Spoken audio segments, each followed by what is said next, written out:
Welcome, welcome.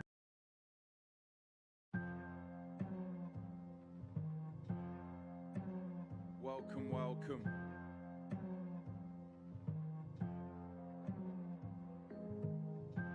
You're in tune to the Fabric Live and Vision Obi presents Promo Mix. Brought to you by Gerrett and Stone and myself. And this is how we do things. The Foundation Connection. We're back. Fully operational. Right then. Stepping in like so. Osato our crew. Nothing but love always. As we kick off proceedings like this.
In it. A tricky situation. Is it time to leave? An unbroken cycle of grief. A name unknown. A face to reminisce. I taste the strangest twist on your lips. Why me? As I leave this bed. Why?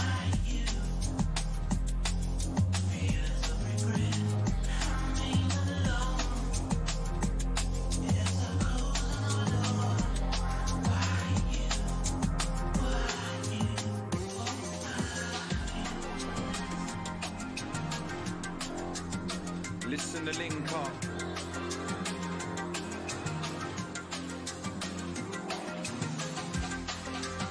As we carve our path, and together we weather the storm. On course.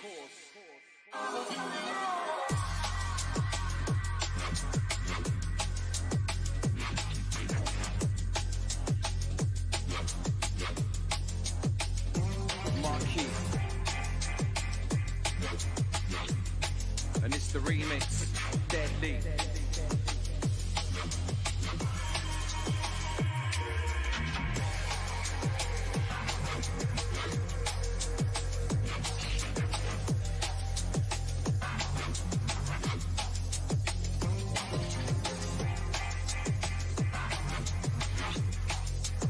The sounds of Gerrett and Stone.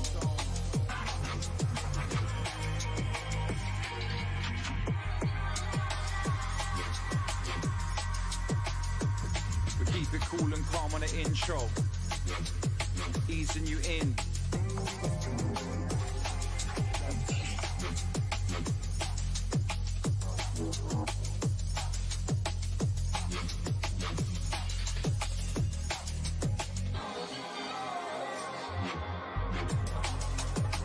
As we maneuver,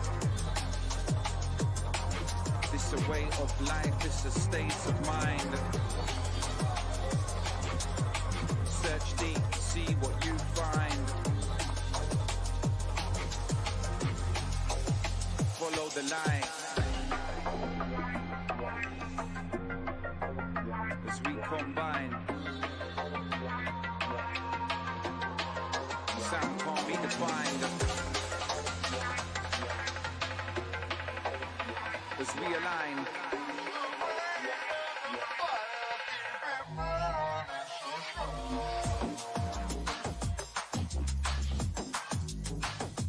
Yeah.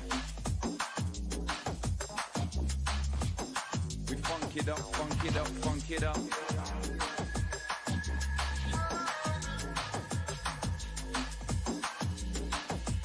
Right, different styles for them.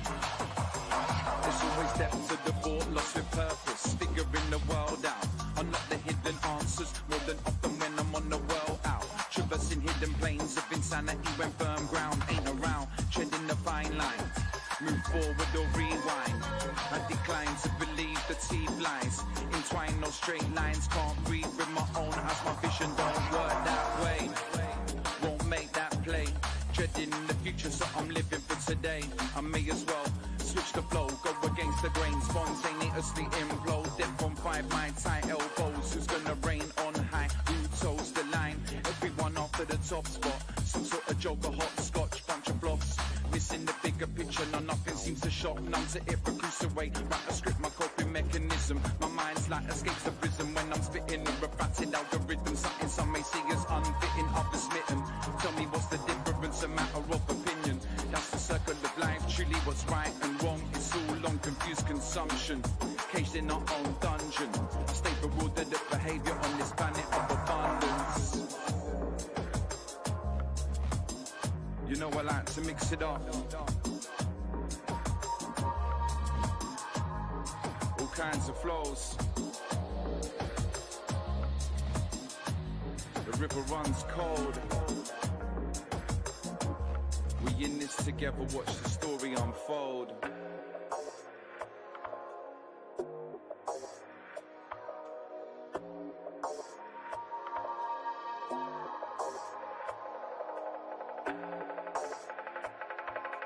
Right them.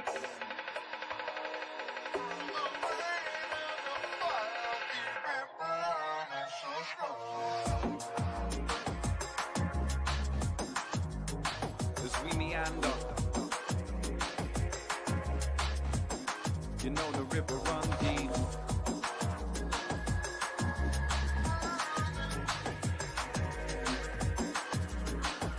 This music I bleed.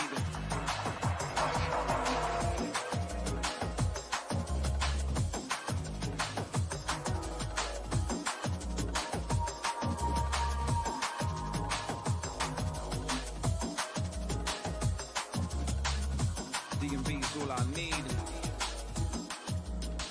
Fabric Live, Vision OB presents.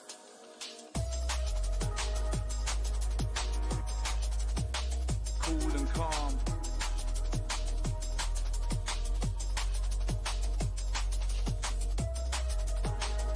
Close your eyes and drift wherever you are.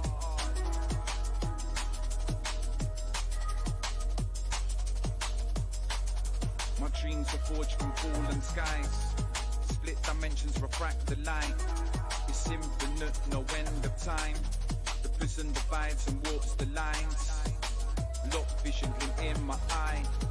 My soul glistens a crimson shine.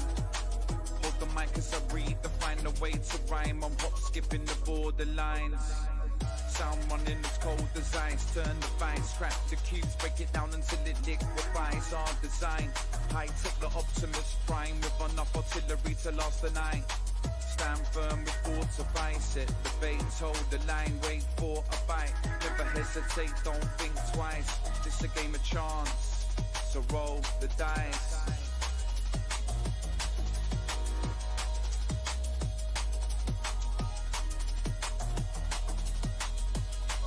So roll the dice.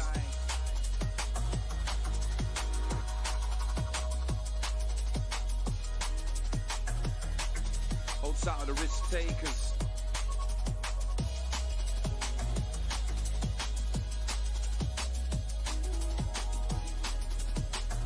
The sound organic. Holds out the creatures of bad habits.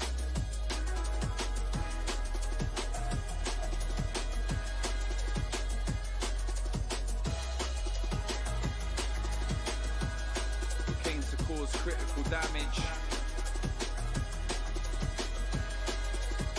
Warming up for fabric.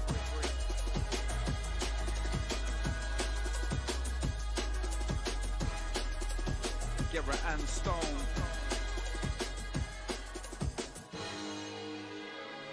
Beautiful.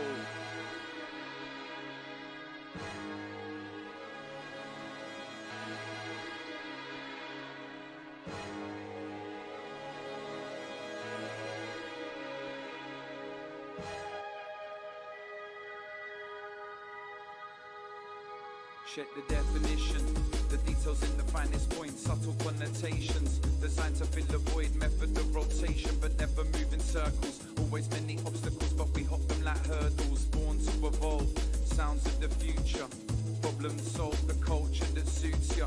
Be yourself, be unique, be at peace, be everything you've wanted to be.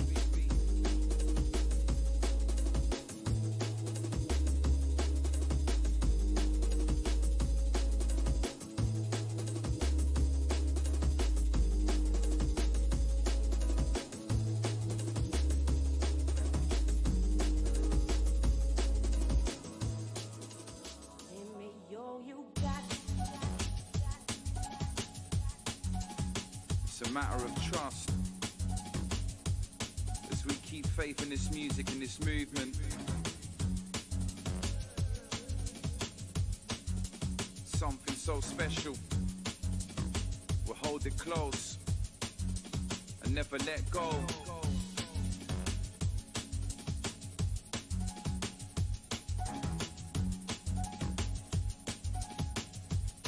Sounds of Guerra and Stone.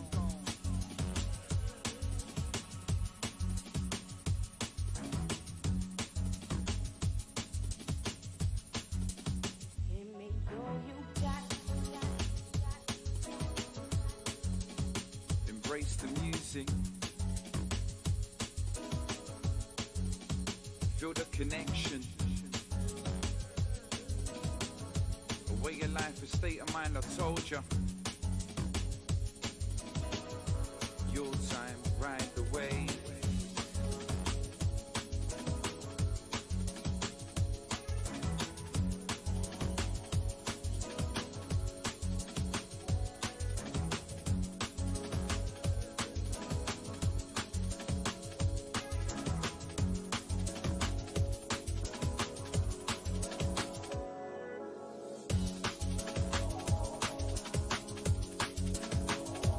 Deliver the soul,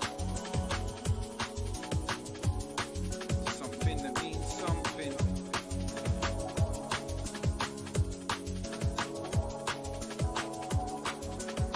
Fabric Live.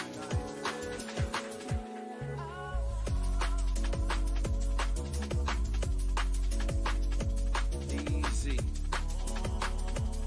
Outside the crew smiling on this one. Let the music in. Let it take you wherever you need it to.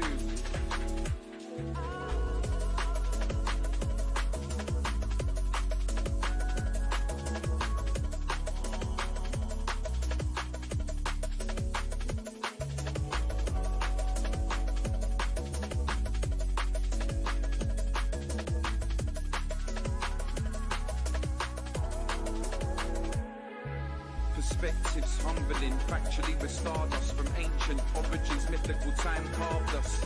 Carbonic creator withholding answers, universe aligned.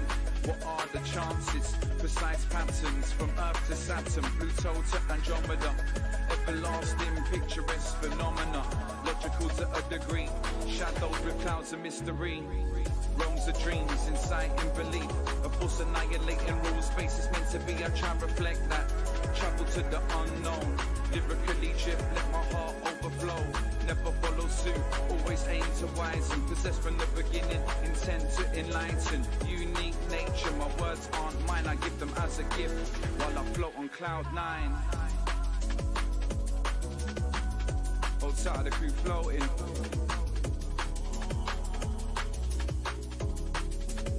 Cloud 9 surfing.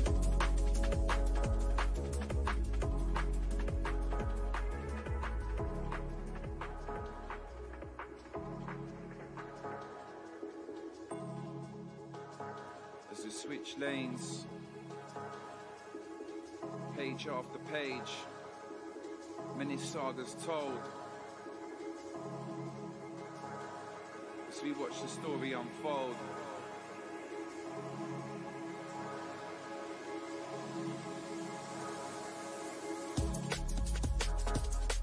Yeah.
Okay.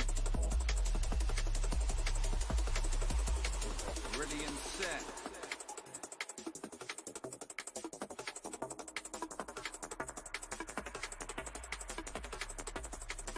We initiate.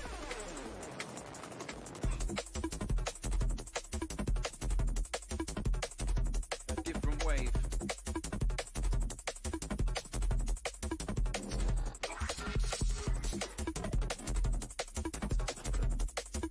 It's a musical mind state. We do it our own way.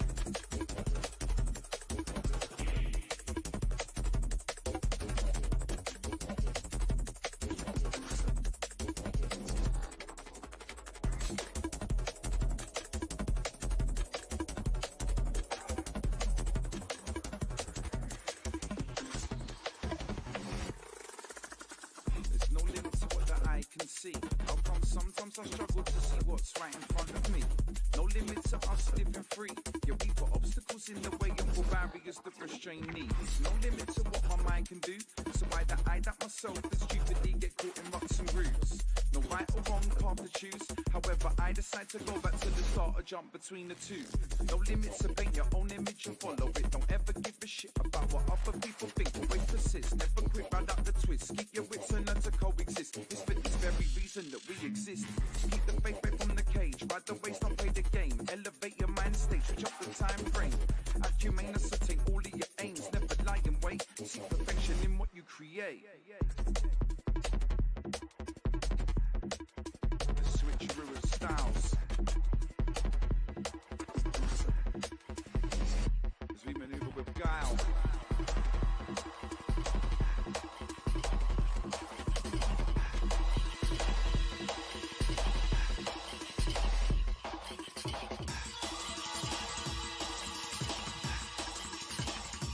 Garrett and Stone, Shinobi, Fabric Live Mix.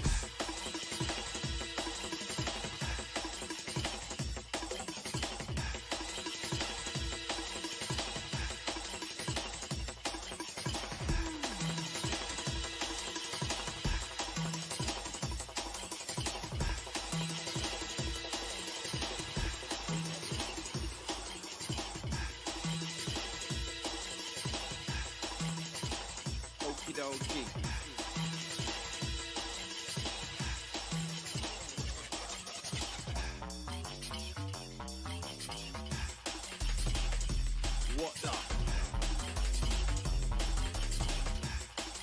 I told you we carve our own. Don't follow the rule book.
We transcend.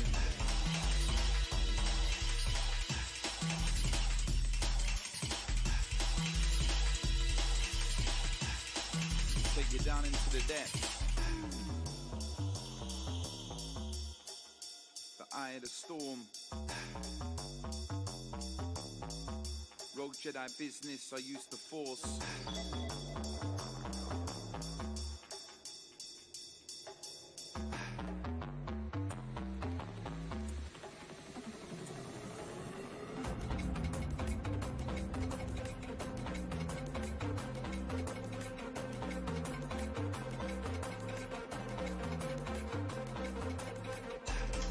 Unique business we're running.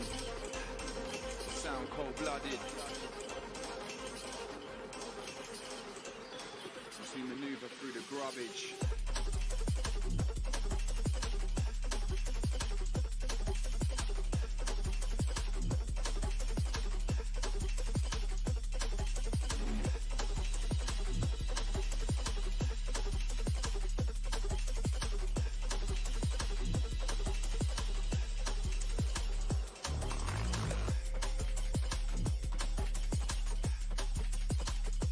Soldering. The sweet spot.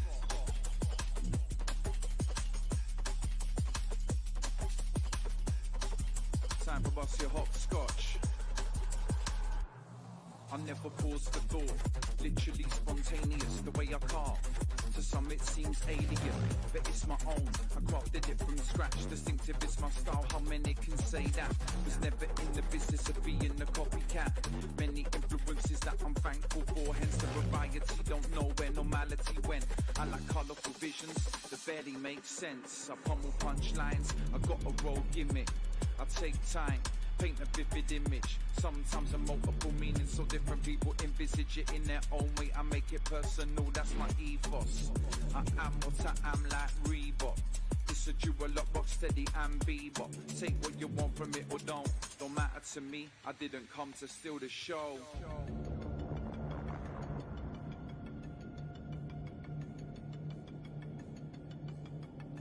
Sound cold.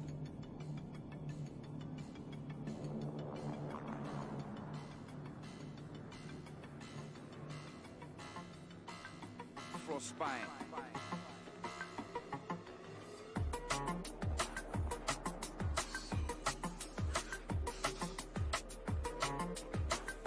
Steppy.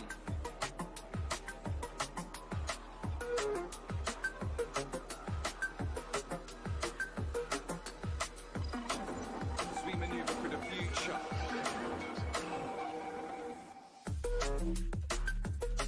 What?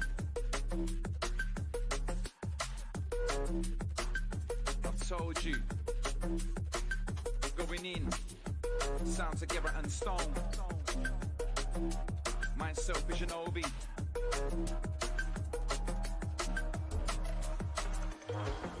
I'll tell it how I see it, no stone unturned. Music I'm bleeding, mean every word. Since I started teething, so much to learn. Appetite needs feeding, I was blessed with the curse, I wouldn't change it for the world. Empathy's an asset, no pain for the unfortunate. My feelings everlasting, so I say it down the mic, nothing to hide. Why see use my time rather than spit stupid shit that numbs your mind? Hopefully we find a path to Pandora, a different mindset, one of hope, different answers that force people to take a chance. Such for that spirituality that links us all together in a dance.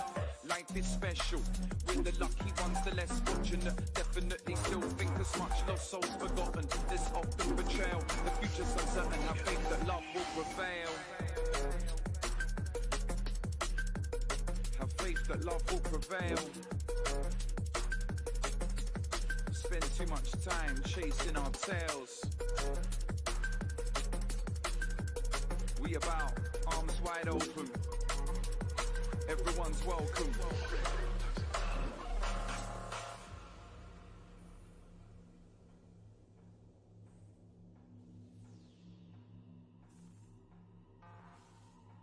As we enter the black hole.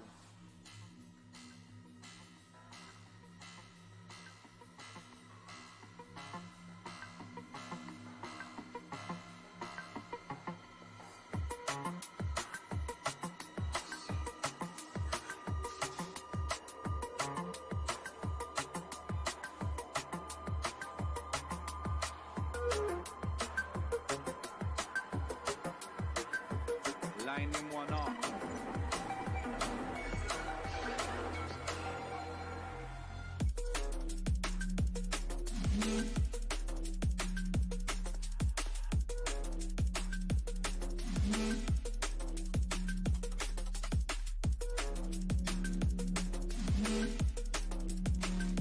so clean.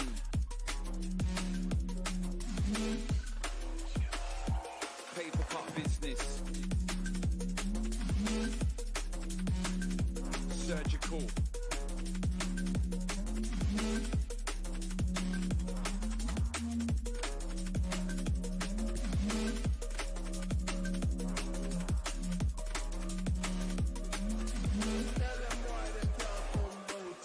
I live this art, aiming to touch hearts, a deeper understanding written in the stars. Practice makes perfect, but in the hard graft of in the people relate. It's all I wanted from the start. Something to believe in, a way to connect. Gives a sense of being. I felt it's all I had left in the darkest times. Balancing on the edge of shattered minds, split into pieces that I'm trying to collect. Erratic emotions, up and hard to control. Heightened to the utmost when music's involved. An introverted extrovert, my vision blindfold. My coping mechanism is to bare my soul.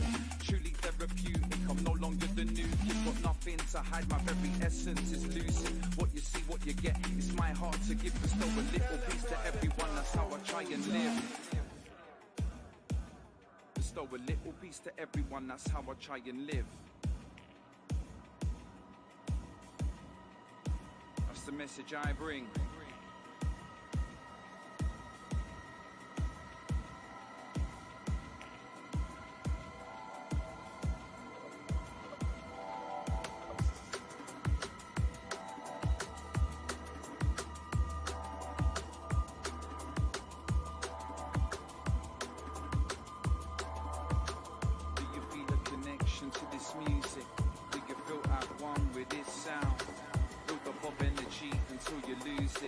Therapeutic effect of the underground.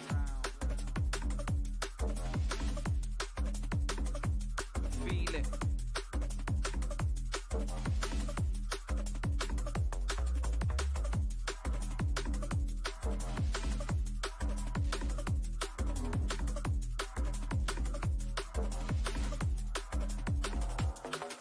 I breathe this music, it's the air inside my lungs. I speak this music, honesty flicks off my tongue. I bleed this music, every bar's my blood that runs. I need this music, I'm in love and it's the one. I breathe this music, it's the air inside my lungs. I speak this music, honesty flicks off my tongue. I bleed this music, every bar's my blood that runs. I need this music, I'm in love and it's the one. So about this music, a symphony of drum and bass, anything but elusive. Know what you're getting, jump in the cycle, synchronizing ways with an instinct primal. A place of ironic peace, humbled by the rhythm, hypnotizing structure, healing powers hidden. A volatile battleground, shrouded in the darkest sound. Free soldiers all around, bewitched and spellbound. No curses here, we encircle fit undivided sentiment. Feel it in the atmosphere, the underground frontier, last vanguard. Power to the people, method avant-garde. Senses fierce, pursue wanderlust. Influenced by euphonic stimulus. Always got the answer, the knot to a string. My reason to be, this music is everything. This music is everything. Those who know me know that. A matter of fact, I live and breathe this. I live and breathe this. I live and breathe this.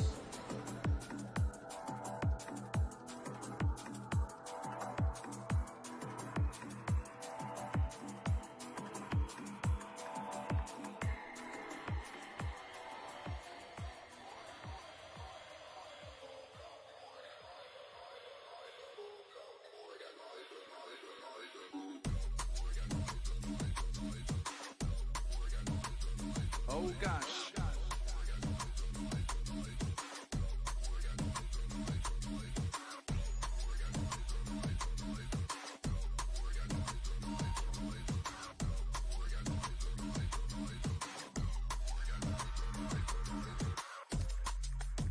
Too much to take, against all odds in the world full of hate. Life's not fair, for some it plays a cruel game. It's unhealthy, for many mind states it runs deep. There's still guns on the streets, taught how to play, left to bleed. Brought up on conflict filled with unnecessary greed. Wish on how to start a war, then provided the front seat, it runs deep.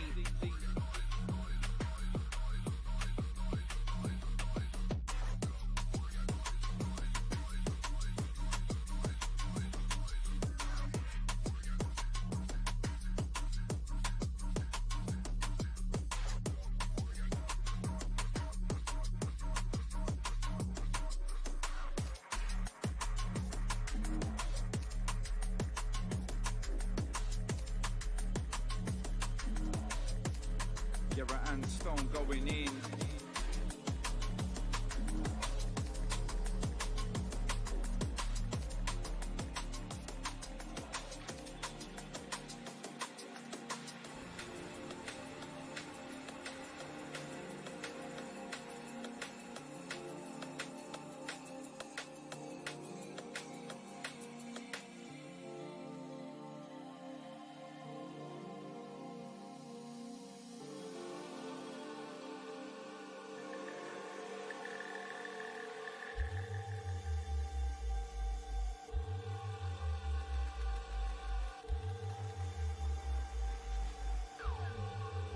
Rev up the engine once again.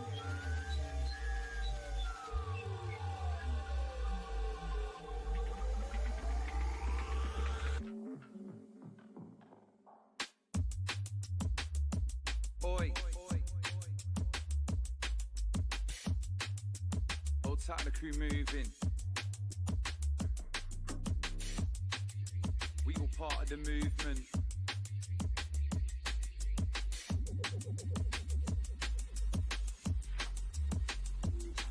Pay respects to something that never left. A substance personified in the wave's depth.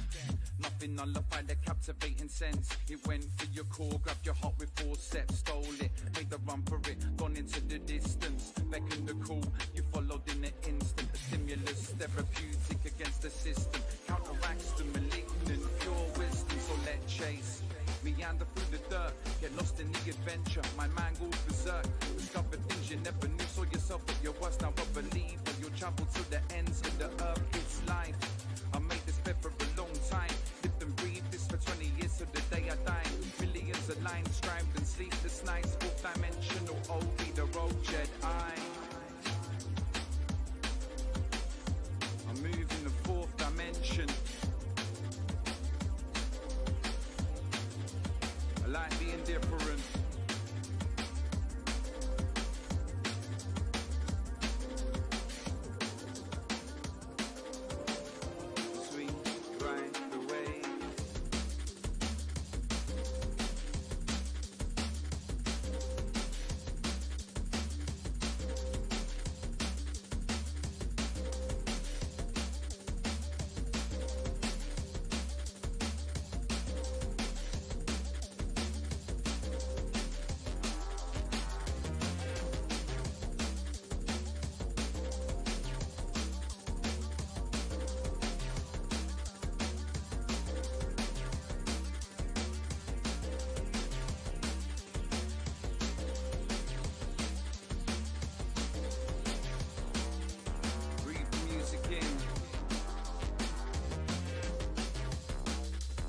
Searching for the buried signs, through isolated thoughts of my mind.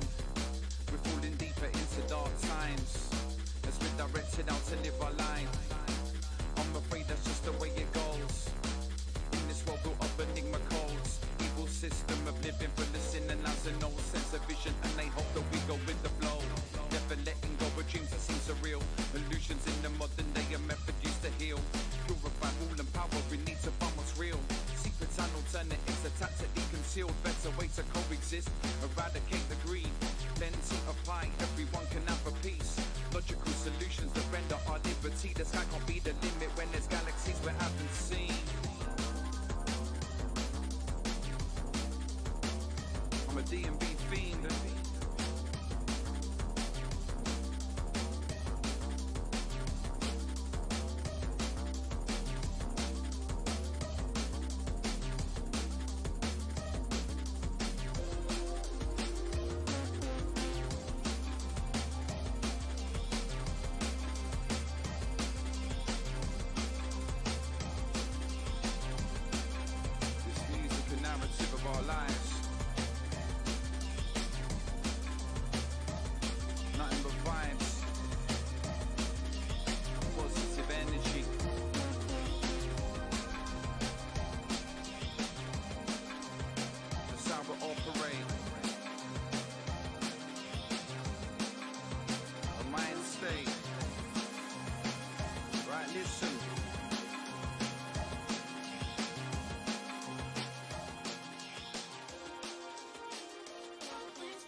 madness.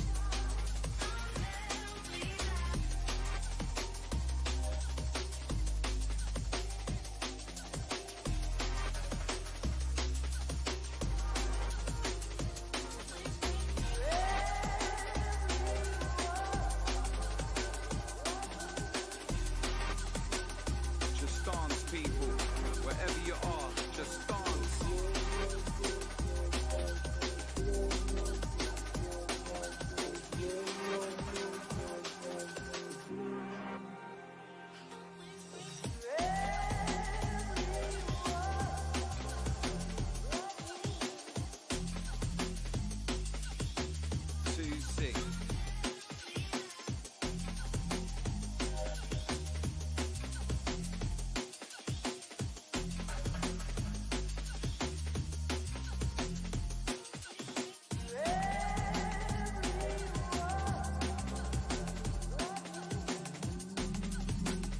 The sweet soul search.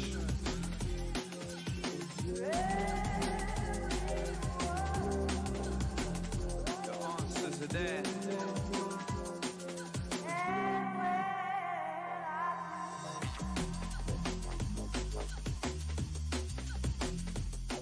Feel the warmth.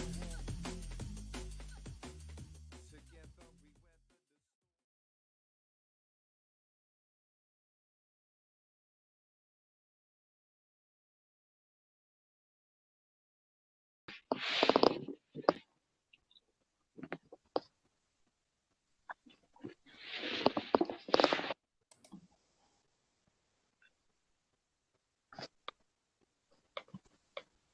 All right, good evening, folks. This is a short discussion on lawful rebellion, Article 61, council tax and the likes of. Introduce Flo and Nathan into the room, and I'll let them crack on. Okay, doc. Well, I guess what I'm trying, my point comes to the angle of basically, I don't understand how you can lawfully not pay your council tax, basically. I don't understand how that's applicable. Well, I think that's where the confusion comes in, because it's not that you're not paying your council tax, you're withholding your council tax. Which is the same as no paying. No, because it's not a willful refusal to pay. It's basically what you call duress of circumstances legally. It's what you call duress of circumstances. It's why you have the right to appeal an overpayment in benefits and other stuff like that. If you do not spend that money, if you hold on to that, and all you're saying is, look, I'm not refusing to pay, but and you basically do like a conditional acceptance. You say, look, if you can prove to me that you're asking for this tax lawfully, then I will pay. Right, well, that's where I think you're sort of misunderstanding things, because it's to do with the Local Government and Finance Act and its regulations. That's what determines whether you're able to pay council tax, right? You're saying you're withholding it. The council didn't see that as you withholding it, they see it as no paying it and deliberate no payment. So what they would do is they would start to incur penalties on that, and then they would start to seek debt collectors to act on their behalf. Which would be illegal. I mean, it's illegal anyway. I mean, it's not actually illegal. Whereas, if we talk about the law, for instance, talking about Article 61, Article 61 has been invoked. It is actually in force, and under that, the disdain part is exactly that. It's to withhold taxes. So you're well within your rights. It's backed up as well by the Human Rights Act. You're well within your rights to withhold tax. I mean, at the moment, where Article 61 is actually in force, is not only illegal but unlawful for any of the Crown representatives or anything to ask for any tax. It's what you illegally would call it misrepresentation. Because in fact, under Article 61, the whole realm is in fact meant to go with the barons into lawful rebellion. So that means even the Queen's own servants, the authorities and everyone, are meant to say, no, we're not doing this. The problem with that is that basically that Local Government Finance Act in 1992 supersedes that, so it's got precedent in it, basically. There's No, it doesn't. No, it doesn't. That's an act. That's an act. Article 61 is a law. Well, It's a constitutional law, and the definition of a constitutional law is the ultimate law. There is no higher than a constitutional law. No law is ad infinitum, basically. You didn't. And for start, the Finance Act is UCC the law, not English law. Basically, right? It's like the Magna Carta, right? Disney has been torn apart over the last fucking 900 years, basically. Right, so all these statutes and everything have been put on it, and all these modifications have been put to it. So there's things that were applicable that aren't applicable anymore, and that's the current law that we operate with. Right now, what I'm saying, what you'd be talking about is the European Courts of Justice. Wait, Nathan. Right, what I'm saying to you now, as it stands, that if you go to start like the process that you're describing, all that will happen is they will enforce that 1992 Act on you, right? If you do not owe council tax, you owe council tax for any, like if you're the resident of the property, if you're staying in a property, you owe council tax. That's what that Act describes. Actually, council tax is one of the only taxes applicable to you. That's not taken from your employer or anything like that. You have to pay. It's actually to do with a dwelling. And this is what I was trying to explain. It's illegal, not only illegal, but unlawful to ask for council tax because it, as a whole, is being used fraudulently. It's misrepresentation. It's linked to a dwelling. How many homeless people are receiving benefits that have had council tax payments attached to the benefits when they haven't got a dwelling? Nobody's paying council tax. There is many issues that prove the fact that it's not only unlawful, Nathan, but it's illegal for them to ask for this money. It is irrelevant what they're saying because they're tyrannous. That doesn't make any sense to me, right? Basically, right, council tax is described as to do with the dwelling that you're in, right? Homeless people didn't pay council tax because they don't have homes. Actually, you'll find if you look into it, council tax is now automatically linked to benefits. Your benefits, whether you're homeless or not. Tax, yes, and they'll use the Act 1992 to enforce that. Right. So what I'm saying to you is, regardless of all the rest of it, whatever stuff that you believe about constitutional law and all the rest of it, it's not applicable in this case, right? What you need to do, if you want, but it is applicable. It is applicable because it is your right. It is your neighbour rights. It's your constitutional right. It is the law. And this is the problem. Unless it is the duty of the people to uphold the law, not the authorities. If we don't uphold the law, then the law will have no law. Who elects the authorities? This is exactly why you are failing in what you say. When you, I mean, your statement was it's a fact. You can. It's a civil dispute. It's called distress of circumstances. I already stated that. Look it up. It is. That's the legal side. The lawful side is the fact of if you are in fact under Article 61, you can withhold these taxes. It's not a refusal to pay. You're saying I will pay it. That's not. But you've got to prove to me that council tax is going. There's many ways you can attack it, but at the end of the day, you've got to. You're asking for proof that the money you are paying is being used in the right way. That is the bottom line of it, and you have the right to do that. The same as you have the right to dispute any overpayments of benefits, council, anything. Do you right? It's just people are led to believe that they haven't got these rights, and this is a dangerous part. This is dangerous when people try and put it down and say, no, you haven't got these rights, because all you're doing is helping the government and helping the tyranny. You're stopping people defending themselves. Nathan, right? I'm going to just I'm going to object straight there, right? Because all this lawful rebellion stuff does when it's illegal not to pay your council tax or exemptions to paying council tax. None of them hate to do with artists. Illegal, not illegal. It's not unlawful. It's a civil matter. If you're going to talk at me, then this isn't going to be helpful. You wait till a minute, then you can respond. Well, you never let me finish a sentence. Because you're going too far away. You're going or miles on a tangent. No, I'm just talking Right. about the law. You're saying that I'm enabling this tyrannous government and all the rest of it, right? I'm not enabling nothing. I'm telling you the facts of the matter is if you didn't. I didn't say you're enabling. I said if when we get into the situation where we're convincing ourselves and other people that we do not have our rights, we do not have the right to do this, then we can be coming in a dangerous situation. Because if people understood law and understood our constitution and what we actually live under and what they're holding us by, it is our duty to uphold the law in our communities. So unless the people do start speaking out, unless the people start using their rights, we've only got ourselves to blame. Right, well, explain to me why there's 57 QCs trying to fight to make it illegal to prosecute people for not paying their council tax. Because this is the problem. At the time and the situation, we was under the ECJ. And the authorities and the government, and this is a different tangent, I'm not going to get into it, but at the end of the day, our law, I heard what you were saying on your show the other night, and you are exactly right. The only law that is allowed to be practiced in our courts, in our lands, is English law. You know, that hasn't happened for at least 40 years. It's UCC law, maritime law. And this is a problem, and this is what I'm talking about. I'm talking about English law.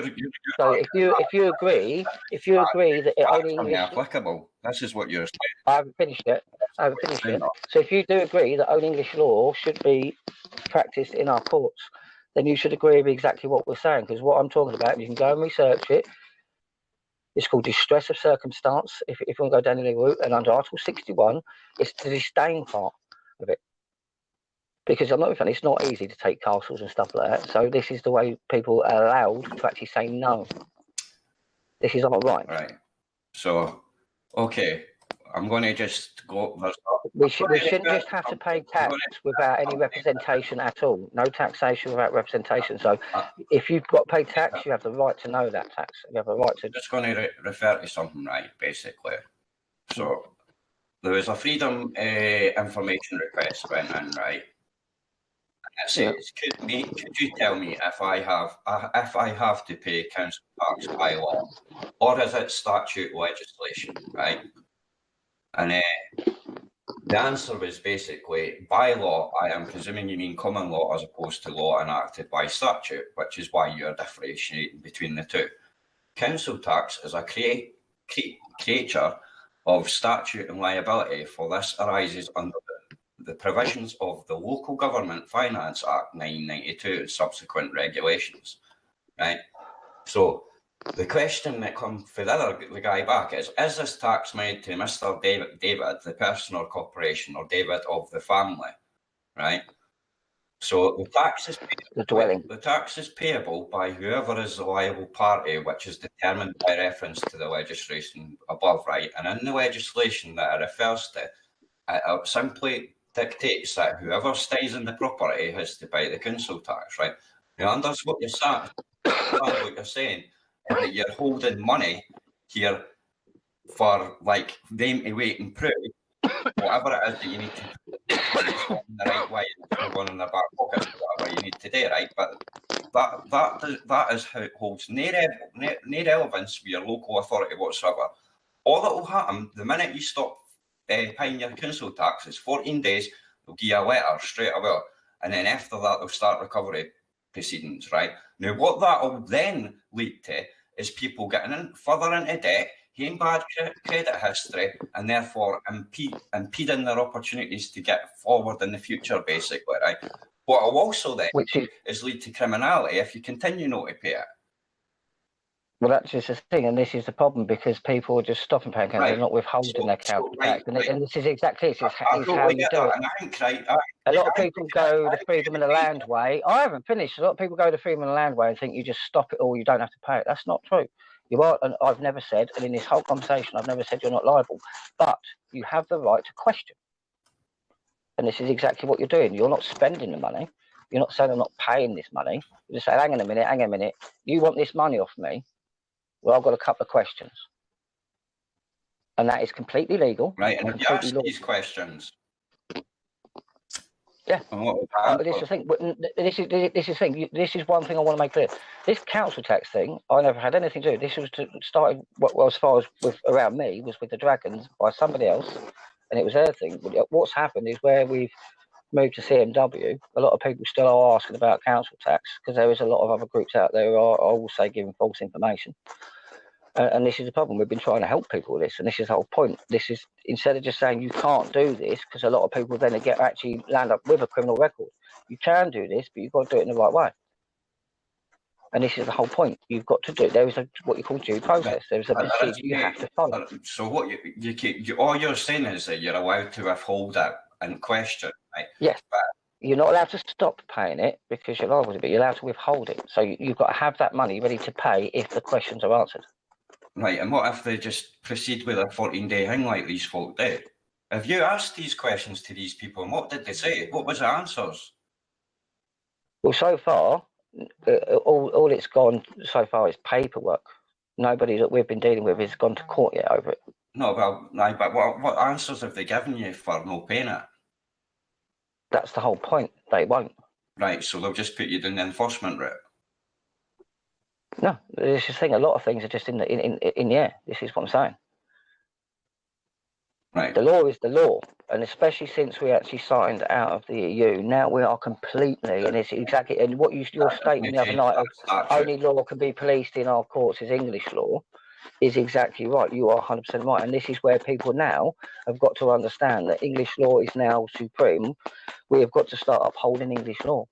If we carry on with the laws from the ECJ and all the crap that has made it a criminal act, made us think, you got to remember, English law stopped debtors prison, English law stopped debtors prison, and all that lot.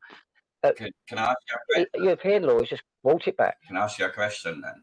Right, so you're saying that because we're at the EU, we don't need to follow these laws anymore? Well, put it this way, officially, no. There is no legal binding to us in that way. I'm saying, and I can categorically prove with the FCO 30/1048 that we was never actually in the EU. It was unlawful for us to be in it. In fact, all these statutes that the ECJ have made and we've actually been put on us are actually completely unlawful. I think the this is what the courts are struggling with at the moment. I mean, you talk about the way, and this is why a lot of it as well is because there is a precedent. If people, I'll try and post it if I can again, but there is a precedent in the recovery of council tax. Well, I'm not talking about the common law courts, but a court in Wales, because of the person withheld and wasn't saying it wasn't going to pay, and they just issued procedure anyway. The ruling of that case was the recovery of council tax is unlawful. Sorry, man, but like the president in England has folk go to jail for no paying their council tax. 7,000 folk were jailed in the last 7 years for no paying. Actually, that precedent, if used, and this is what people don't understand, the system's not going to do it for you. You've got to uphold your rights in court. You've got to uphold your rights against these authorities yourself. So, grab the precedent, use the precedent, and then you've got the government using the government's own crap against them. Why would you not support then, basically, these folk who are fighting to make it illegal for folk to be jailed for putting I do. tax? I do. Right, so how do you support them then? By trying to teach people their rights. These folk and like sharing their stuff and talking about what they're doing and that then? I do, but not on my page. On my page mainly, it's just a certain bit of that. But what I do in other ways, I speak to I speak to many constitutionalists. You can hear it. Yeah, I'm talking about. I vaguely know you're on about, yeah. So that would be Angela. Believe it or not, there's actually it's not just QCs, there's actually quite a few groups. There's civil groups, there's actually a group of solicitors. Well, see, before you didn't I think it's 5 firms have all actually come together. Before you didn't pay your council tax, then would you not be able to support something like this so then it gives you leeway to do stuff like this in the future? Well, this is the whole point. At the moment, what we're dealing with is a fallout of something else that happened somewhere else. So all we're trying to do is get people to do things that they're all either in the process of or attempting to do the right way. So we're dealing with the immediate thing. It concerns me, Nathan, when you say the fact that I support the fact that we and this is the whole reason why we do what we do. You shouldn't be going to prison. You shouldn't have any thing for not paying council tax. That's why you've got distress of circumstance. Well, This is the whole point. So community be fun like looked after on that, because no paying council tax is just a ridiculous thing. Like if everybody never paid council tax, no bins get emptied, no kind of the services stop and all the rest of it. You know what I mean? when have I said no one should No, pay but council? that's what I'm saying. That's what the protest is then. So you enable, if you're going to do, you're encouraging folk not to pay it and withhold it or whatever. It's the same thing in the eyes of the law, man. Withhold whatever. You know what I mean? It's No, still it's not. No, it's not. And that's where the lines are blurred, and that's where people's opinion is got to be separated from the law, because the law is quite defined on this. aye, and that's why It's a civil matter. It's a civil dispute. It's distress of circumstance. council tax is always going to be pushed to be paid. And like I can, from personal experience, when I've missed a bill, it's 14 days and then they start hounding you for it, properly hounding. Yep, and I've never said council. If you are able to pay council tax and you believe you should be paying council tax, then pay council tax. But the law states, especially with Article 61, you shouldn't be. But even if you are not able, if you have a distress of circumstance, there's no way you should not be imprisoned. You should not. There should be no action taken against you. You should not be criminalised for that fact. But you are. It's irrelevant. This is what I'm saying to you. That statute over Right, so what you're saying is we should just accept it then? No, I'm not saying that you should accept it, but you shouldn't. Like what you're doing is you're putting yourself at risk of statutes to follow a law that isn't this ideal law what you would want to be an ideal. Actually, no, I'm not, because the procedure that I would suggest would be to go along the procedure of law. So it's not putting yourself at risk, because you're actually doing it lawfully. You're actually going by the procedure. Like you said, you're not refusing to pay council tax. You just say, look, I've got it, but I've got a couple of questions before I pay this, because I don't know if I should be paying this or not. Right. So what's the adequate answers to the questions here to pay council tax? That's I'm curious as to. There's many. It depends. I mean, I'm not going to speak about one single personal thing or anything like that, because there's many groups out there doing a lot more than me on it. Like, I mean, so. What criteria needs to be met for you to pay your council tax then? Generally speaking, the baseline should be, is the money, I mean,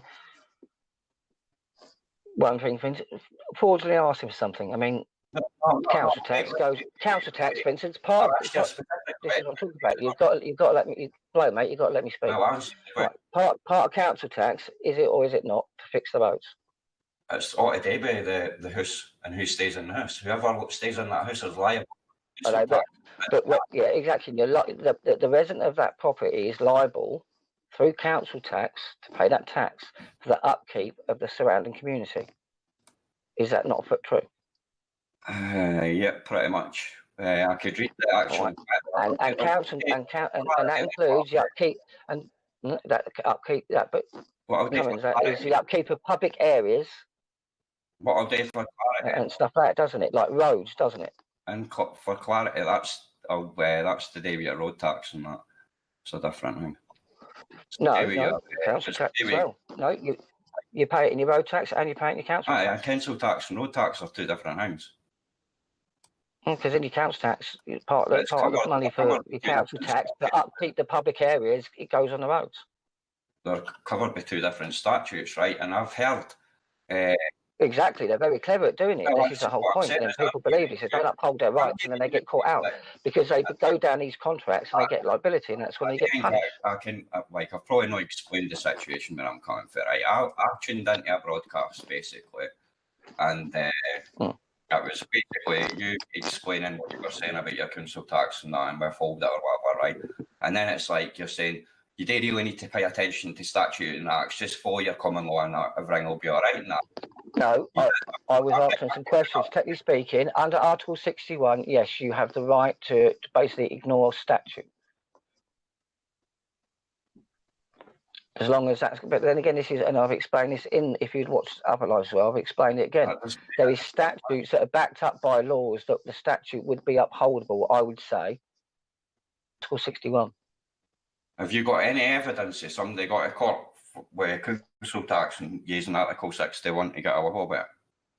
Well, nothing that I can So there's no legal precedent for that, right? But I can demonstrate to you umpteen legal times where folk have been under Article 61, nothing. I said nothing that I could produce personally, but there is statutes out there. There is actually precedents out there. I like the living man, the corporation service. Yes. That's not. What cases? Somebody used Article 61 to get off with no pine or council tax.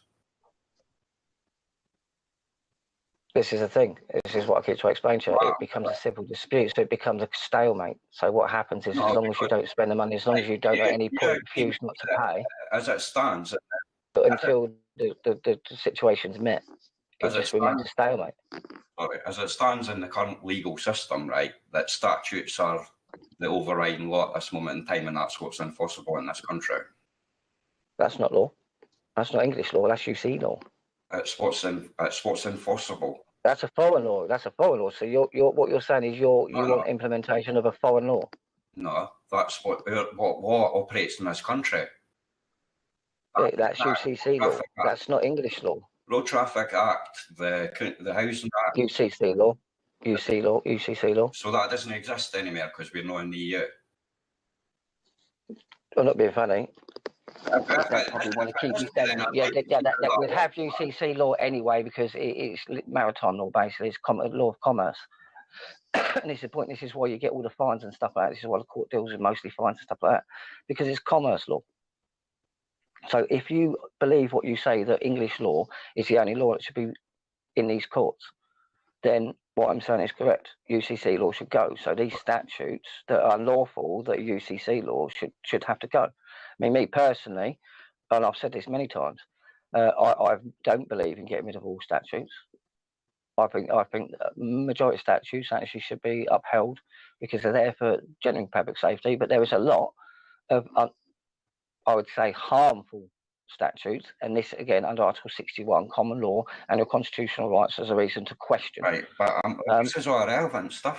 Are actually harmful statutes. I'm trying to figure out here is, Nathan, do statutes and acts apply in this country or not? Yes. Right. So that act is enforceable. But only statutes that are in English law that comply and do not in any way contravene English law. And that is the only statutes that are applicable. Yes. That housing. I mean, even it's like you get these freedom of the land people and all these common law people. A lot of them don't seem to understand that common law was based on statutes. That's where it started. Right, and statutes and acts are what are applicable today, right? And that Housing Act is what's applicable in regards to council tax. Yeah, actually, it depends. It depends. Like I said, if you uphold your rights and you do not agree jurisdiction of that act or anything like that, and you question it with rights, and your rights are then greater than that act, then yes, you have the right to question it, and you'll win. You can question it all you want, but it's still enforceable. They can try and enforce it, yes, but you also have it. They will enforce it. That's the bottom line. There's precedent for them doing it. Yes, because this government is tyrannous, and we know what it's like. We see it every day. Yes. Right, so, at what point are you going to make a stand? I'm trying to make, Nathan, right? Is you've just said to me that statutes and acts are applicable, right, and they're enforceable, right? So.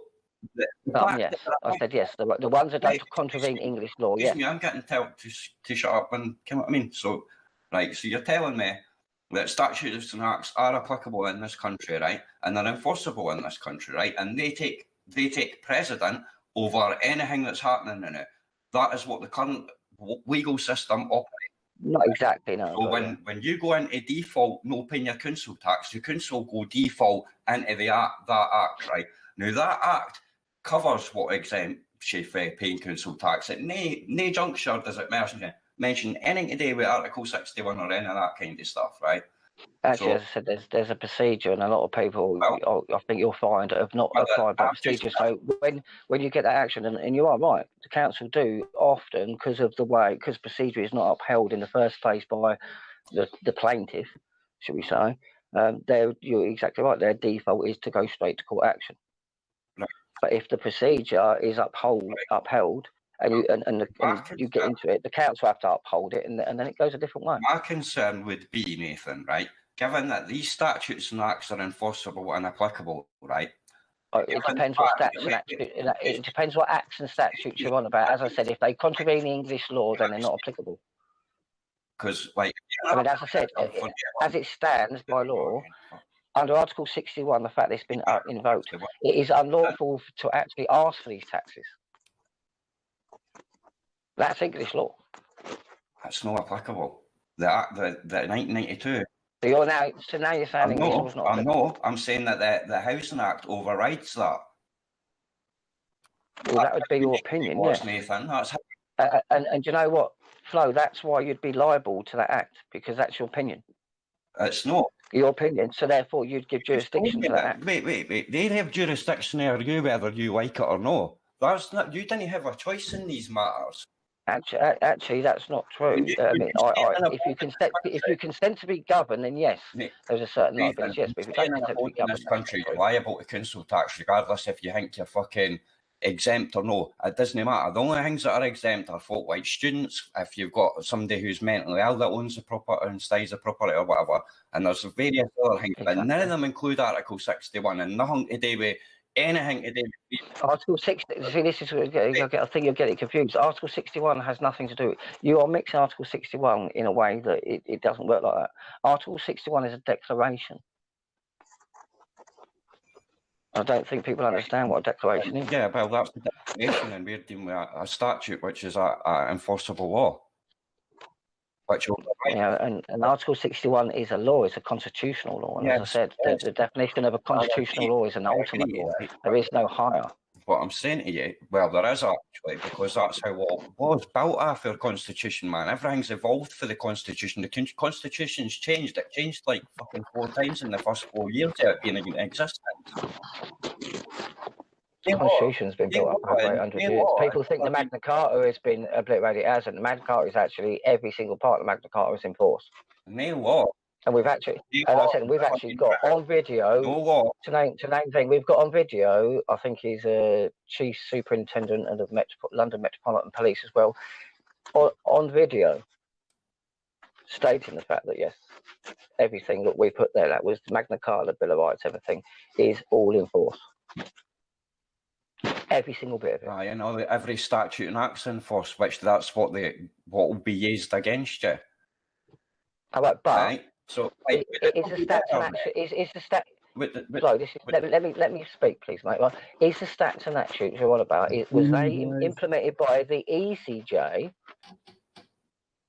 or was they implemented within English law? Evening, guys. Hiya, Dan. It doesn't really matter who implemented it. It's what's current in English law. It's not been overridden. There's not been anything written out or anything like that. That act is applicable whether we like it or not. It'd be a lot easier and a lot more audible if you both have 10 minutes to explain your case, because it's coming off. Well, I can explain my case and like. I know, but when it's just talking over each other, it's inaudible. If you look on the comments, that's what people are saying.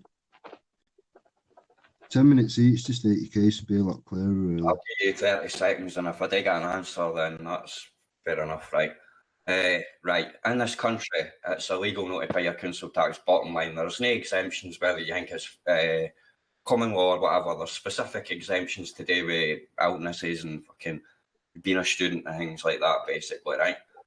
If you follow these procedures that you're instructing about ignoring these things, then what will happen is you'll get your money will be affected. Other folk, right? Anybody that follows this basically will go down a process of 14 days basically where they'll end up going to court, they'll end up getting charged money, and then eventually they could potentially end up in jail because of this kind of thing, right? Acts and statutes override whatever laws, whatever the current legislation is, and the process that they'll go down is what you go down basically. Nothing else matters here at this point. You can quote Article 61, you can say whatever you want, but at the end of the day, the articles will be enforced, right? Now, if you take the extremities of this, which has happened, and there is precedent being set of these folk going to court, saying blah, blah, blah, article this, whatever, and they get banged up for it, right? The reason they get banged up for it is to make an example of them because of that kind of thing, right? Now, there are plenty of folk who struggle to pay council tax in this country with no payment, right? And what that does, it affects your local community. If, in theory, what you want is obviously to stop paying their council tax, then guess what happens? All the services break down. That's what happens there, right? furthermore to that, right, if you start going down the debt thing, like I said, it limits your opportunities, it'll stop you being able to buy properties and stuff like that. It'll eventually end up with a criminal record. You know what I mean? That's what will happen here. Right now, folk are entitled to do whatever they want and believe whatever they want.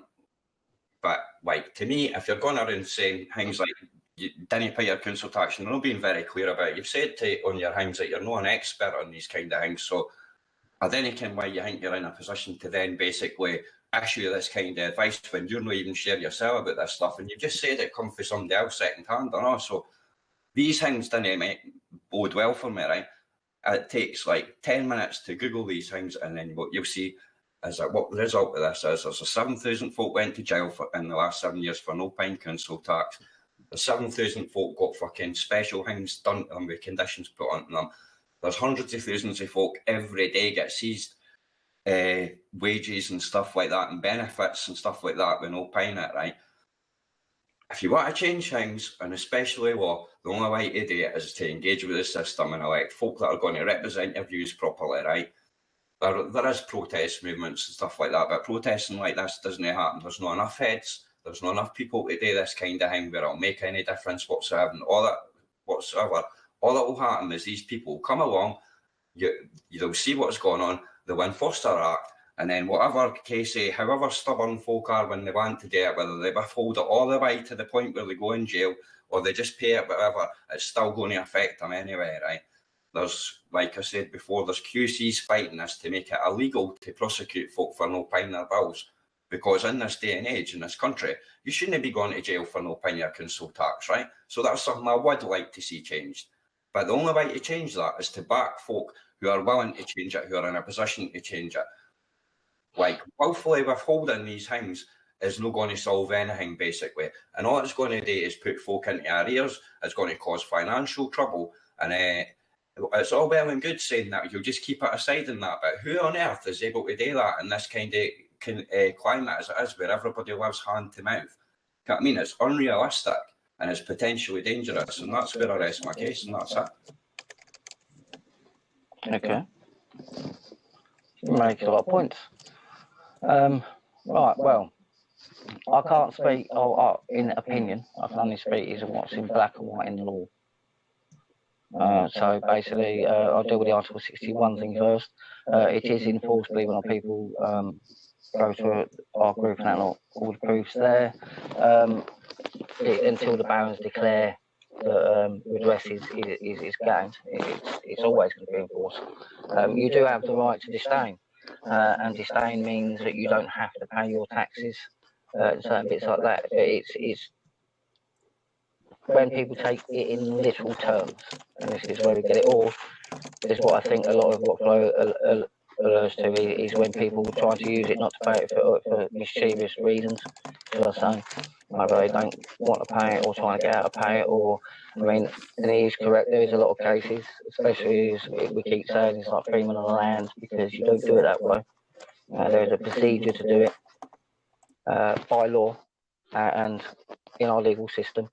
And it's called distress of circumstance, because this is the thing, you have to pay council tax. FLO's exactly right. This is the whole point. This is about communities. This is where communities need to come together, especially in protesting as well.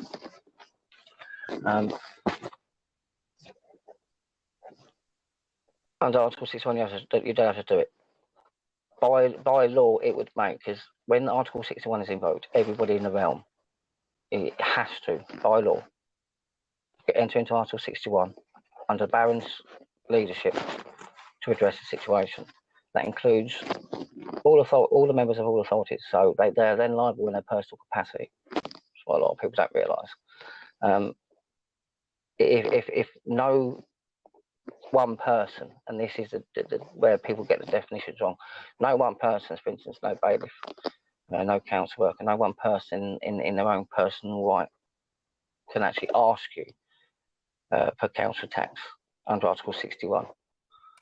Like I said, there isn't court case thing, because like I said, people got to do this, and people, you don't get your rights yourself. People do not think like you go to court and they're going to throw these statutes and your rights are going to be upheld, because they're not, unless you fight for your rights, unless you fight for yourself and learn how to fight for yourself. you're never going to win anyway. And this is where people become criminals through debt and through taxation, because they don't know their rights. They succumb to and just believe that, oh, it is just this way, and then you get yourself in trouble. Again, I know people will struggle to hold the money, and this is the whole point. You've got, if you are going to do it, it is a protest. It is a direct, what you call a direct protest, especially under Article 61. Entering into Article 61 is a direct protest in itself. You are actively putting yourself against government. Withholding, and remember the wording, people, withholding. You are not refusing to pay council tax. You mean you're not sitting there saying, no, I'm not paying it. You're saying, look, hang on a minute, I've got the money, and I ain't saying I ain't going to pay it. I'll pay it, but you need to answer these questions. I'm sort of saying that in layman's terms, because yes, the process is different. You don't just stop paying it, you have to put them on notice before you do anything. You can't just stop paying the money and stuff like that. It's the whole point. So when you go down the realms of that way, you've got to keep the money. There is situations, again, and this is most of the situations I think we deal with really, is where people are unable to pay council tax, not because they don't want to, not because they're trying not to. Yeah, and that's a point. That's what I was trying to say to you earlier, Nathan, about that. Is basically some folk can't actually afford to pay their council tax. And this is the people we're trying to fight for, mate. Right. I mean, this is the people we mainly deal with. We're trying to say, look, distress of circumstances, let's try and get this on hold. Let's try and give you some breathing space so you can actually sort of get your life together. Give you any breathing space, because all it does is you just wait 14 days. If you're working, they'll just seize it for you. If you do it in the wrong way, yes, mate, they will. If you do it in the wrong way, they will. As I said, if you do it in the wrong way, but there is a procedure. If you go along with a procedure, you can do it. Right. You've just said that there's no been any precedence for this. So what you're doing there is, like, you're saying, because it puts you in stalemate. Is this going to put you? It doesn't go to court. It doesn't go to court. It just remains in paperwork, and then it just remains just a back and forward. This is the point. This is what I'm trying to explain. Yeah. We haven't got there yet. With all the people I'm working with personally, we haven't got there yet. We haven't got to court. I mean, I'm not going to state the questions because these are open things, and I am not in no way going to talk about anyone's case or anything like that. But anyway, but at the moment, I can say the people that I'm dealing with personally that's doing it, I'm trying to help and do it in the lawful and legal way and do the process. It's not getting past even the letters. It's becoming ridiculous. Well, eventually it'll come because of the length of time and the amount that they'll be due. And that's what will happen. And the thing is, what you've got to remember as well. I mean, and I will add, you are right as well. And people got to add this, and I'll just say this, sorry if I don't mean to cut you off, but it is quite important because it does back up what you're saying. That if you do it in the process of civil dispute under duress, if it does go wrong, and you've got the money there will be a £90 fine. What you're saying there, then, is that you're things for folk who can't pay it. Or distress, sorry. Is it distress you say there, or duress? Yeah, distress circumstances. Right, if it's distress circumstances, that's for folk that can't pay. Can you pay your council tax then? That's what I mean. If you can't, you can't. This is the whole point. But people being made criminals because of these statutes. Yeah, and that's why you should be supporting these QCs to fight to make it illegal for councils to prosecute you for not paying your council tax, and then you. I support. I do those. I support those people, but I'm part of CMW. I do loads of other bits as well. I mean, I don't know if they'd want my help. You know what I mean? I'm not just going to go over and buy it. Ta-da!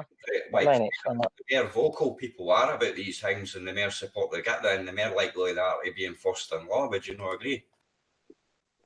Yeah, well, this is why I try and talk about it. This is why we try and talk about English law and what the law is. Aye, and the laws. This is why we try and teach people about inalienable rights and that lot, because if we can teach people the basics, then they're going to start to understanding clauses like that and the reason why clauses like that and understand it better. Right, so, like, to surmise then, what you're doing is you're trying to set a legal precedent where you can no pay your council tax, or you can withhold it for questions, but it's to do with distress. No, the process is already there. We're not trying to do anything. We're just going with a process that's already there. Right, so this process of distress then that you're going through is for folk who can't pay their council tax. Yeah. Right, and can you pay your council tax? At the moment, no. Right, well, that's why you'll be in distress then. So by user encouraging other folk to do it, regardless of their circumstances, and what I'm saying.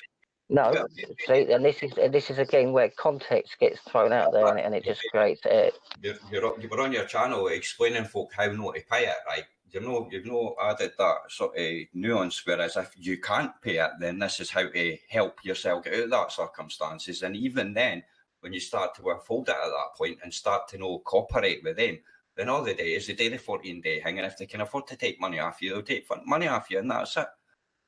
That's, I mean, yeah, because the government's tearing us in their arseholes. They're doing this, and this is why the people are going to have to start standing up.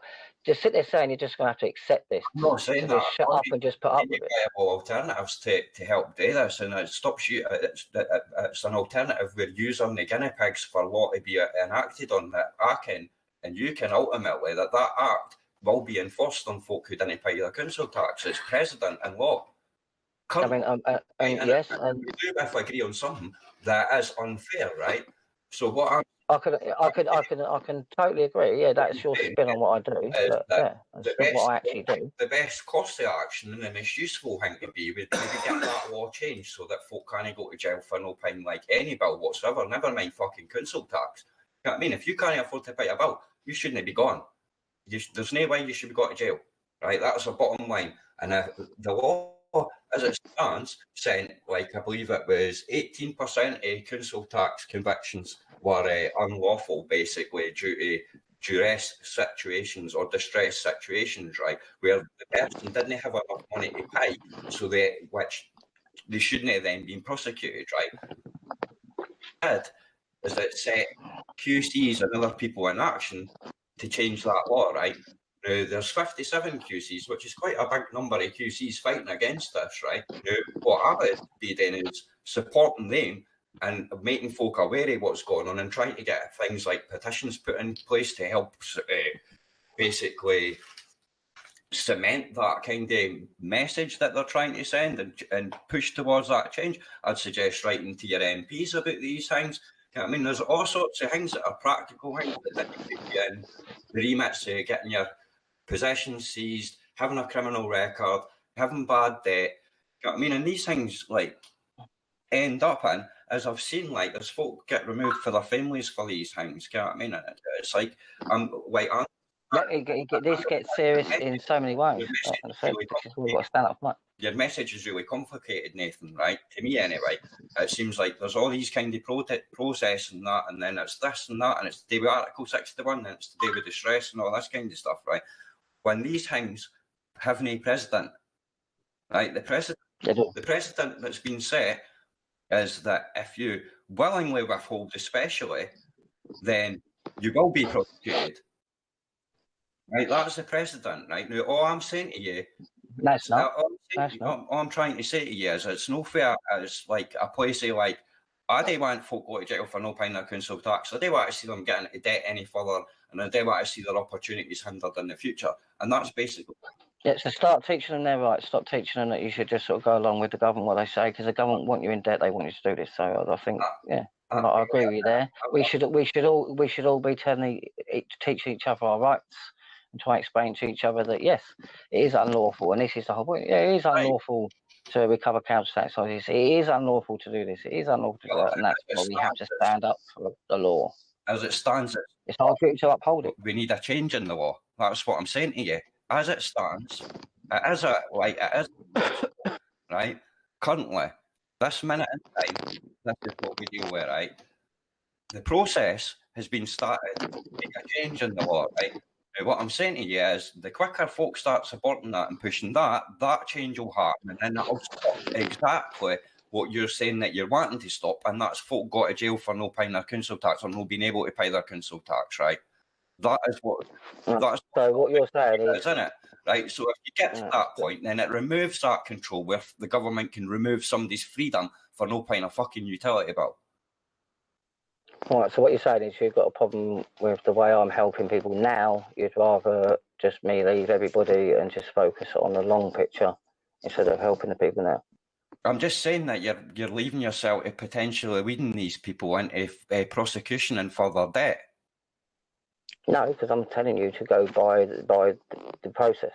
It's called due process. That's what when you're inside of the law. Right. But you're also telling folk who can afford to pay it to no pay it and withhold it. No.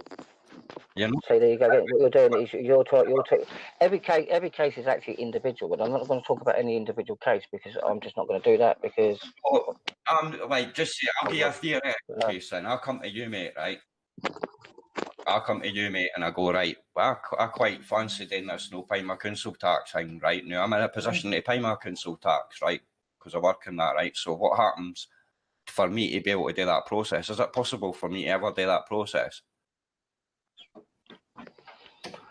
Technically speaking, yes, it depends on the way you do it. Like I said, you can withhold your tax, especially under Article 61, you can do it. And as a civil matter, yes, if you don't believe that your money is being spent on what it should be spent on, you have the right to question it. Yes. Yeah, that is your right. but they've got the legal means. But what you're saying is you're trying to imply that there's some criminality to what's happening.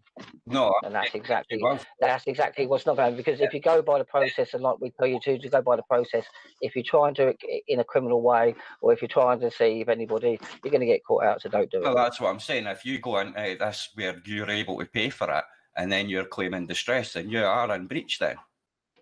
No, distress of circumstance is completely different. Distress of circumstance, like I said, you're mixing them all into one. You're trying to label everything as one thing, and I think that's where your problem is.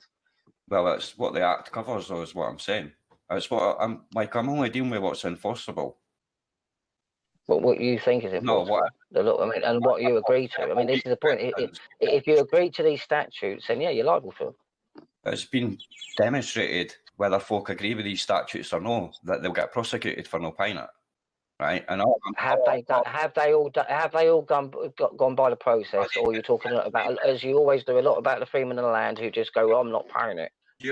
I'm holding you with a legal presidency that's happening, and you can't show me a single. You can't show me any legal presidency someday being able to dodge this article with this fucking.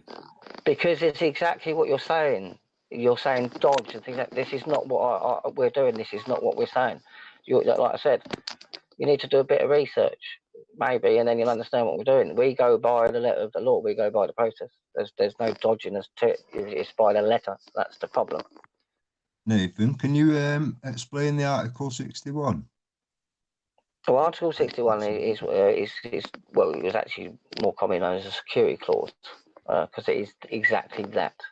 It's a constitutional clause, whereas if the people become under tyranny, okay, so we don't have to go to war, have another civil war, millions of people being killed by our own people, we have a right to do it in a lawful way, i.e., to distress and distrain. This means basically we have the right to basically make the monarch uphold our rights. And this is the way you go about it through Article 61. The barons basically have already pulled this on, basically. So we are in a situation where, well, to not go off on a million tangents, go into the EU, many of the acts, statutes, many of the treaties in the EU are actually just trying to destroy, especially the Lisbon Treaty, are destroying our monarch. It's an attack on our monarch. We're being attacked. So that's why we're in Article 61. What? If you don't go into Article 61, you're compelled actually by law to. Right.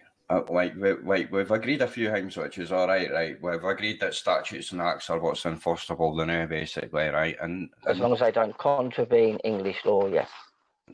That's what's enforceable now, and the precedent's been set there. And what you're saying has never had legal precedent set for it before. Well, a lot of it, I'll say, because the ECJ have just ridden rimshot over everything. They've only just come out of the EU. We're technically at the only point, really, in the last 40 years where we can say legally and lawfully, blah, blah, we're actually now under complete English law. But now we've got the problem of UCC law still in our courts. We've got whatever. Council tax I do believe council tax goes to upkeep the court buildings and certain bits like that as well. Probably, I would imagine so. So there's many reasons why you can actually question council tax. Like I said, I'm not going to say I'm on here because I'm not going to give anybody any reasons, Flo, mate. This is the reason. People are going to have people have got to have their own individual reasons not to do this. Well, we've got. If I'm not going to come onto a radio station, I'm not going to go and give people reasons so people can use it in a dodgy way. Well, that's what I'm saying. Not the only way that you can do anything is if you can't afford to pay it, and even then, and like if what you're saying is you would have the money there set aside for when you can pay it. So that makes no sense whatsoever, Nathan. You can either. No, you can't. Look, what I'm saying is you can actually protest council tax, and you can do it legally and lawfully, but you can't go just spending money. You have to have the money there, and you have to be willing. If you are found as a thingy because you delayed and pissed about, they will fine you £90. That's Right. if it goes. If it goes against you. So you're getting into debt then. So there you go again. You're going to try and imply debt things like that. This is why you would know this before you even get into it. So you'd have the £90 put aside, wouldn't you, Flo? Right. Well, wait a minute. Right. You're telling me on one. You wouldn't be getting yourself into debt because you know the process. Confusing now because and you get into this is really confusing me. Right. I need you to clarify what this is, right? Because you're talking about folk who can't pay, right? And then you're saying that folk that can pay that are keeping it aside for when. Yep. Because unlike you keep implying, all cases are individual, mate. Right. And they're all enforceable. You can't blanket them all with, you can't, no, but this is the thing, even the statute allows for that. You can't blanket them all with one thing, mate. This is the whole point. All I'm going to say about it is basically the statute is what applies in law. It's what's enforceable in law. There's no ever been precedent set for Article 61 making anybody exempt for council tax. And that's the bottom line here, right? Because Article 61 hasn't even been invoked in hundreds of years. Right. So you're going to try until 2001. Legal precedent is what you're going to try and set here then, essentially. I'm not trying, as I have explained, I am not setting anything. We are not setting anything. All we are doing is helping people out with a process. It's already there. But so there is precedent for what we're saying. It's already there. It's been there all the time. You're saying that's something that's not been used in how long? If you go to Article 61 route, a couple of 100 years. A couple of 100 years is applicable to something to do with Housing Act 90. Actually, yes, it is. Everything's applicable law. The law is the law, mate. Aye, and the law was what's. Just because you don't believe it or your opinion is different doesn't mean anything in law, mate. The law's the law. I deal with what happens in terms of what's enforceable and what will be held accountable by, right? And there is no amounts. Because you'd walk into court and you'd say, yes, I believe in this statute. Yes, I believe I'm liable for this statute. Yeah. Therefore, you will be liable, mate. There's plenty of folk went into court and said, I do believe in this statute. I do believe in any of these acts and all the rest of it. And guess what? They went to jail for no paying their council tax, right? Yeah, because it is the way they went about it, well, as I keep saying, it's the way they went about it. You're talking about a lot of freemen and land. You're not going to say it because you're going to try and label it too. You're talking about you talk about constitutionalists versus freemen and land. You keep doing this, keep blending it secretly in the background. It's not going to work, mate. All the cases, the many cases you're talking about, you fail on because most of the ones you're relying on are freemen and land. Right, well, they're not applicable here, mate. Nathan, you can't say nothing if there's no precedent being set in law for using that. Okay, and as I said, I'm not going to come on here and allow criminality to happen with what is going on. So what we're saying is the process that we tell people to do is already there. It's nothing new. It's already there. You just go through the process and you try and help yourself out by using the process to help you. That makes no sense whatsoever. How something that doesn't have any legal precedent is suddenly able to override existing legal precedent. That's a backwards argument, right? And there is well, what it is, though, mate, is you don't understand precedent and you don't understand law because, as I keep trying to explain to you, the precedent and the procedure is already there. No, there's not. So despite what you keep saying, you're just trying to confuse people. The procedure that we use is already there. Here's the case that set precedent that Article 61 has been invoked to successfully no pay council tax. And again, Flo, you're doing it again, mate. You're blending the two. It's not the same thing. The Article 61 route is different to the civil route, as I've said. No. Well, I'm totally fuddled by this now, right? Wait a minute. So you go into court, Nathan, right? Just say you've stopped you're into court and all the rest of it, right? Article 61 then applies to you saying to no have, like, if you've done X, Y, and Z, they can't do nothing to you in a courtroom. Have you broke the law? According to that statute, yes. And that's No. what you'd be in court for. And guess what they'd say? That statute is not a law. Guess what they will say when you start quoting that Article 61 bollocks? Mm. They will just tell you they'll do whatever they want with you. It's no. That's what will happen.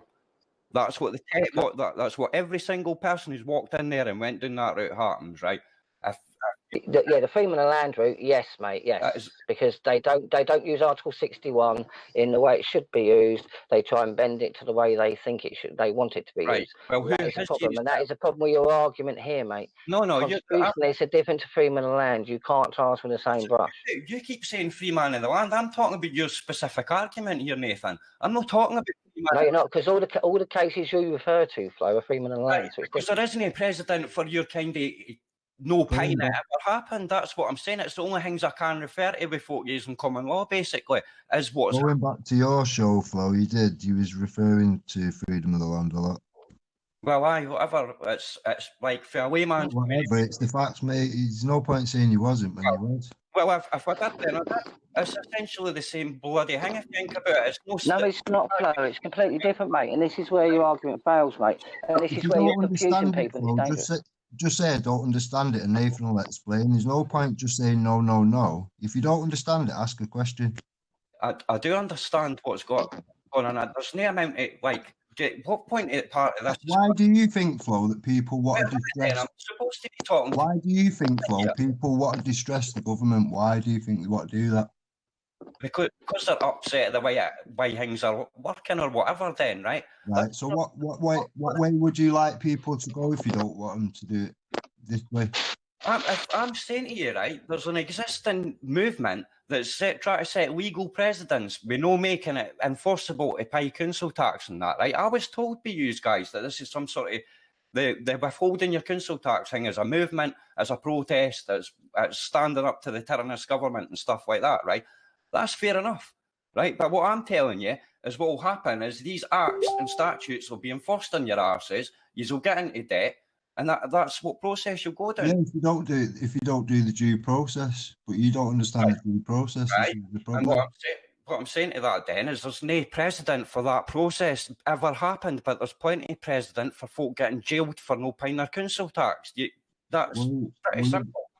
We're living in a time where what's going on has never happened before, so there's not going to be a precedent set for it, is there? But that's what law is based on. It's based on precedent. And most of the time, if you follow due process, it never goes to court, Flo. That's the whole point, because there's no refusal to pay, so therefore it doesn't need court action. I've made my point, so I'm not going to convince you, and certainly Article 61 isn't going to convince me that I can't pay my council tax because of X, Y, and Z either. And that, like, the precedent is that if you didn't pay it, you go to fucking jail. It's enforceable. The Act stands, and that's all there is to it. If folk want to actually help folk who can't pay their council taxes, what I suggest you do is get behind these QCs, the 57 of them, who are working to try and make it so that folk didn't get jailed for paying it, for no paying it. Sorry, that's all I would say. I would also I'd back you on that cause there, Flo. That is a good cause. So yeah, people get you on that, please. Well, I like to say thanks for allowing me the opportunity to speak and that. Sorry if I overtalked you and blah, blah, blah. But, no, thank you, Flo. Yeah, mate, it's nice to have a little debate with you, mate. I'm kind of, I've got company here and that, so they do want to hear this bollocks. No, it's nice having a debate with you, mate. That's it. No harm, no foul, isn't it? No, not at all, man. I'm just like, it's a place of concern anyway. It's not just pure fucking taking the cunt or anything like that. It is actually a place of concern that folk will end up in. Yeah, it is. It's a genuine concern for the people and what's happening now. And it's the problem. I do support the longer courses, but we've got a problem now. If it was me, I wouldn't be sitting having this conversation. I would be doing something else. But anyway, cheers for having me on and that. No, cheers for coming on, Flo. Cheers for having a debate, mate. I mean, anyway. Good. It was good. Mentally and then physically, and when I know I've killed you off, I'll take a holiday out in Sicily. I need a break before I break down. You're not Thomas up, you're not Killer B. I'm spitting to DMB for fun.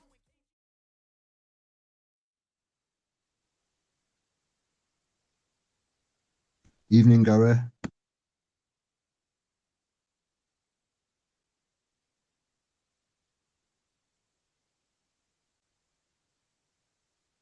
Gary, you there?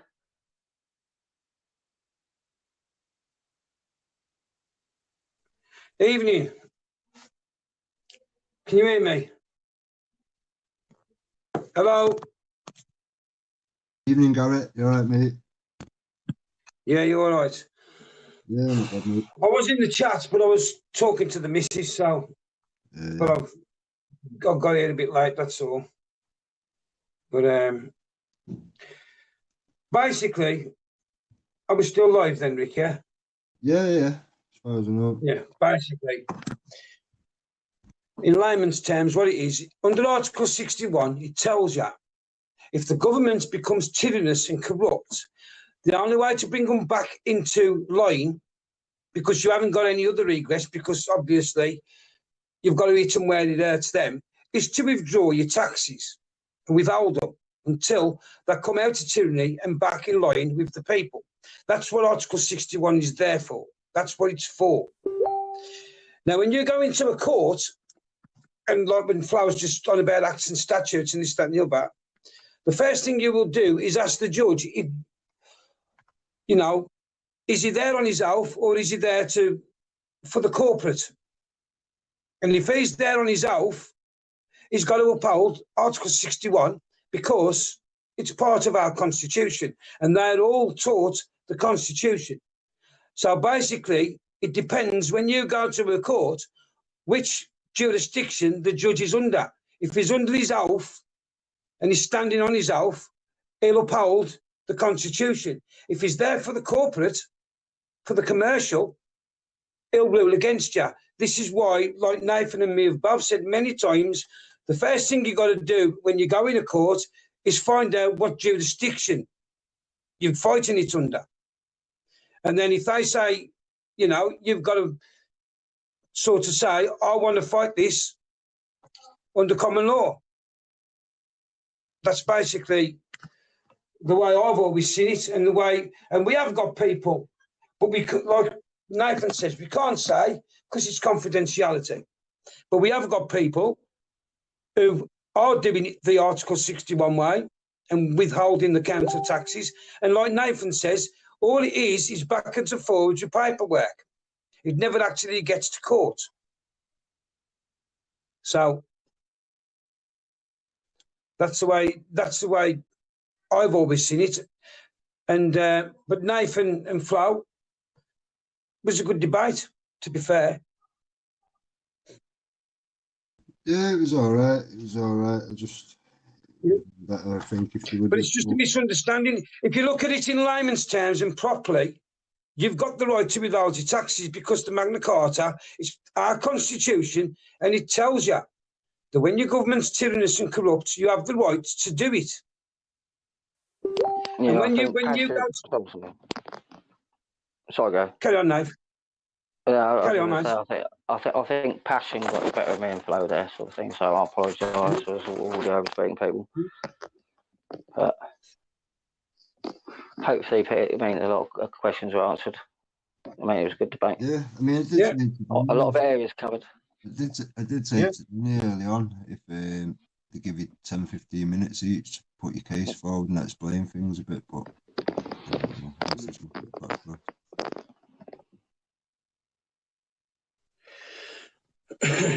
you know, but it's one of them.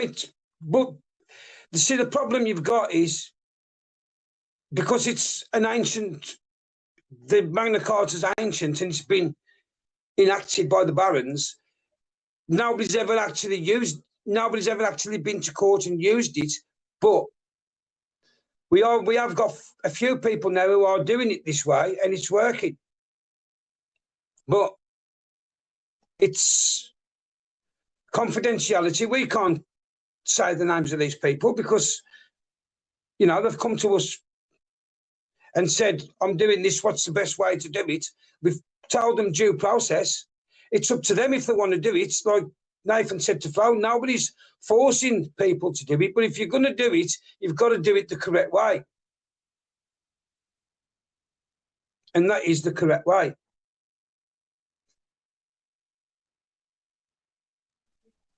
But, and like you hit the nail on the head, Rick, What else can you do? Well, there's things that people can do, mate, but I'm hoping people find a lawful solution, to be honest. That's what I'm saying. What else can you do? The only other thing you can do is civil war, go down there and try and rag them out of Parliament and all that. What would you rather do? Try and do it peacefully? Well, or let's look at what's already happened in 2019. Was these things not already planned? Do you know what I mean? Yeah. We're already there. We're already there. So for anyone that's thinking that we're not there yet, we're already there. These things have not happened because people like us have jumped in and said, whoa, what you're doing there is actually treasonous or whatever. Yeah. And don't forget, council tax is a commercial tax. It's only supposed to be for businesses. And that's the other thing people don't seem to realise. But, you know, it's one of them things. You either believe you've got the right to do it and you do it, and you distress the government because it tells you you've got the right to distress the government in any way, shape or form you feel fit, as long as it's peaceful. And you can't get no more peaceful than saying, I'm going to withhold my taxes until you come back out of tyranny. Because as long as you carry on paying it, and that's what Nathan was trying to say, well, the only alternative then is carry on paying it, and the tyranny is never going to end, is he? This is it. I mean, FLO seems to be of the opinion of it's just one by one. We're not on about doing that. If 1 million people, 2 million, 4 million, however many people decide, right, okay, we're all going to stop paying now, then you will cause a problem. Yeah. Without numbers, it's for call anyway. We've said that. This is what we're saying. This ain't going to work unless you all do it together in numbers. Yeah. That's it. Because it's about distressing. It's about distressing the state to get them to come back on, you know, out of tyranny. And they've got a duty of care to the people of this country, and they're failing. Yeah. They've not got a duty of care anymore. That was one of the points I was trying to make before I was cut off. This whole point, if we do want to back things like making it so people, it's not people being in prison for not paying it and stuff like that, what don't you think one of the best direct actions for everyone to say, well, we're not paying council tax to stop imprisoning people? To me, it's as simple as this. Can everybody identify treason gone on? I'm pretty sure 99.9% of people can do. So what we're going to do about it, to me, if we can use lawful solutions now, we should be doing so now. Simple as that. Yeah. Because what you're doing, Rick, you're acting and you're doing exactly what your constitution is telling you to do. It's not us telling you to do this. It's the Magna Carta, the Constitution. Is telling you when your government becomes tyrannous and corrupt, it's your duty to go into lawful rebellion, Article 61, and remove the tyranny. And one of the ways is to withhold your taxes. Yeah, exactly. So it's all legal and lawful. What you're doing what your constitution. It's not me and Nathan that's come up with this idea. It's been there since 1215. Yeah, law's the law. It's just a. And exactly, it's been there for these exact reasons, because people have been in prison, prosecuted, criminalised that lot for non-payment and stuff like that, and that's exactly why it's there. Yeah, and then what's come along and happened is in 2001, the barons invoked it again because they saw the treason and the corruption, and there was more or less saying to everybody, there you go, now's your chance to remove the tyranny and corruption. It's down to you guys. We've invoked it. Now go and do it. You know, it's just what people got to realise. Constitutionally, by our constitution, it is the people that uphold the law in the communities. The police just back us up. So it's our duty to. So if we don't uphold these laws, then we're accepting these laws, and then we'll be liable to these laws. We've got to start upholding our rights, upholding the true law. Once we do that, things will change. That's the way you change law. You uphold the law. Yeah.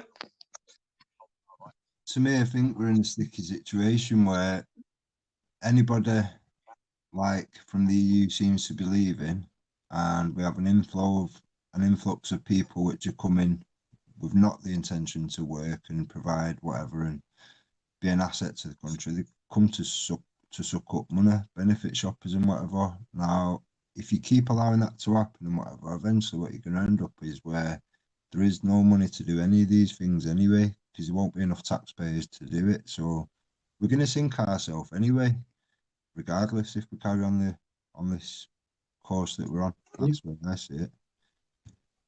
See, what we're trying to do, Rick, is do this en masse. Because if you've got 10, 20 million people doing this, they can't imprison everybody for the start. So, but I'm quite confident, and I'm sure Nathan is, and any other constitution person who believes and knows the constitution is there, if you went in front of a judge and told him the reason is you're under Article 61, you've invoked your right under the Magna Carta, Article 61, to withhold your taxes because the government is now tyrannous and corrupt. Any judge that goes against that is committing treason. Can I just clear up the jail thing where everyone's getting dreadfully wrong, to be honest with you? There is no jail sentence for non-payment of council tax. What people actually get sent to jail for is willful refusal or neglect of a court order. Now, willful refusal and neglect of a court order is pretty much the same as contempt of court. Like, there is no law in the UK that sentences anyone to jail for non-payment of something. No, you're bang on, AJ. It's a civil matter, so there is no prison sentence. It's an imprisonable. It's not a prisonable offence.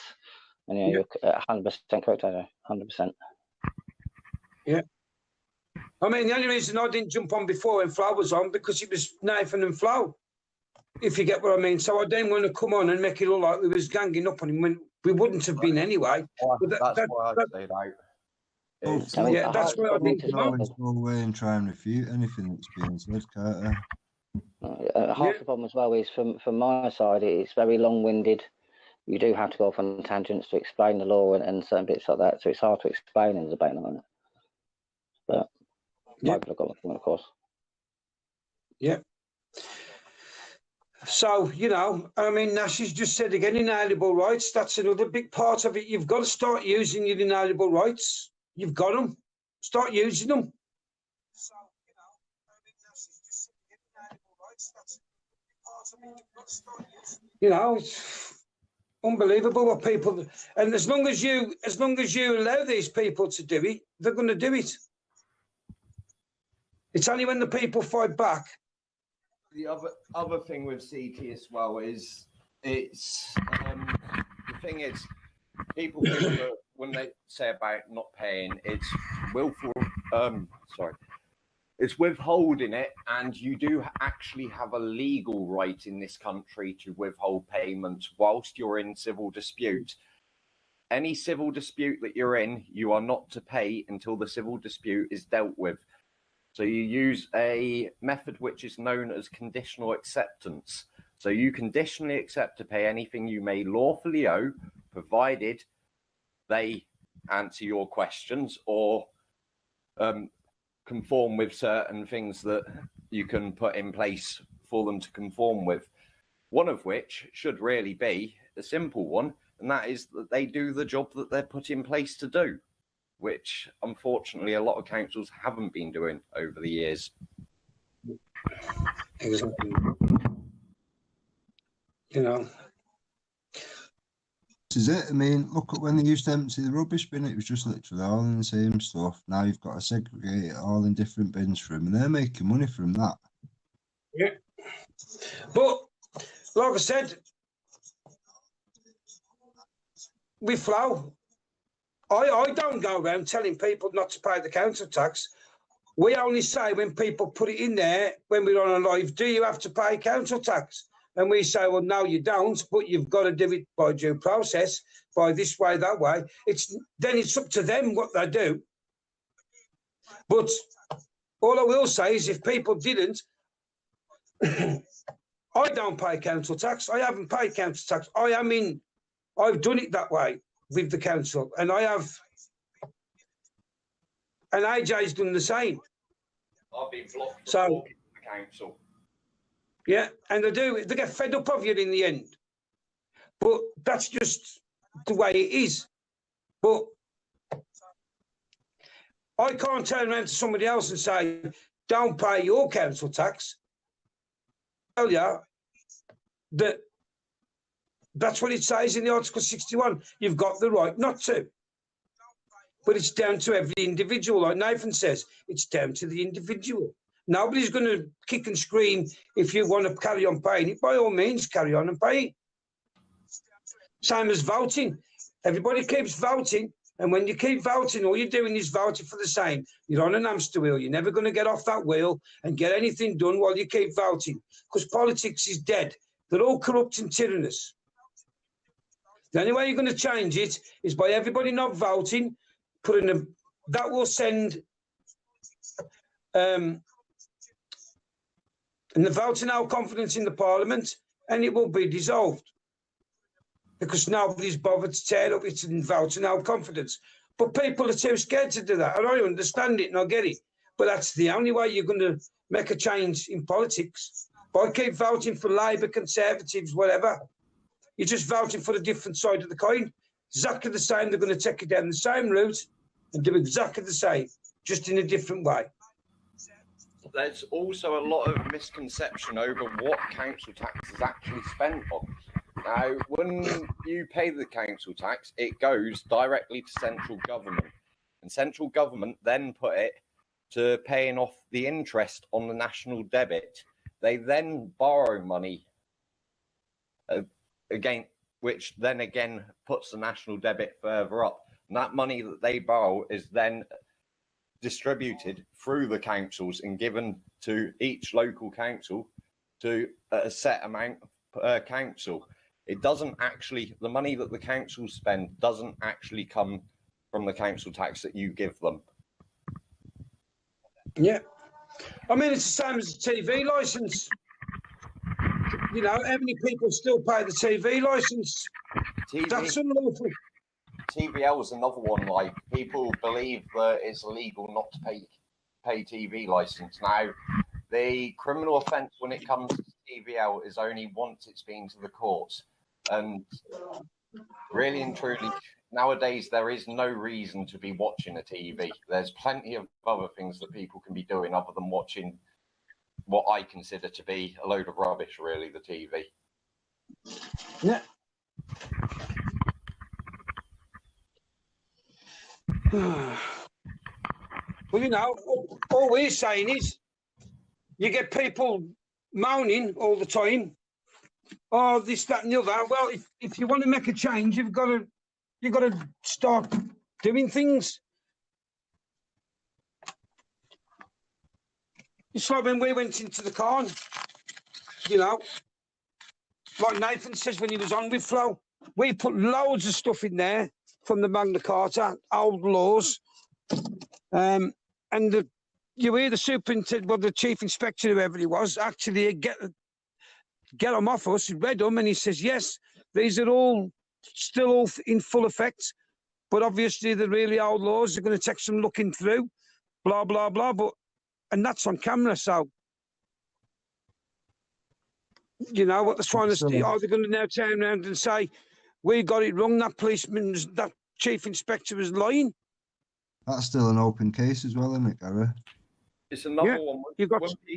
When people talk about common law and they say that we're not governed by common law in the UK, they are actually incorrect on that, because if you look at the sentence for murder in the UK, you are tried under common law. Yeah. There's a lot of misconceptions with it all. But what it is, they've come along, they've put acts and statutes over the top, and it looks like they've repealed everything, but they can't. They can't repeal anything in the Magna Carta without putting it to the people, because it's not nothing to do with them. It was between the people and the monarch. Well, the barons signed it on behalf of the people, and the monarch. It's got hundreds of years before government was even thought of. The Magna Carta was actually written in perpetuity, so it stands forever. It cannot be taken away. And it would actually require the will of the people to have removed it if it could have been done. With Never in history have we had a referendum to remove the Magna Carta. I challenge anyone to provide me a referendum where the Magna Carta has been removed. If you can't do that, then you have to be able to accept the fact that the Magna Carta still stands. The Magna Carta was enacted by the people. The only people that can take it away is the people. Can I just clarify something as well? Because something Flo kept alluring to is that a lot of people like call themselves freemen of land, and what they go by. They often use the Magna Carta, especially Article 61, but they use it. I don't know if it's interpretation or whatever it is. I don't know, but they often use it in the wrong way, in my opinion. Problem is with the freemen of land is what they should actually be referring to is what you call the Charter of the Forest. This is what people would know if they knew the Constitution. The Charter of the Forest was actually superseded by the Magna Carta, but the Charter of the Forest is what gives way to what they're saying about freemen of land, but that was superseded by the Magna Carta in 1215. Yeah. Another thing is a lot of people don't quite grasp that just because people talk about the likes of the Magna Carta and the fact that that's still in force doesn't mean that legislation isn't also in force. A lot of acts and statutes were actually, the original reason for acts and statutes is it's the act of the crime that you're committing. So it's the actual action that you're committing to break that law. Yep, that's exactly correct, the action. Setting out the law and the things that you could have possibly done to have broken that law. Yep. Yeah, the law is based on physical and basically mental intent, and the action is part of the physical intent. So that would come under mens rea and habeas corpus. Habeas corpus is completely different, but yeah. Yeah, mens rea is definitely under that. Yeah, mens rea. Yeah.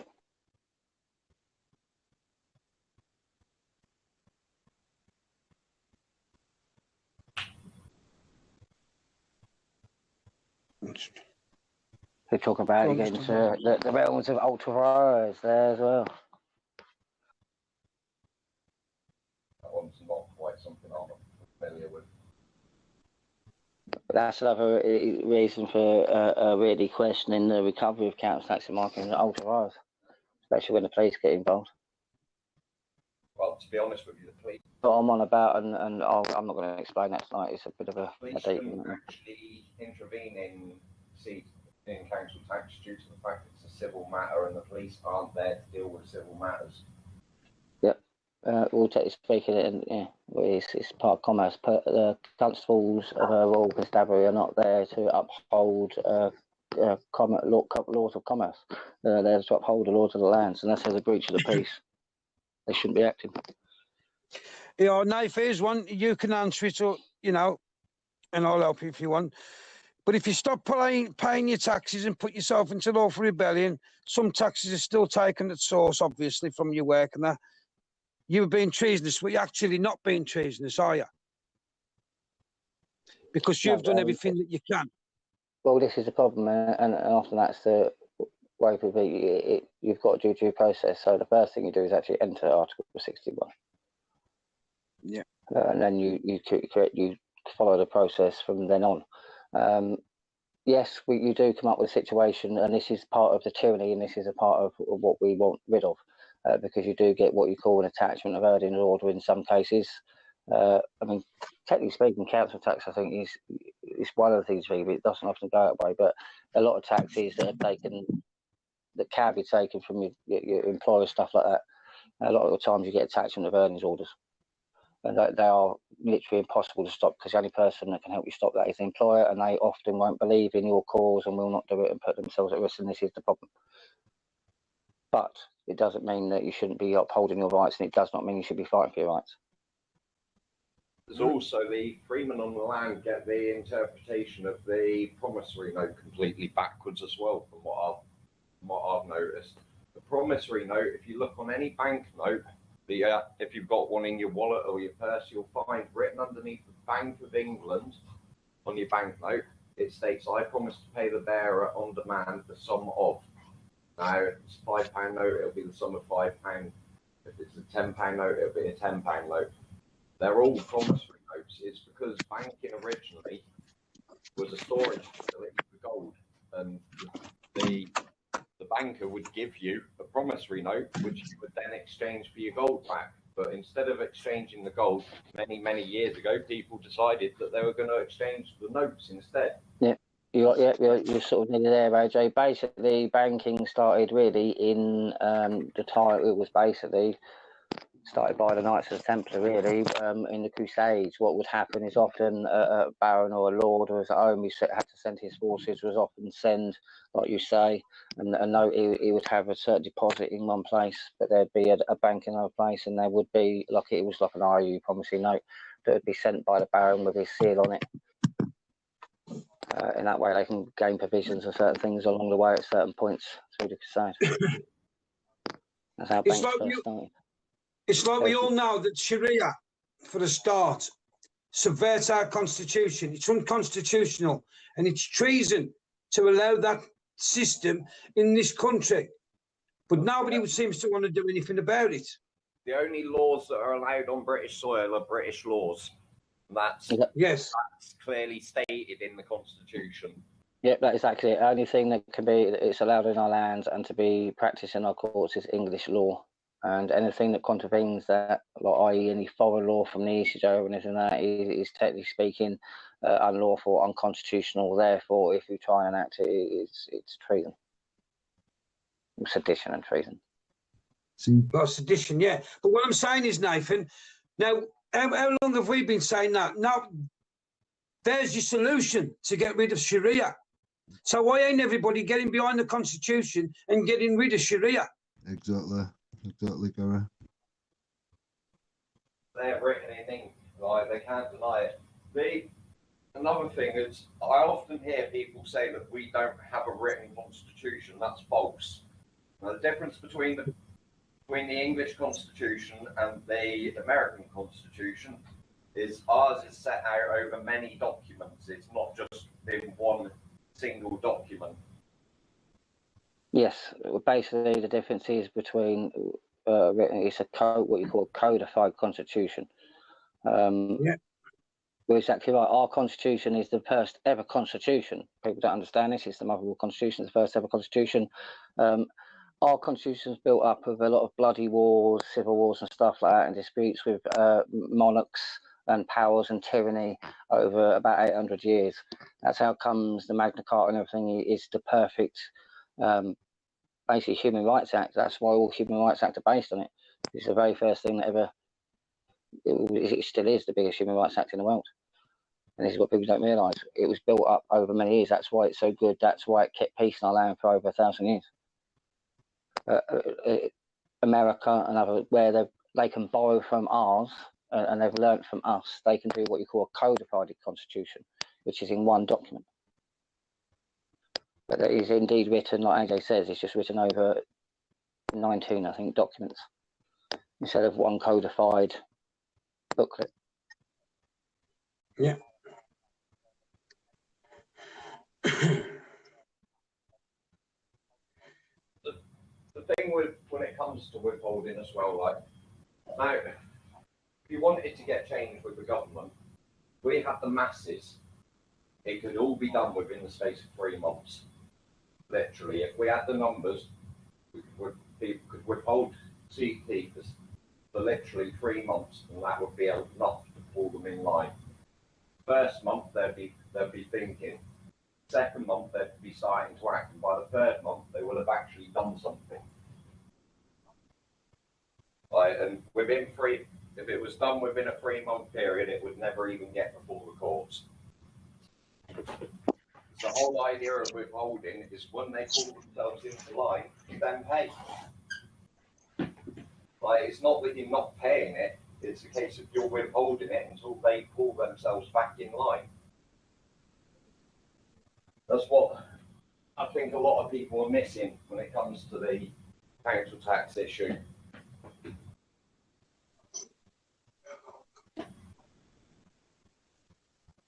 Is it possible to play that card event so people can actually see? Just one second.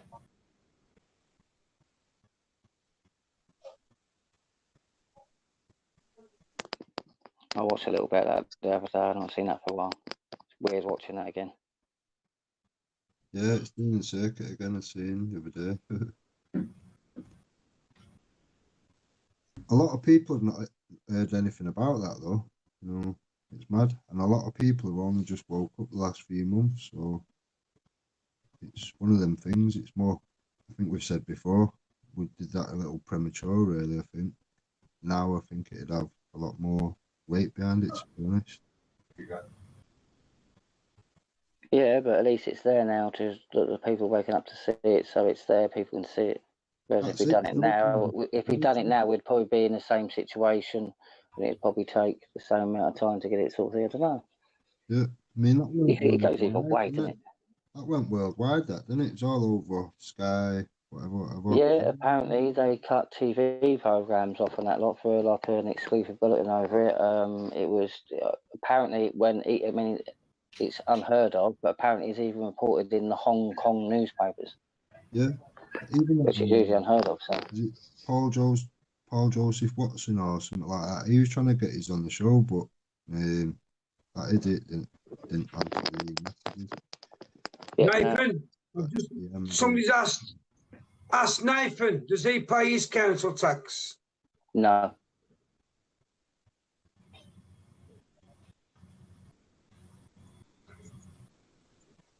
There you go. I did say that when I was on the flow. No, I don't.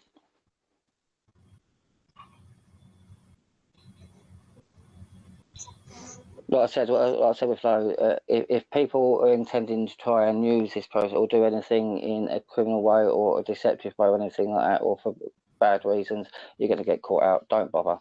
It's not worth it. You're going to get caught out. There's just no way, because you're going to have to go by letter of it, and you will get caught. You will get caught out.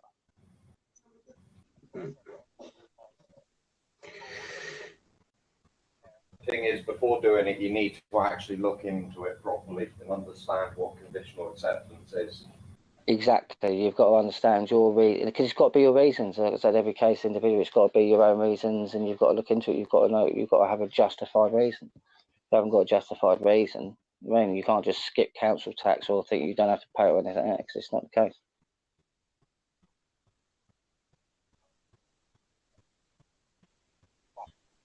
But council tax is one of the only taxes. This is what Technically speaking, mate. Before, you know, can you identify treason?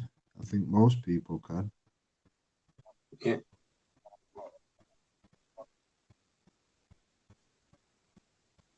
Just the fact that they've let Sharia be pushed into the system, that in itself is treasonous. People can and should be held to account. Look at where it's got us. Yeah, the fact that well, technically, all EU legislation is also the same. Yeah, the Sharia courts are unlawful in these lands and should never be allowed, and that's not racist. I say no court of court law. Only English courts are allowed in our land, and English law. That's the way it is. This is it. I mean, Britain first, Tommy, all that lot should be all over this stuff now. You know, if you actually want a result, let's use our lawful means to get a result. Yeah, and I think this is what people need to understand as well. This is part of what we're fighting for. People shy away when you say English law in English courts and things like that, but this is our point. This is where we get to uphold the Magna Carta and things like that, and that's there for all of us, regardless. This is it. I mean, it's the thing. I mean, it's the ultimate human rights act that actually lets us be free. Yeah, everybody has the right. And this is, I mean, the Sikh community, Hindu, everybody has this right. That's it. That's the most important thing. Equal, all of us. You know, this is not just British law for for one person or one skin colour. This is to keep us all equal and safe.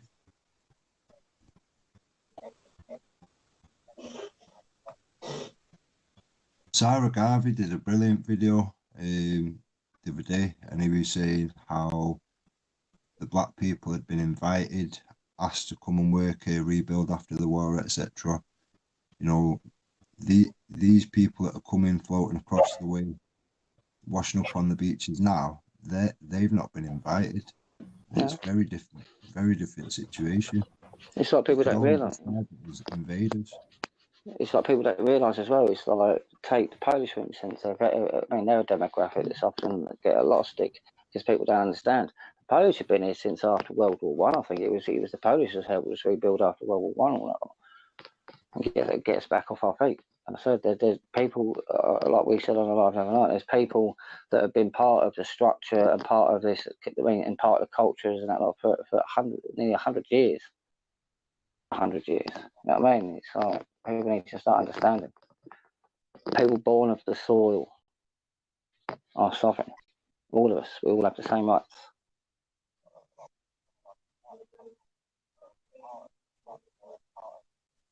Exactly.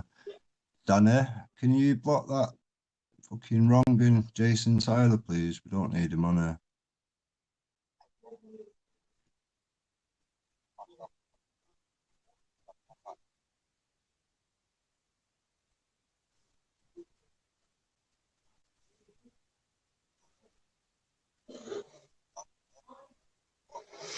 He's trying to say you live with your mum, Nath.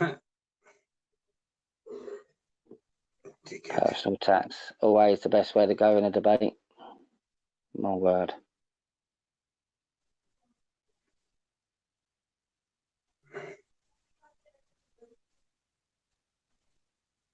And this is the thing. This is what so the law is the law. You know what I mean? Personal tax, everything is on personal opinions aside. It's irrelevant. The law is the law.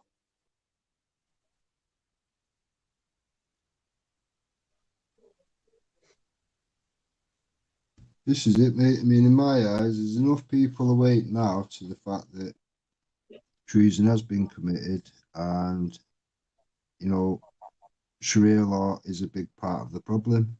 If you remove Sharia, I think you remove at least 80% of your problems. It'll start to suffer and it'll start to fall apart.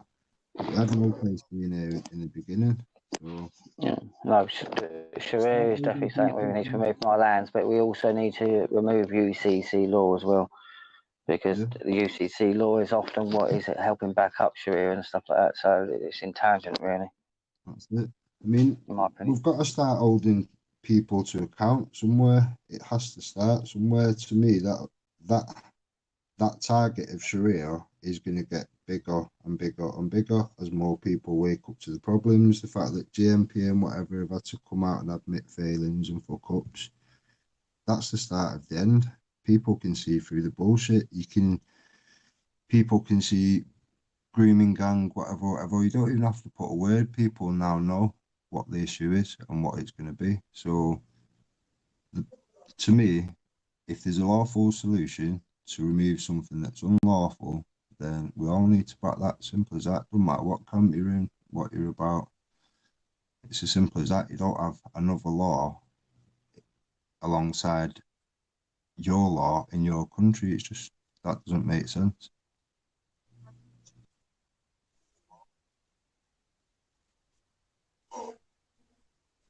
Britain first, Tommy's law. Everyone should be all over this. I mean, I kept asking a while back when it was Gerard Batten, you know, he's wrote 2 books on it and whatever. Why is he not mentioning it? Why is he not putting it to use or whatever? He knows full well. So, you know, he's openly against Islam. So to me, it's a lesser target being against Sharia. You know, people could say, uneducated people around these things would say, oh, well, he's against Islam, so he must be racist, not knowing that Islam's not a race and neither is Muslims. So to go for that target, he's already pushing the envelope a bit anyway. You know, why not use the knowledge that he's got, that we know he's got, because he wrote 2 books on our constitution and the importance of it? Why is he not using that information to take down? To me, if you want to remove Islam, you remove Sharia and Islam will fall apart anyway. So why would you not go for the smaller target, which would do more damage? It doesn't make sense. Exactly, Sharia is the main weapon. Yeah, that's it. It's where all the funding and everything's coming from. And if any movement of money or whatever, that's where it's coming from, isn't it? and our government's obviously compliant with it because we've got 4 government buildings that are paid for with Sharia bonds. So exactly, they're under Sharia bonds, and it goes as far as to even the fact that inside the building, Sharia is prevalent. I mean, there's no alcohol and things like that, and we're talking about the Admiralty building, things like that. These are national buildings that should never have happened. yeah, pure treason all day. So the fact that we can use Article 61, see, it won't do no good if there's just a few hundred or a few thousand. It won't make no difference. But if there's 17.4, all of a sudden it would be an impact, and it would work. It's as simple as that. The numbers. I think this is where I think FLO and a lot of other people get Article 61 mixed up. Article 61 is a declaration. This is why you do it first. You basically it gives you sort of lawful backing, because you're basically saying, right, my actions from here on in are going to be, and if I do something, it's going to be for this reason. So you're giving lawful excuse before the fact. Yeah. So as long as you remain within the law in your actions, this is the whole point. So instead of like you doing an action saying, oh, it's because of Article 61, what you're doing is saying, right, excuse me, I'm going Article 61, which allows me to do this, so I will be. Right, guys. AJ, this you and Nathan can answer this if you want to. Andy Hughes has asked if there's a statute limitation on council tax. That's a funny one, actually, because should apply to everything, but councils ignore it. This is the problem, and I was going to say the same thing, AJ. Technically speaking, yes, there should be, but the councils don't seem to acknowledge that in any way, shape, or form. No.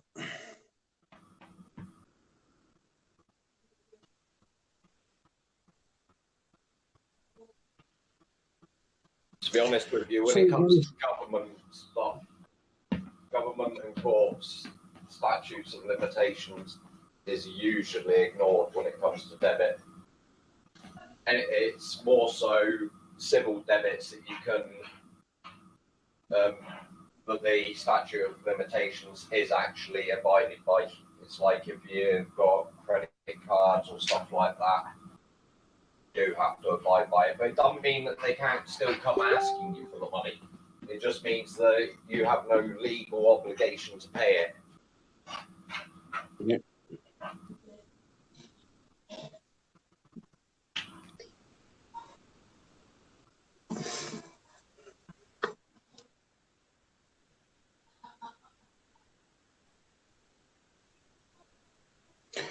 I'm just reading, looking for the questions.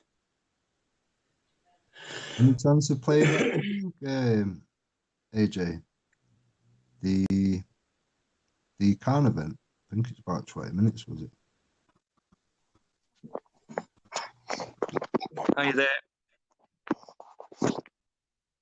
How you doing, Andy? Is it Andy? It's Fred. Play. Oh, Fred, right, Fred. Play the Cannes event. Yeah, I just had some trouble with Hangouts. And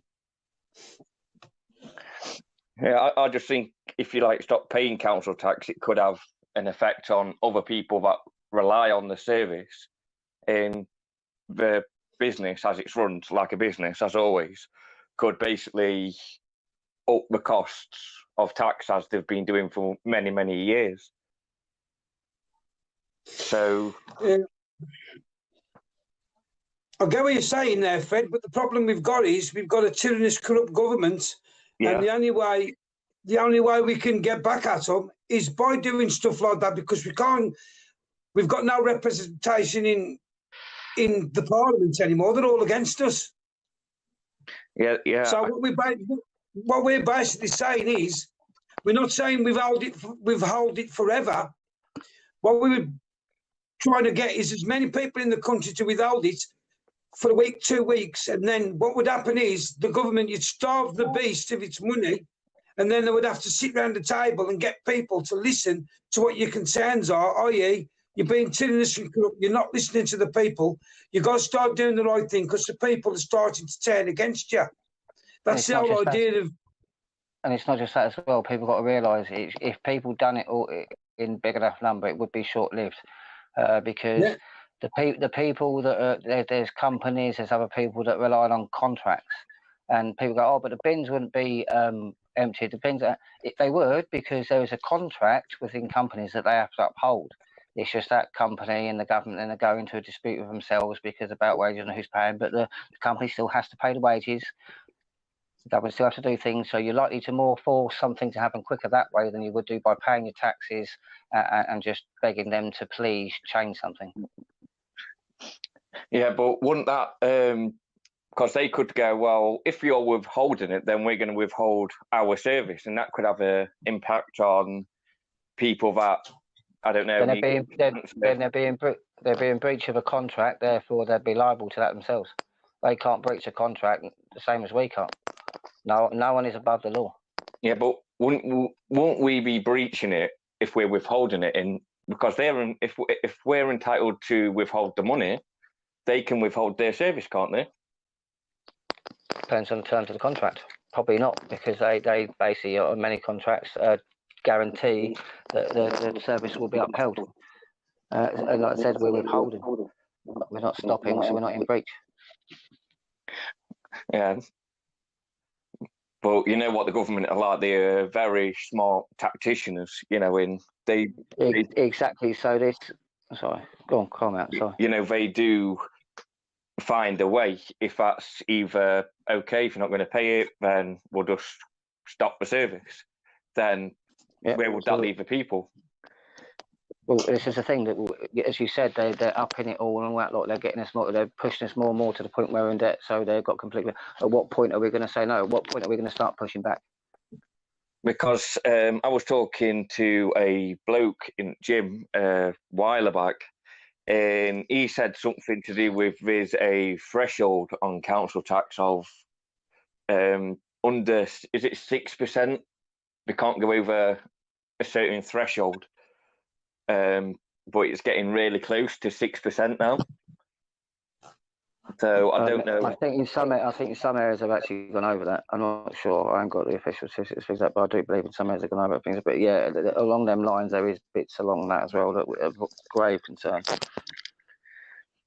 We've also got to look at, Fred, there's places like where I live now. There's probably 450,000 people in, or something like that, in my town. Or 250,000 people in my town, and they've just knocked the police station down, got rid of it completely.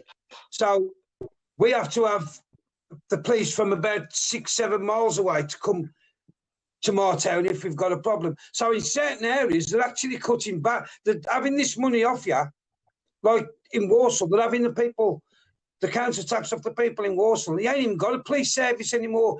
It comes from somewhere else. So they're actually cutting back.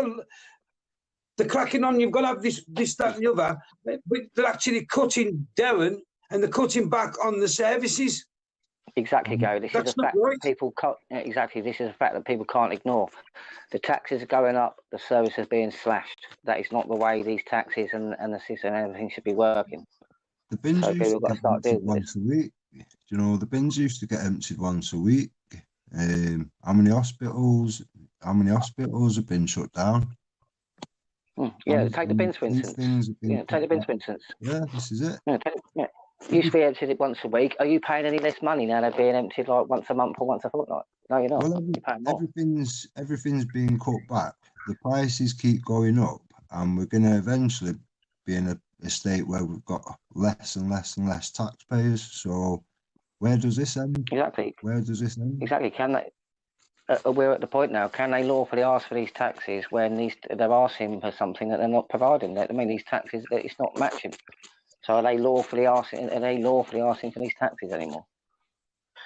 Well, the thing that's getting me is you hear on the news that the economy is doing well, unemployment's falling. Well, if unemployment's falling, then you should be lowering the tax rate. You should have shitloads of money, but we're not. How does that work out? If it's dropping, more people are paying tax, and if you've had it at 5.4% on average, then we should have shitloads of money. So why is our services being cut? Exactly. Fred, answer me a question. If you had a lawful and legal way to protest about this, don't you think that would be a good idea? Well, it would, but there's always... Yeah, I'm just saying, in concept. In concept, it would be amazing. Yeah, well, thank you. Well, in practical, as we've seen with many other demonstrations, like just take the yellow vest, when that first started out in 2000, whenever it was, 2018, it was massive, then it just collapsed. Well, this is the thing. This is why a lot of people. I mean, I think personally, if most people gave it a chance, if they tried to learn their inalienable rights and certain bits about it, most people, I think, would keep up with it, because, like I said, this is your freedoms, your liberties. This is what allows you to stand up and say, no, you're not doing this to me because of this reason. And this is what a lot of people don't understand. They don't know their rights. So when they go to court and when they go up against these corporations and the council, they don't know their rights. So therefore, they don't know how to fight against it. So they just accept it. Therefore, they accept liability. I think it's about educating. It's about educating the people before. And this is what we keep saying. You've got to educate yourself. It's about educating the people. If we can educate the people, then we can make an educated response to this. Would be a lawful response to it. I think we should be a bit more like France when Macron upped the fuel duty, and they all came out. And I thought, well, why can't Britain do this? Well, the only thing about that is because, like I said, with our constitution, where we have done things before, I mean, let's take, like, the police still don't technically class it as a right, like the violence like that, what Thatcher did and that lot. And we have laws, really, against this sort of thing. So it's like, it's not the same for us as it is in France and stuff like that. You've got to have lawful reason and lawful excuse to do something. I mean, we've got the right to protest and to do all that lot. But again, we have a police force that puts commerce over lawful and constitutional duties. So I don't know. It's a complicated one. But again, it's the people standing up. We're in a situation in this country where people are working so hard just to make ends meet. They haven't got the time, or they're too knackered, and this is what the government are doing. This is why we need to start pushing back now, because it's been happening for decades now, and we'll get to a point where it'll be impossible to do this.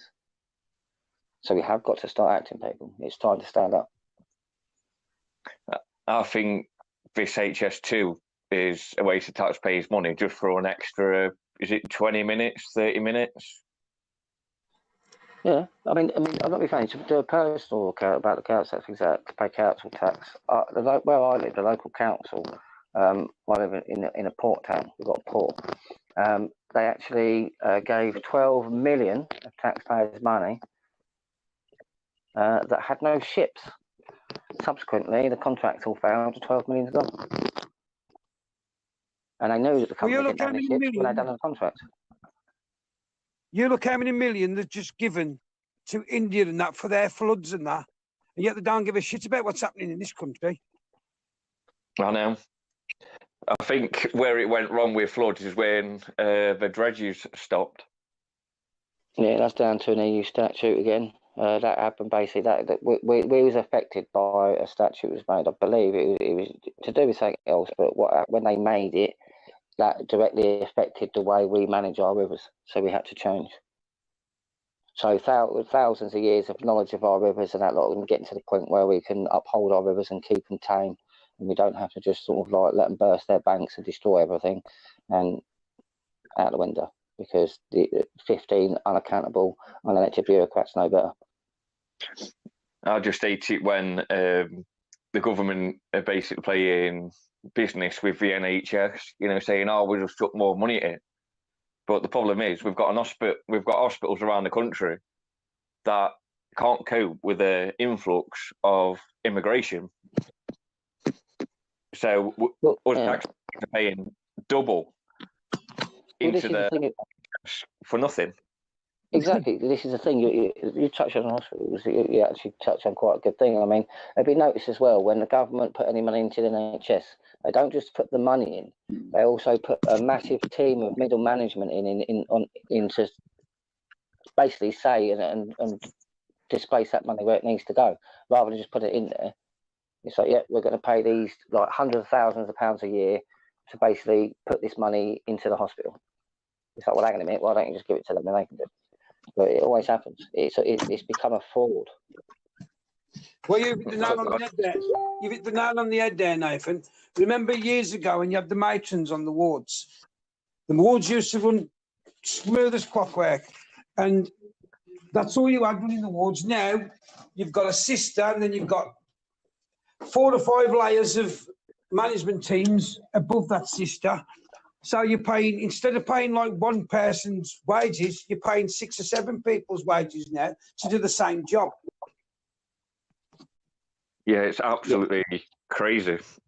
Yeah, matron knew what she needed on her ward. She knew what supplies she needed. She knew what was coming in most. She knew everything that was going on. She made it her business. Now we've just got a team of people that don't even step foot on the wards, let alone what's going on them. Yeah.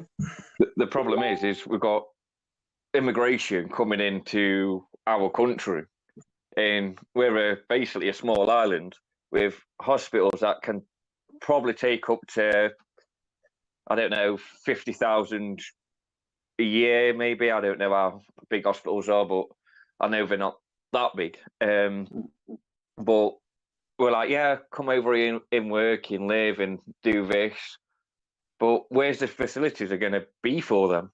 You know, we're doubling our population to where the hospitals can't cope, and we expect money is going to solve it when it isn't. Exactly, mate. Exactly, and this is part of my problem with immigration. I truly believe we do have a responsibility. So, if we do not have the infrastructure, we do not have everything in place to take care of these people if they do fall on hard times or it doesn't work, then we're not using our duty of care. We're basically not doing the right by these people. And I'm going to say that regardless of whether they're illegal immigrants or not. At the end of the day, on a human rights level, if we can't care for these people, there's no way we should be going anywhere near it. Like I said, in a ways, we have to now start working on getting the people we've got here now on our feet, getting to the point where we can support ourselves. Then we can start supporting more people. It's ridiculous. We're just causing more harm. It is massively shocking the way the system is run. We just think, yeah, we need skilled workers. It's like, well, look at our infrastructure. It's crumbling. It is knees. You know, it needs sorting. And the only way you're going to do it is close the border. And I know that sounds horrible, but we're in crisis. I think you'll actually get better results from border control and implementation of British law, to be honest with you. If British law was implemented properly and we have proper border control, we wouldn't have half the immigration. No. We're coming over it because they believe it's an easy ride. We should have the Australian way. If you haven't got money to sustain yourself, in working, a property to go to, and medical insurance here, then you shouldn't be allowed in. Yeah. I mean, you've only got to look at back to what we was talking about, the NHS, you've only got to look at the doctors for now, doctors' surgeries. Before, the old way used to go in, well, round here you used to go in the doctors, pull a ticket out of the machine, and you'd be seen by the doctor that day. They've scrapped all that, what was working perfect, and now you have to phone in or book online. And sometimes if you go and try and book an appointment at the doctor's now, it'll say, when would you like to see a doctor? This week, nothing available. Next week, nothing available. This month, nothing available. So you've got to know a month and a half in advance when you're going to be ill to get seen. Nowadays, it's disgusting.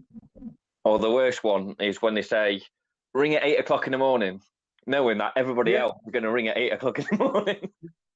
So you can't get through. Exactly, it jams all the phones, and what they've done, they've got rid of a perfectly good system that worked, i.e. people used to go in when there was bad. on the day that was bad and that, and pull a ticket out of the machine and see a doctor, to now you've got a book now. And then, of course, all that's been booked in advance and in advance and advance by people who just want, you know, to renew the box note or whatever. And then the genuine people who are really ill are having to go to the walk-in centres. And then the doctors moan at you. You get a letter through the post off your doctor saying, why have you gone to the walk-in centre? You've just cost me X amount of money. To which I'd write back to the doctor and say, well, if I could get in to see her when I was ill, I'd come and see you. But obviously, I was ill and I couldn't get in to see you for a month, so I had to go somewhere. Yeah.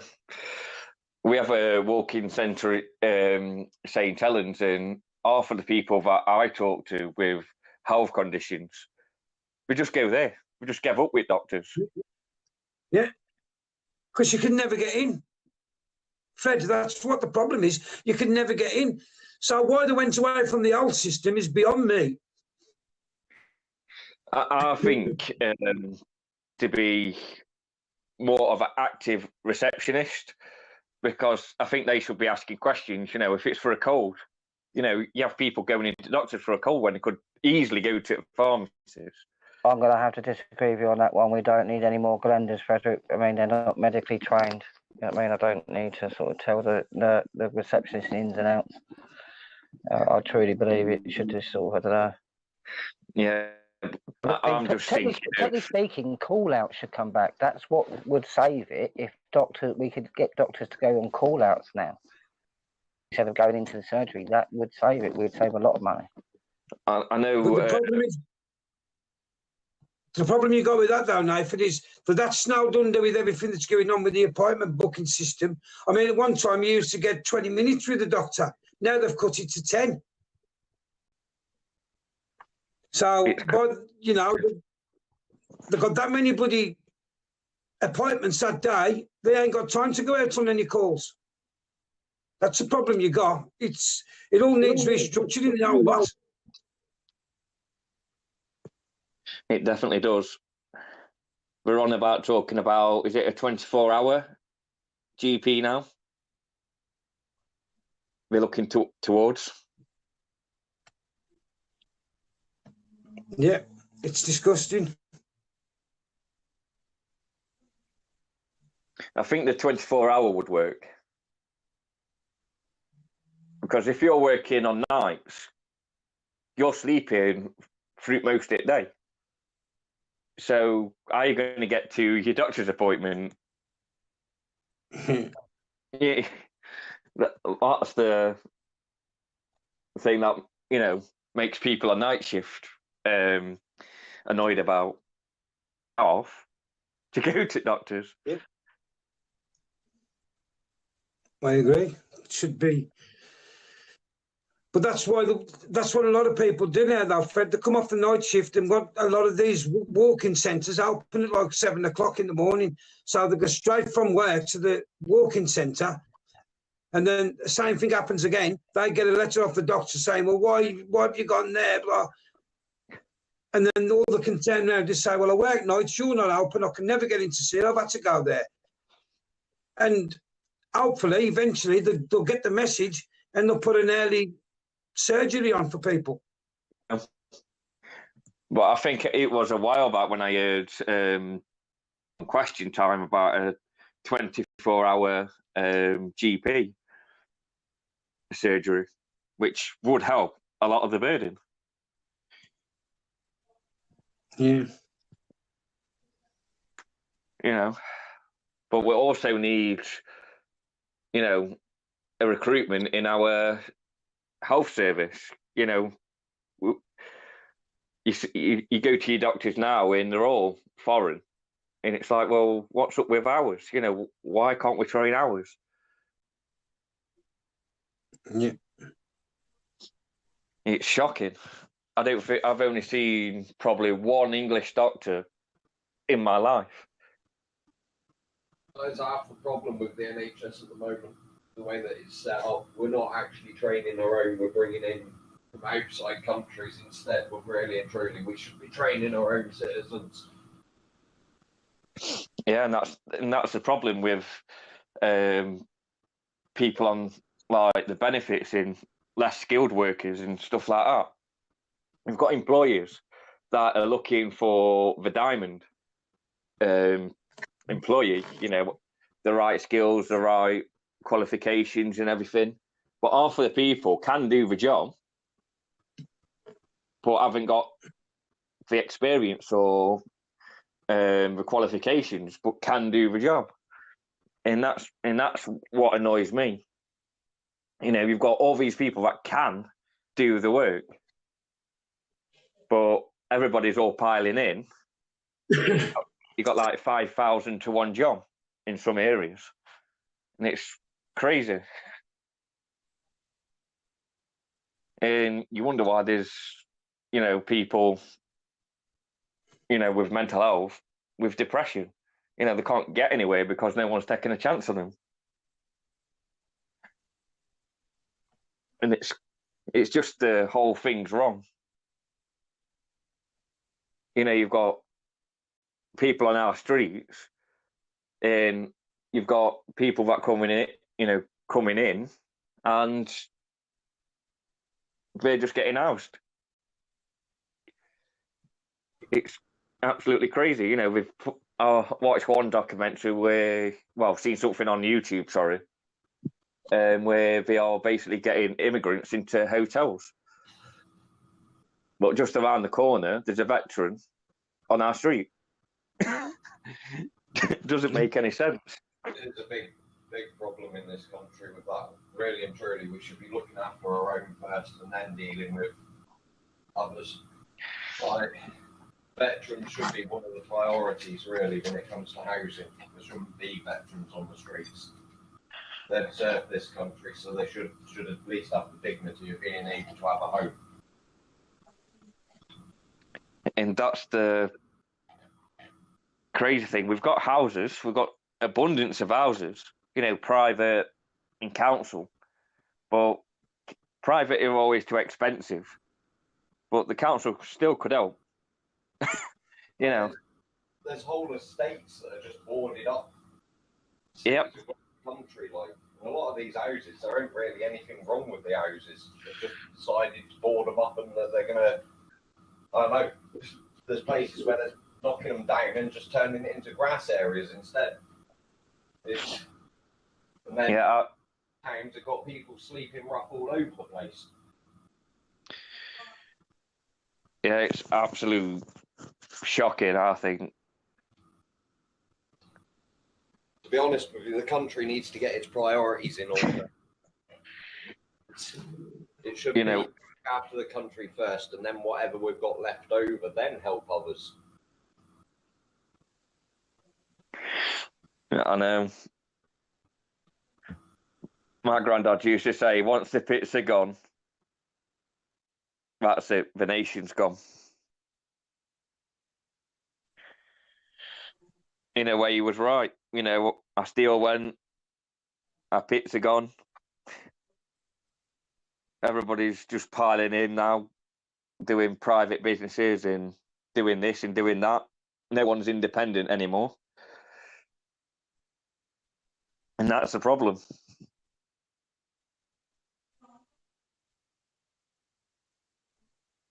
There's a case of, the problem is they're phased out with like sort of education on our constitution, that in schools. Schools used to teach things that were relevant. Nowadays, a lot of what schools are teaching isn't really going to help you in everyday life. It's more so for conforming with what they want out of you. Yeah.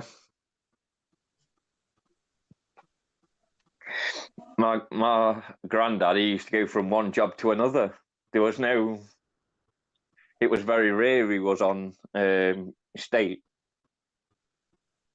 And there was none of this, you know, online application or anything like that. You went to the job centre and you got a job and you got told where to be. That's as he had it. I remember when I was younger, it used to be literally a case of you go to the employer, right? Most of the jobs I've had over the years have come from going directly to an employer. right? And that's what people used to do before the job centres were around. Yeah, and I don't know why they're called job centres. Well, they're not really job centres as such anymore. Like, We're just like, administrators, aren't they? yeah.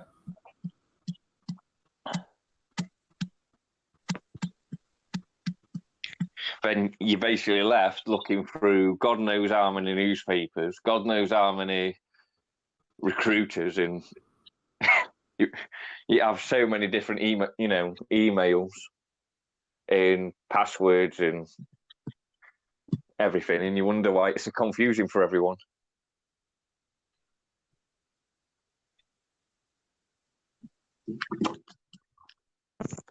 A lot of what's not helping as well is this here. They say that unemployment's at an all-time low. Now the only reason for that is because of 0-hour contracts. Yep. Like, so they're disguising the actual employment rates via 0-hour contracts. I used to be in the gig economy, and that was crap. Commission-based work, basically saying, "Oh, that's work." It wasn't. Didn't earn a penny. Yeah, there's some jobs that are like that. Window sales can be like that as well. Yeah, that's what I used to do. I did it many years ago myself. It used to be hard work, and you didn't see any profit out of it at all. Walk for hours knocking on doors. Although then, I think they've done away with, well, I say that done away with it, people still do it. I know that they actually brought in legislation against cold calling, but it still goes on a lot. Oh yeah, especially with Safe Style. Yeah. I could get a job tomorrow doing that. But I wouldn't do it for love nor money.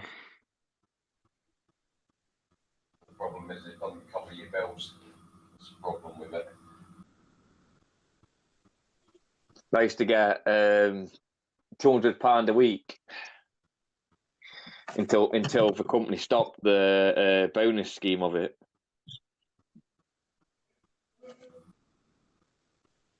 That's when I left. I thought, sod that. As soon as that stopped.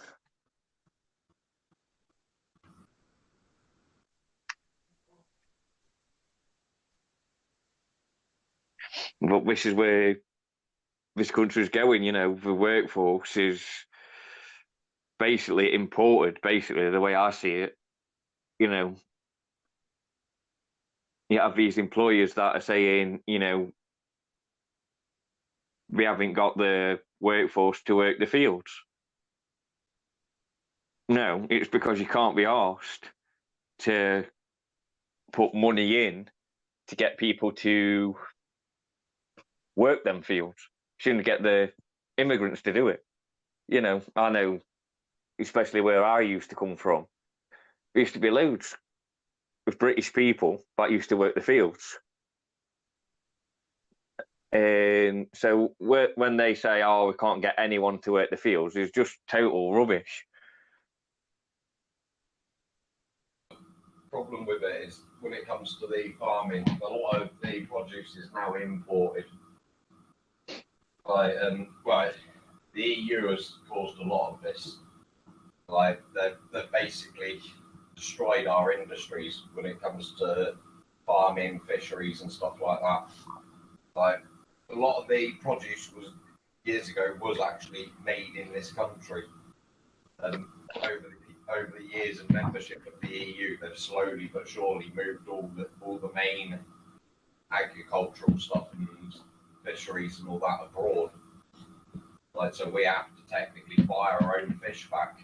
What would have been fish from our waters, now we have to buy it back from overseas. I know, innit? Literally, we're paying for our eyeballs for things that we could technically have without half the hassle. It's like when people go over to France for French cuisine. Makes me laugh every time because it comes from us. there is literally no difference between French cuisine, i.e. seafood, and our seafood. Well, it will be the way that they prepare it. Yeah. The only real difference, and technically you can do that yourself. But the langoustines, they come from Scotland. I know that for a fact. Yeah. And the mussels, they come from Scotland. Because you have to live in fresh water, and up in Scotland, they've got the freshest water up there. And they harvest them. So, technically, they're robbing us to basically say it's French cuisine. So people are going over there having French cuisine, and the businesses over there are benefiting from robbing our own pockets, basically. And it's absolute shameful why our fishery is catching it, and their boats are catching it. They're catching twice as much as we can catch, and we're not getting the right price for what it's worth. It's crazy.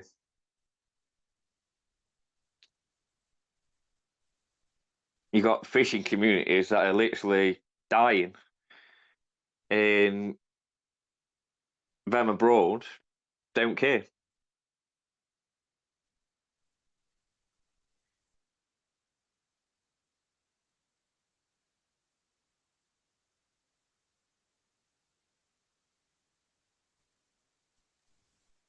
That's the crazy thing about it.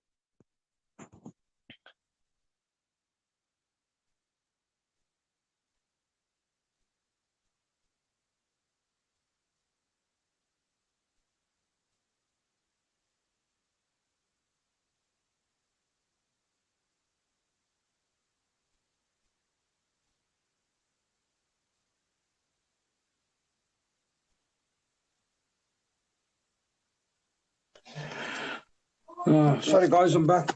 Everybody's gone to sleep by now, Fred. Yeah, I know. But I think we should have a armed force in our channel. If they can pay for coming in.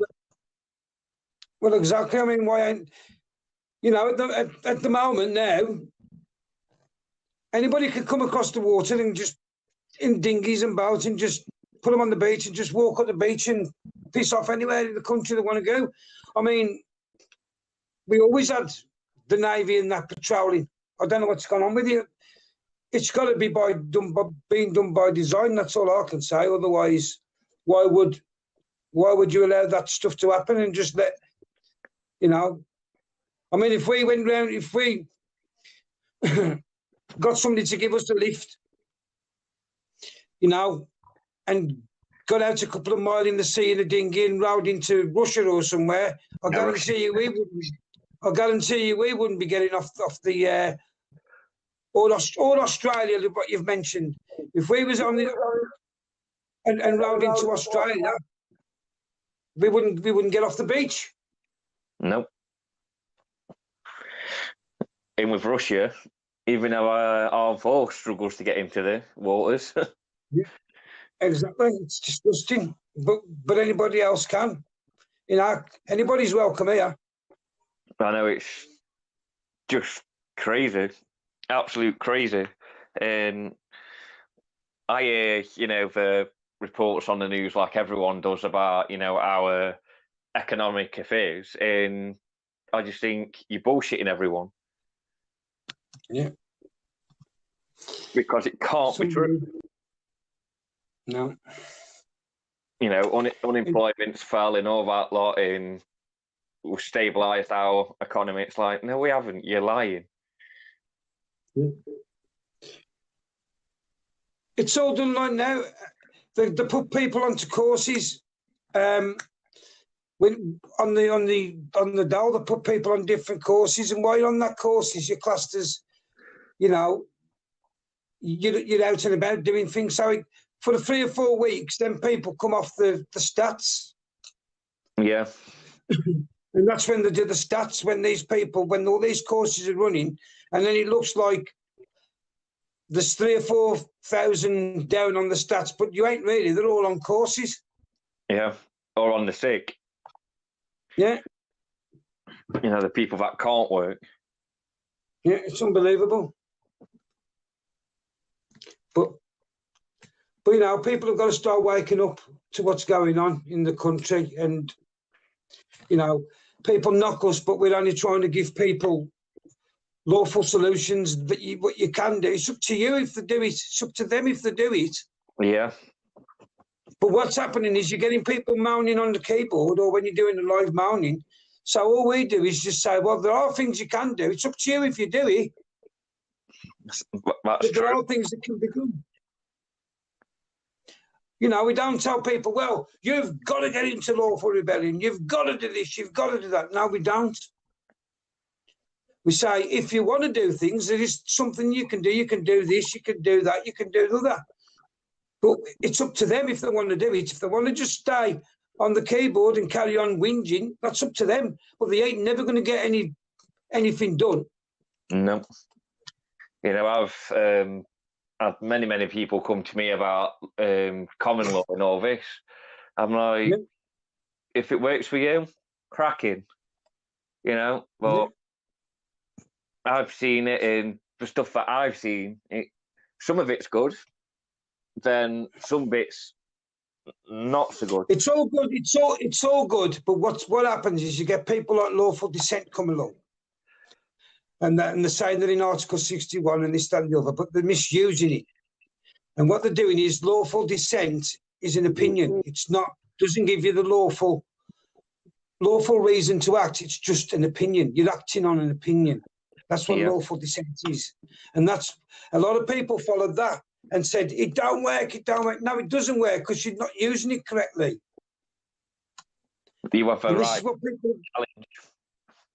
Yeah, that's what people are doing. They're trying to make out they're using common law, but they're using it the wrong way. And then it looks like, oh, well, this shit don't work because of this. No, that's because they've gone and used it in the wrong way. Yeah. Like everything else, mate. Yeah, right about You're that. going to sleep, Nathan. I think everyone's gone to sleep. I think he's either gone to sleep. He's still there, Knife. I think they've all gone, mate. Hello. I'm still there. Well, they're all here, but they're all... I was doing stuff, but then when I was seeing you talking and you weren't getting... Now he was talking to you, I thought, I'll leave this for 10 minutes and go and have a speak to Fred. Because I've done it myself. I was doing stuff, but listening in the background to what was going on. So I am here, it's just I really ain't well. So I'll be sort of sorry for my absence. No, don't worry, Knife. Just wondered whether he was still there or not. But, you know, I was just saying to him, they're using it the wrong way, Nathan. This is the thing as well with this. A lot of people, I think, have trouble with the interpretation of law. There is procedures to go by. It is due process. It has to be implied. This is why we keep saying about civil unrest.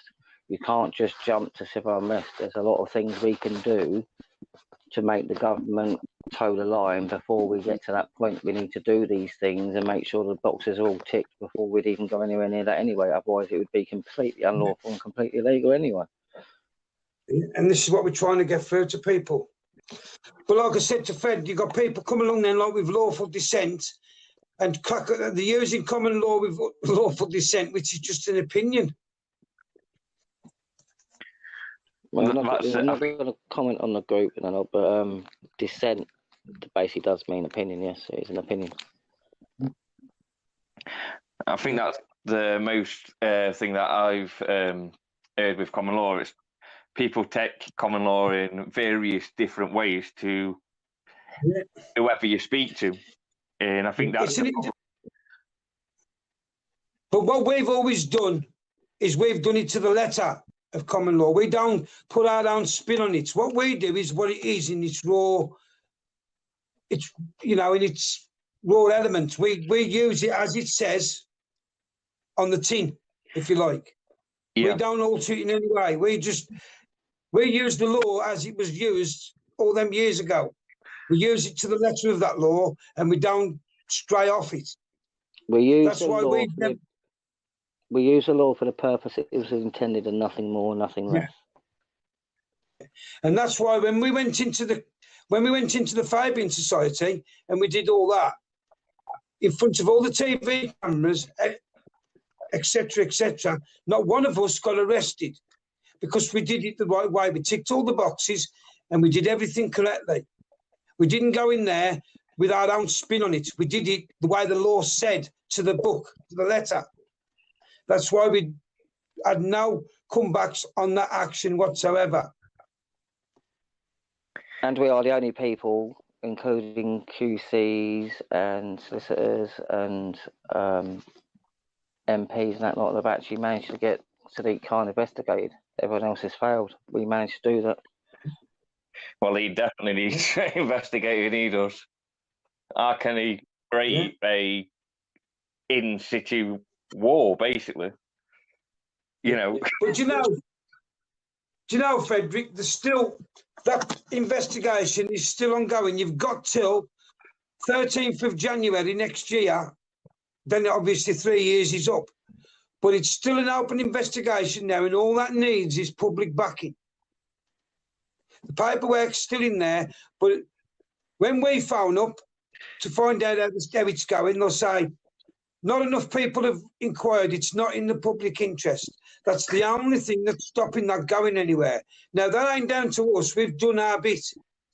Yeah. It's down to the public to get behind it, write or email into Islington Police Station and saying, the Dragons went in on the 13th of January 2018 and citizens arrested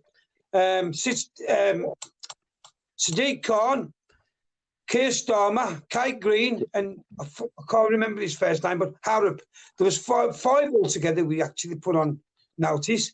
So all five of them should be being investigated. But without the backing of the people, it won't get done.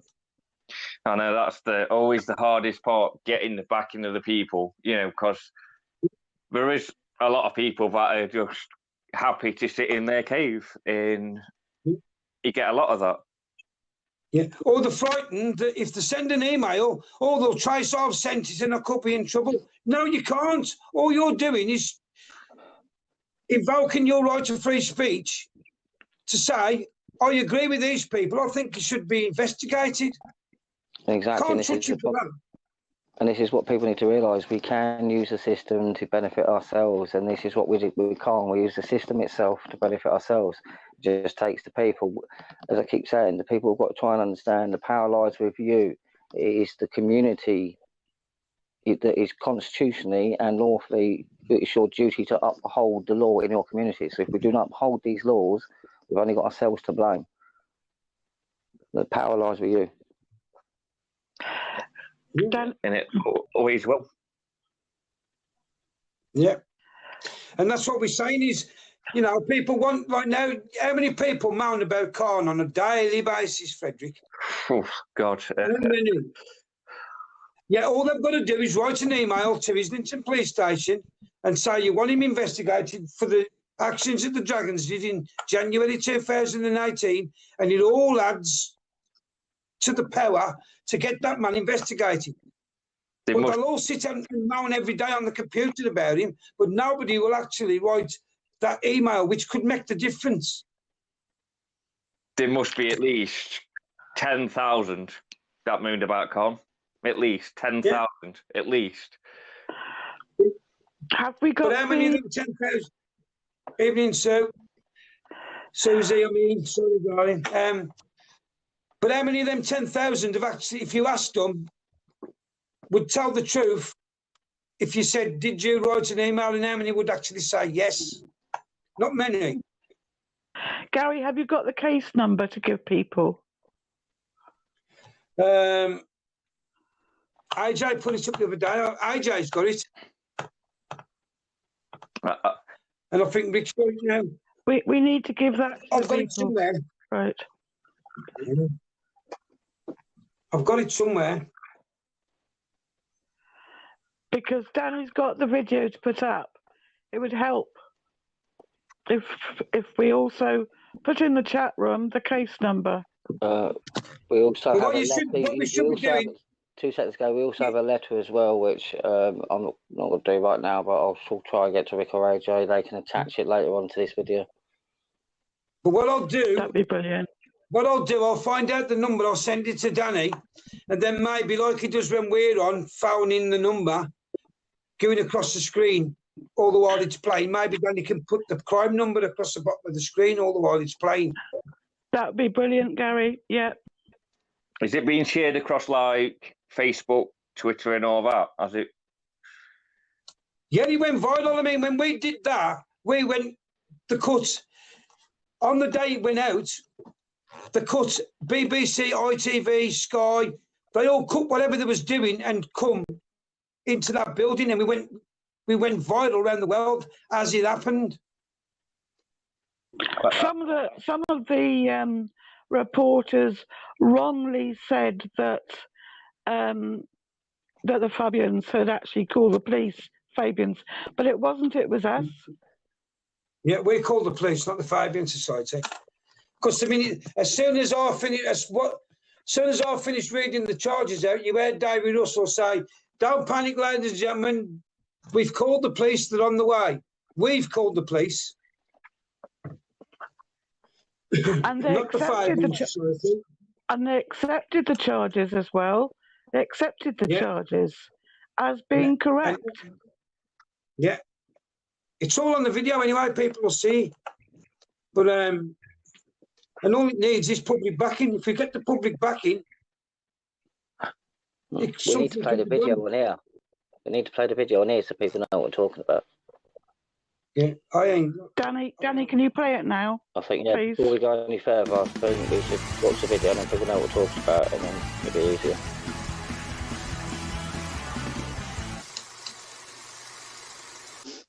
Power to remain in office a further 3 years without re-election. Yeah. Investigate the financial involvement.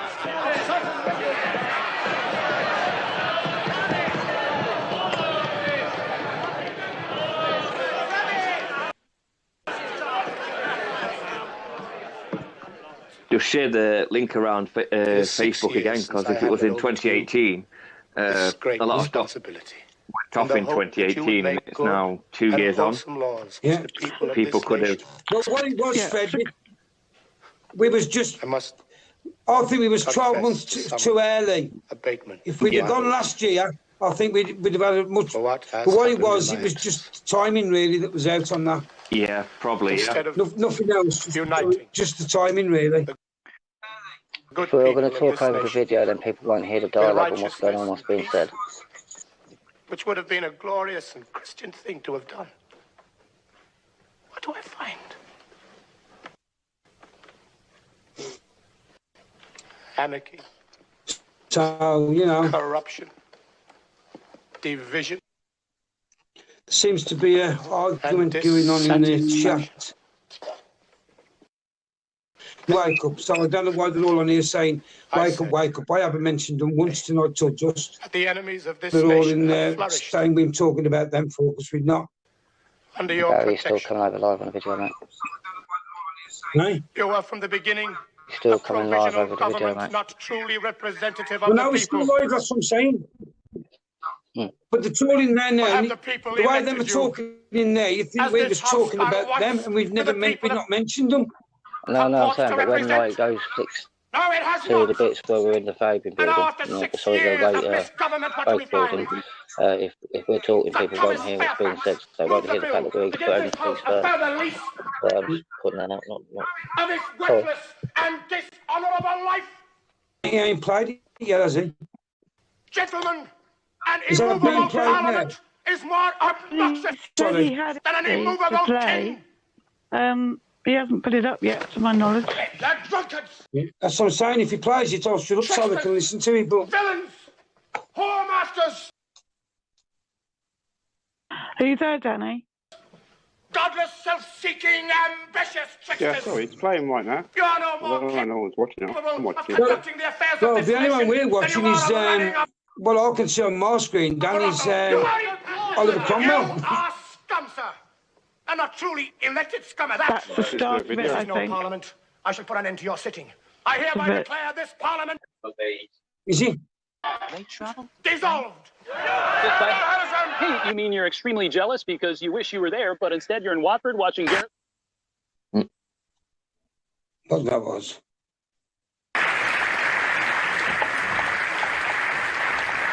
So I've skipped it to the beginning. Thank you. Okay, I'll shut up now while this plays. I know I'm chatting about so people can hear what's going on.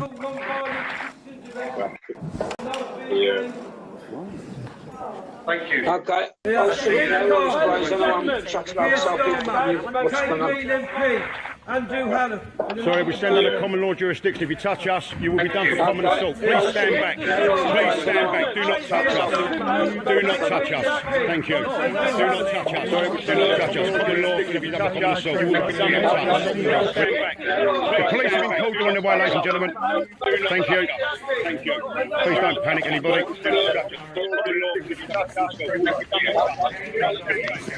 Fabian society subverting our English constitution. Ladies and gentlemen.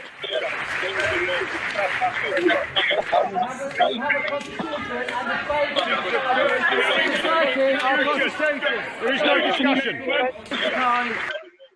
I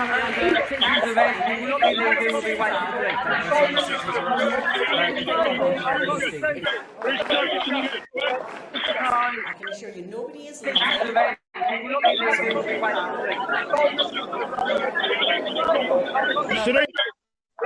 You can't need to clean up London and forget about state affairs. That's what that man must do. Just get your thoughts on the fact that President Trump has said that he's not going to be coming to the United Kingdom to open the US embassy. Yes, well, I don't blame him. You have a situation whereby Sadiq Khan, as the Mayor of London, has really been tug-thumping, trying to get President Trump not to attend. Said multiple times he's not welcome in the capital, really fomenting a situation where you might have some riots or street protests if the President came to open that embassy. Act 1973 got rid of our sovereignty and it was hidden for 30 years. It's fact. This is actually fact. Factual. If you read this document, if you read East Act 1973, it got rid of your sovereignty without your knowledge. Do any of you actually know what the Constitution is? Such a problem in this crisis because member states are reluctant to transfer new sovereignty and powers to the European Union. From ITV News, this is your chance. Tell us why you're doing this. Why are we doing this? Because Sadiq Khan doesn't speak for everybody. Sadiq Khan has subverted our constitution. Why are you disrupting a democratic event? Why would you do that? Do you know who the Fabian Society are? Can you please leave You it do? Yeah. So do you know what they stand for? Yeah, I do. Do you know what their coat of arms is? Let me ask you, what do you object to here? What do I object to? The Fabian Society in general. They subverted every part of our constitution. They've subverted our education system, our political system. They've subverted every part of what goes on. You're wondering why the country's in such a mess. It's because of people like this. It's the Fabian Society at the root of all of this. Lawful rebellion is under common law. You can't affect the law. Please leave, it's not helping doing. There's your charges. Nobody's born above the law. We're all born equal under the law. Okay, so the complaint's been made. Surely it must be investigated. Yes, it will be investigated, but not at this present moment in time. So you're not going to... We are going to investigate, but we have to investigate to get the grounds for the arrest as well. Well, the grounds for the arrest are all there. They banned it in Parliament and Brussels too. And even in the schools, the teachers are told you can't teach the young children of the England of old. Writers like Shakespeare, Milton and Shaw, they don't learn of these heroes in our schools anymore. Or Agincourt, Trafalgar, Arnhem and the Somme. You've got your press coverage. No, it weren't really about the press coverage. Well, it's meetings like this. It's meetings like this that have got to be stopped, especially when people like that are heading it up. Well, that's fine. He doesn't speak for London. That man doesn't speak for he's the every mayor. London. He's been duly elected. He might well be. by- Well, so- has he been duly elected? Nobody knows. Too late, really. No. We don't do citizens' arrests. We do lawful arrests. Boom. Boom. And there you go. Will they arrest Mr. Khan? Who knows? Let's have a word with the inspector now and see what he makes of our piece of paper. What was your name, sorry? Dave. Russell. Well, I want the refund, yeah. White Pendragon. Just the Pendragons. England take back control. Why did you want to come here today? Well, because we believe the Fabian Society to be a danger to our political system. It's also a danger to our educational system. It's a danger to what we believe to be the normal running of this country. The Fabian Society have entrenched themselves and on all of our political systems, through our education systems. The Fabian Society are not what they...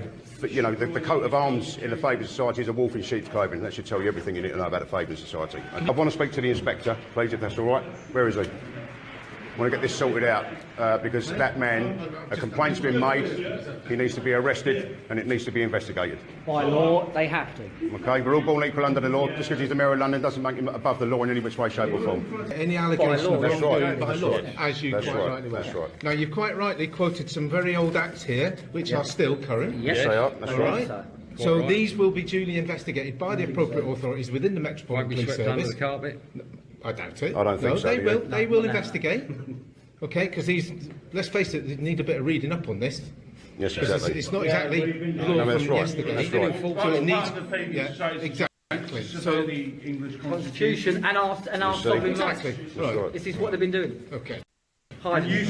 So are you guys happy now that you've made your point to Mr. Sedek? I think Mr. so. Khan, the Mayor? Well, we'll see what goes on there then, shall we? Point proven, point made, I do believe. On certain aspects of what was going on inside there. We were on Sky News or something, I don't know at the moment, but a point made. The Fabian Society now are going to be all over the news and people are going to find out who these people are. It's only the die-hard Labour supporters at the moment that know who these people are. We know who they are, and we know what they stand for. And they must, my friends, be stopped and taken down. Sadiq Khan used to be the chair of the Fabian Society. Look what's happening in London at the moment. He should literally keep his nose out of state affairs and look after what goes on in London.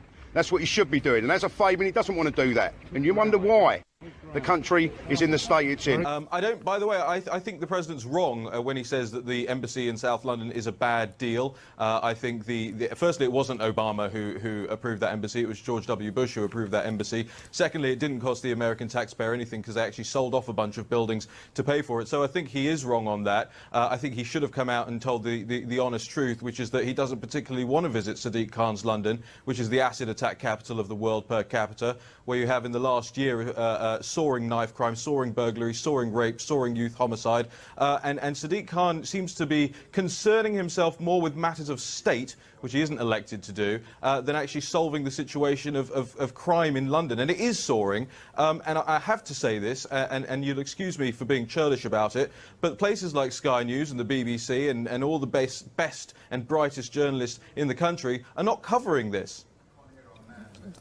What do you mean? Well, every single day we are covering stories about whether it's knife crimes or attacks, where they happen up and down the country. What proof do you have? What proof Gamal, do you have? well, the proof is, can you answer me? What's the at what rate did knife crime go up by in London last year? I'm asking you. I'm interviewing you. What proof I know. do you have? Well, I don't. It's not great with the shoes on the other foot. Do you know how much youth homicide went up by in London last year? Have you told your viewers that? 70%. Have you looked at the mayoral's police and crime report from December the 12th? You look at that, almost every single measure out of 42, only 4 of them in 4 categories did crime go down. In every single other area, double-digit rises in crime across London. So you know what? To borrow a phrase from Donald Trump, London's turning into a shithole under Sadiq Khan. Quick interview on Sky. It's not just being recorded because our camera's inside there filming Sadiq Khan.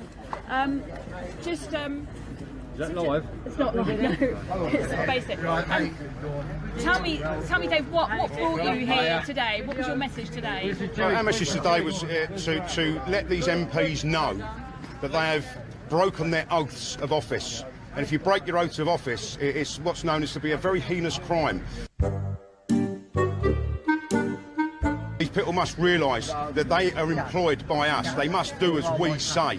We, the people, are sovereign, not Parliament, as they will have you believe. What exactly are you unhappy about, especially with Sadiq Khan? Sadiq Khan sharing platforms with terrorist organisations, for starters, subverting our constitution, even just being a member of our Faith Society. And when you look at the crime rates in London soaring at the moment... You sit there in your shirt and tie, boldly dictating. A crooked smile while you fed us lies. You didn't trust your own persuading. You sought to slay and to keep at bay the few good men that warned. Well, the dawn is nigh, look to the sky, beware of an England scorned.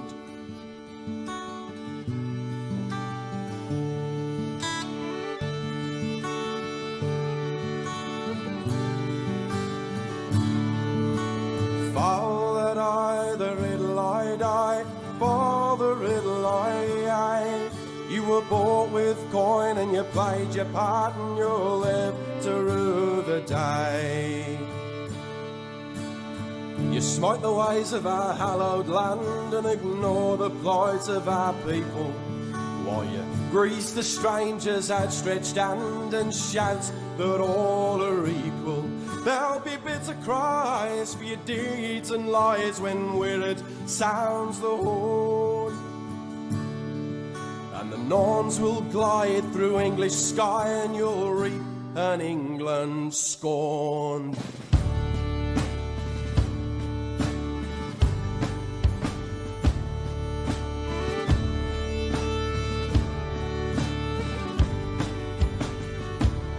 What is the Mayor doing about that? He's doing nothing about that. He's closing police stations. He's cutting the police force. He's actually, you know, up until just recently, stopped the stop and search. But you haven't been out. Have you been to meet any of the bereaved families? I've spoken to a number of people over the last few days. Have you spoken to the bereaved families? No, I haven't spoken to the bereaved families, but I've got a deputy mayor and a commissioner on the Met Police. But you're the Service. mayor. The buck stops with you. So you haven't met the bereaved families. You haven't made any public appearances on television or on a broadcast. You haven't done any walkabouts. You haven't been to the scene of any of the murders. I mean, Ian Duncan Smith, and I know he's a Tory, and I know their local elections and things are sensitive, but he's saying you're missing in action. Doesn't he have a point? Well, I've been on a number of knife sweeps. I've met a number of families. I've been to funerals. But you haven't met the victim before, but not now. The problem's now, Mr. Mayor. I mean, look, I'm here talking to you. One of the points that, you know, main roles of the mayor is to be a leader, is to be seen, is to be out there front and centre when this city is in a really difficult spot and fronting up to the scourge of knife crime and gang violence. And many of our listeners on LBC will be wondering where you've been. I mean, we've been trying to find you for the past 3 days, and now we're on Thursday lunchtime. You could have been out on Wednesday lunchtime. You could have been out on Tuesday lunchtime. Indeed, you could have been out over the bank holiday weekend, but you haven't been. Well, to be fair, the deputy mayor's done a brilliant job. But you're the mayor. And She's not. The buck doesn't stop with Sophie Linden. It stops with you, Mr. Mayor. And I'm here now, Thursday lunchtime. Well, hold on a sec. I mean, I'm here to talk to you as you'd expect me to do. So what I'm not going to do is do 24 interviews 7 days a week. And last week, it's 12 dead, 12 people, 12 bereaved families, 12 people dead on the streets of London, and you have not made one public appearance. Well, here I am, and I use a number of ways Except to... you're too late. You know, I mean, what is this man playing at? Should he be our Mayor of London? Really? No, he shouldn't. Your thoughts on him sort of getting involved with commenting on Trump? He's got no right. He's got no right at all. He does not represent the people of this country or the people of this city. That's that. You know, he might think he does, but he certainly doesn't. And this is where the power goes to their heads a little bit. They forget about their oaths and go willy-nilly off into this political world doing exactly as they please. And that is not acceptable. Not to us, not to any of us. Now it's time for the whole country to stand up and say Brexit, take back control of our laws, because we're sovereign, and Parliament handed our sovereignty over to a foreign entity. which is again common law was stopped in this country in the bath with judges, barristers in the 50s. So the law that protects the common people was taken away. We don't have judges and barristers who know about our common law rights. It was removed from the school in the 70s. Okay, we are no longer teaching our people their own rights. Why does Sadiq Khan? Our Magna Carta clearly states in Law 63 that wherefore it is our will, we firmly enjoin that the English Church be free, that the men in our kingdom have and hold all the aforesaid liberties, rights and concessions for themselves, their heirs and our heirs forever. An oath moreover has been taken, as well on our part as on the part of the barons, that all these conditions be held in good faith and without evil intent, under our hand in the meadow which is called Runnymede, between Windsor and Staines, on the 15th day of June in the 17th year of our reign. One clause that people always forget is clause 61, and it's from this that we take the very vivid principle that nobody is above the law. I will give this nation back its self-respect. We will walk this world with our heads held high. I will liberate man's soul from the darkness of ignorance. I will build schools and universities for all. This will become the golden age of learning. I will bring the law within the reach of every common man. There'll be work and bread for all. This nation will prosper because it is a godly nation and because we walk hand in hand with the Lord.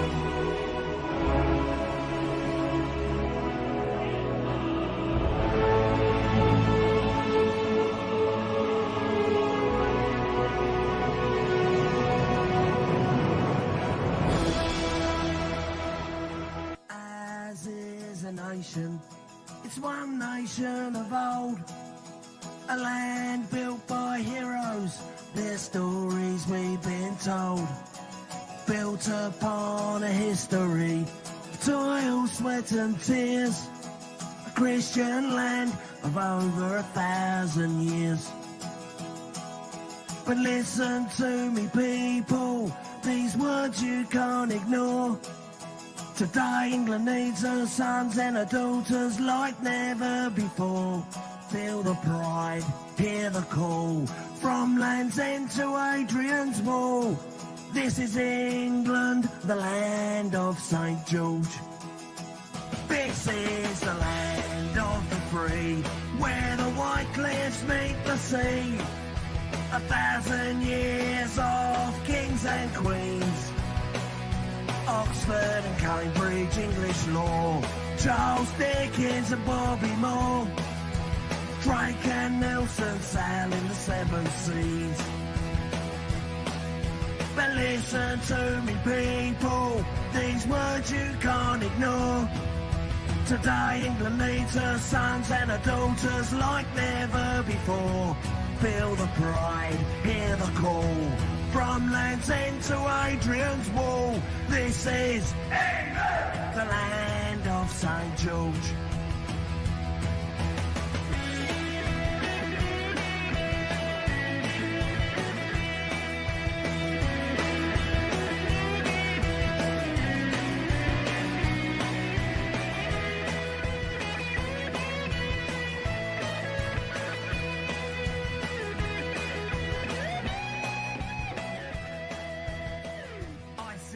The Downs and the Yorkshire Dales, the New Forest and the Lakeland Fells, and there I hear Wainwright calling me. Now every Englishman he knows the greatest beauty be an English rose, and within this land my spirit will ever be. But listen to me people, these words you can't ignore. Today England needs her sons and her daughters like never before. Feel the pride, hear the call, from Land's End to Adrian's Wall. This is England, the land of St. George.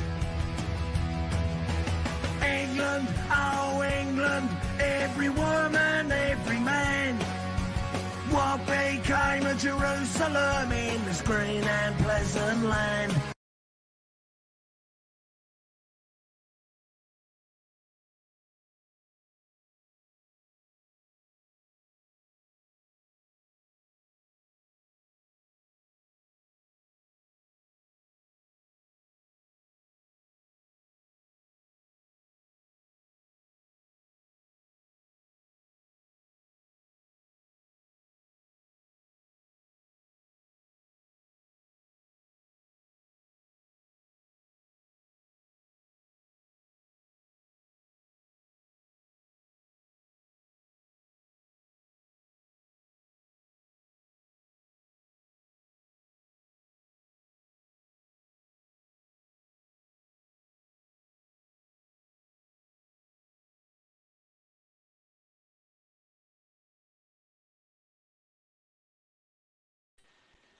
Right, I think it's all back on now.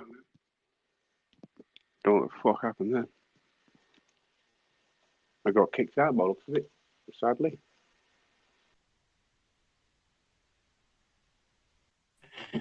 Yeah. Don't know what the fuck happened there. I got kicked out by.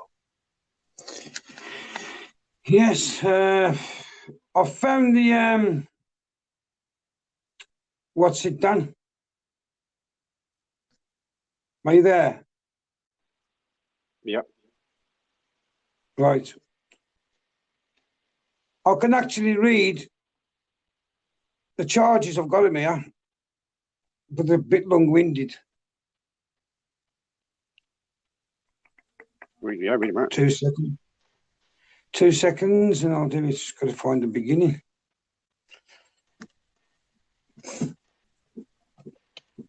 The White Pendragons Constitutional Awareness Group, on this day, the 13th of January 2018, delivered to you a notice of intention requesting your assistance under common law number GK 121 272 347 KGB on the 20th of January 2018.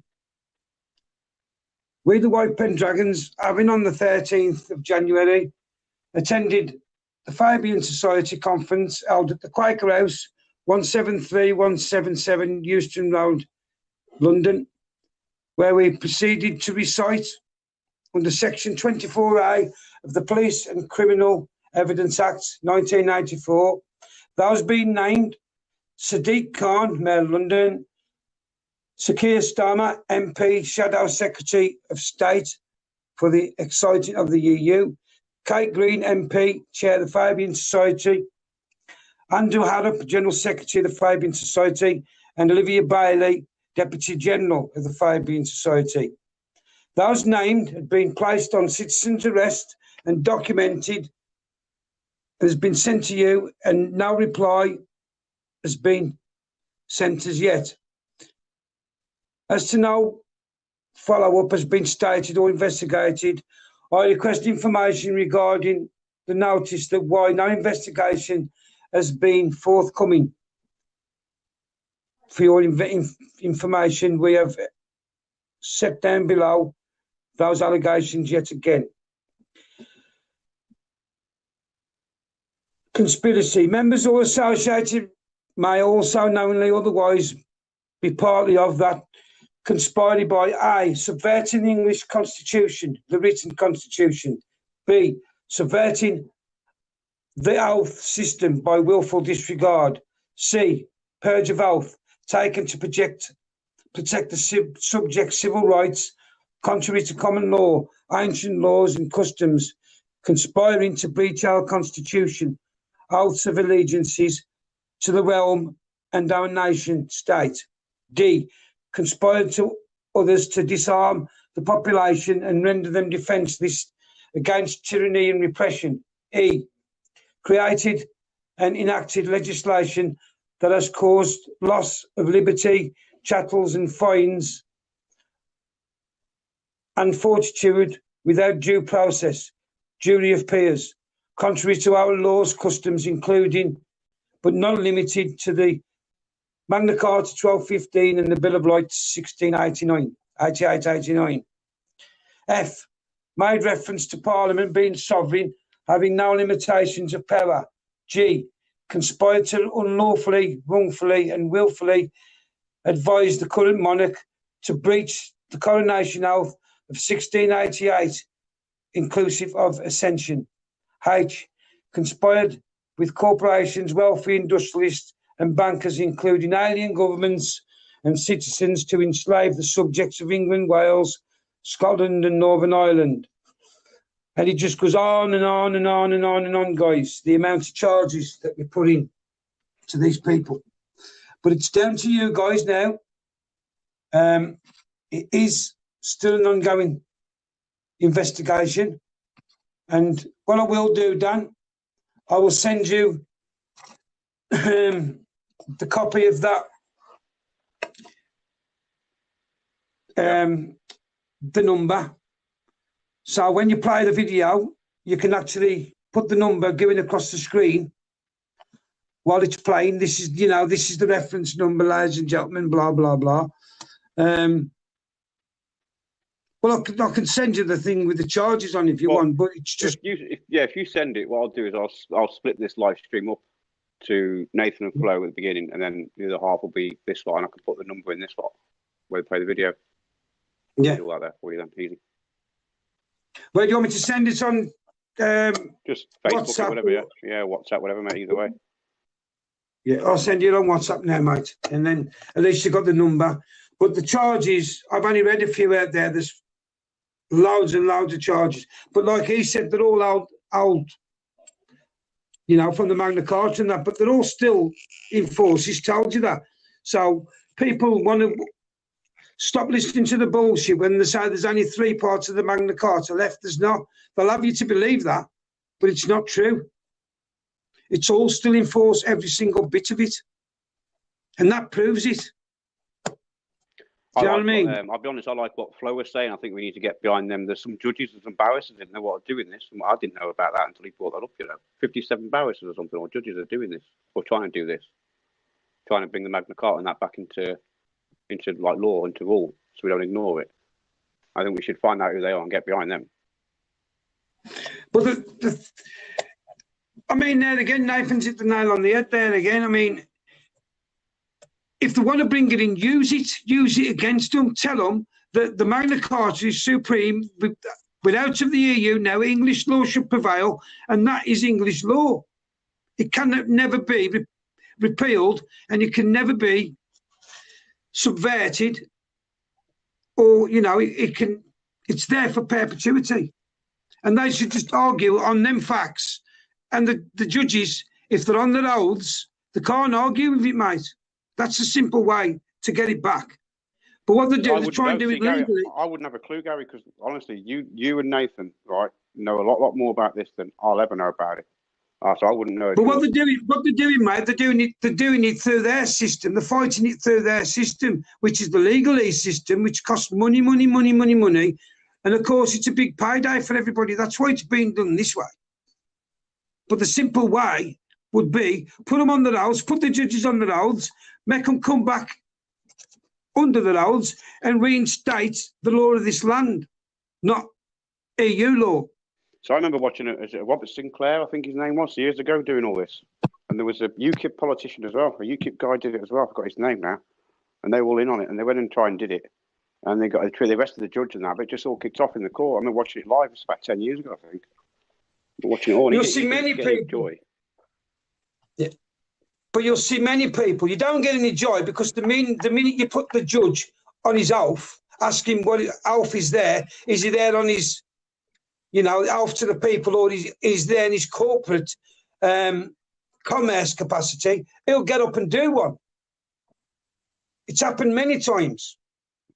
And then what happens? You got the people who've gone there to be, you know, castrated, whatever it is, and ostracised and that, and cast out, and you'll pay this, you'll pay that.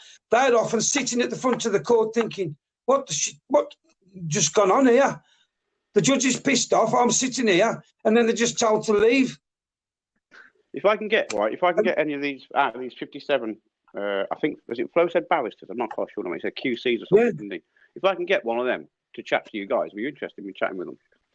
To see where we are. We'll chat with them, yeah. We'll chat with them, yeah. I'll get that organised.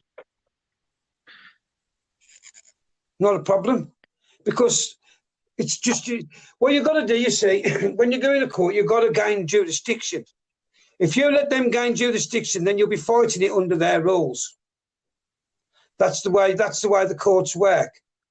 But if you can go in and put the judge on his oath of office rather than his oath of commerce and, you know, his corporate oath, which he's got towards the elites, if you can get him on his oath of office, which is for us, it'll be a different outcome every time.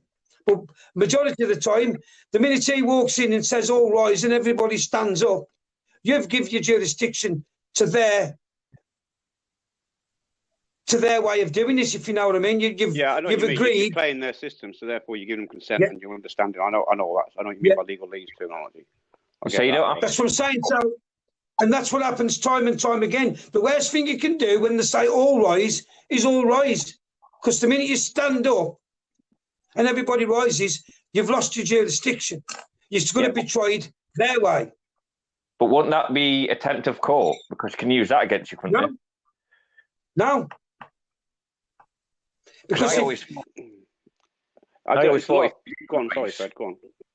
I thought if you didn't rise, then you're breaking the court, basically, and you could be done for court. No, you can't, because this is where people are frightened. Because you're there. Common law is the law of this land. So you should recognise common law above any other law in this land. So the minute you stand up, when he says all rise, you are saying that his law trumps common law.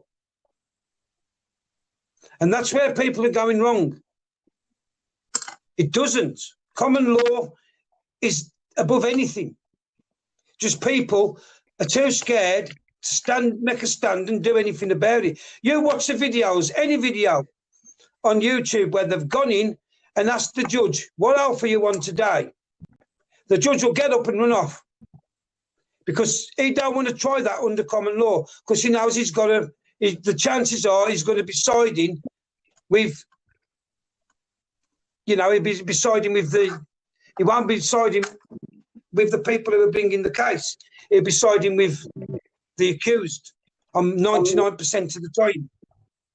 So what you're saying is you don't have to rise, and there is no criminal or any way that they can make you. They'll try and frighten you to death. They'll try all them tricks you've just said. If you don't rise, you'll be held in contempt. The judge will go out, come back in, all rise, same again. Well, you'll never be held in contempt. Go on, carry on. Who's that? Go on, speak. Gary, Susie, the person who is so-called the accused has actually got to know common law. Yeah. When he goes into that court, he's got to know enough about common law. He can't just go in and say, oh, I'm not going to rise and that. No, I understand that. I'm saying, but he's got to go prepared. If somebody is going to go to court and they contact us, we help them and we tell them how to go about it and how to do these things.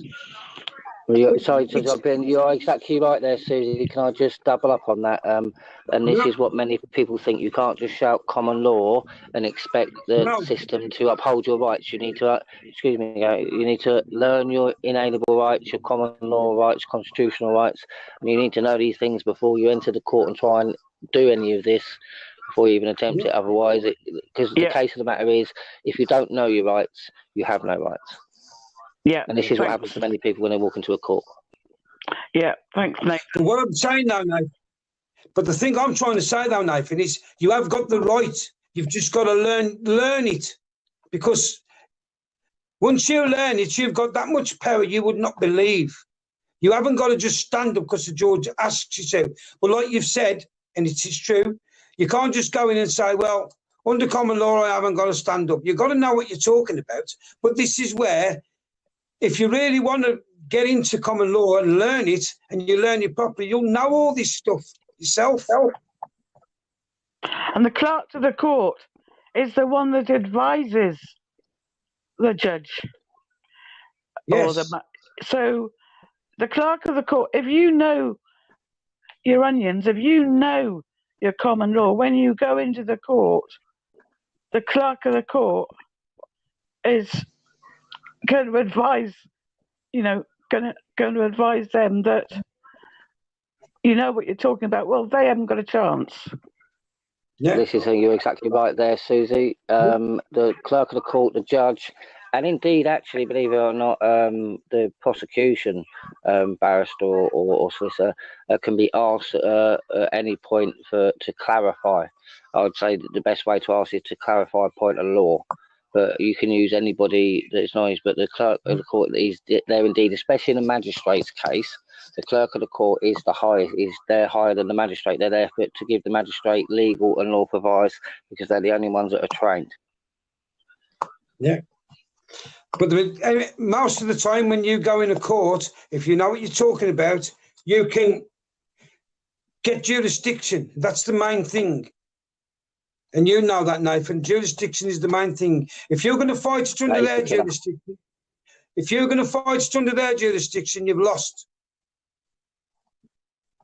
Yeah, jurisdiction is the killer. Yeah.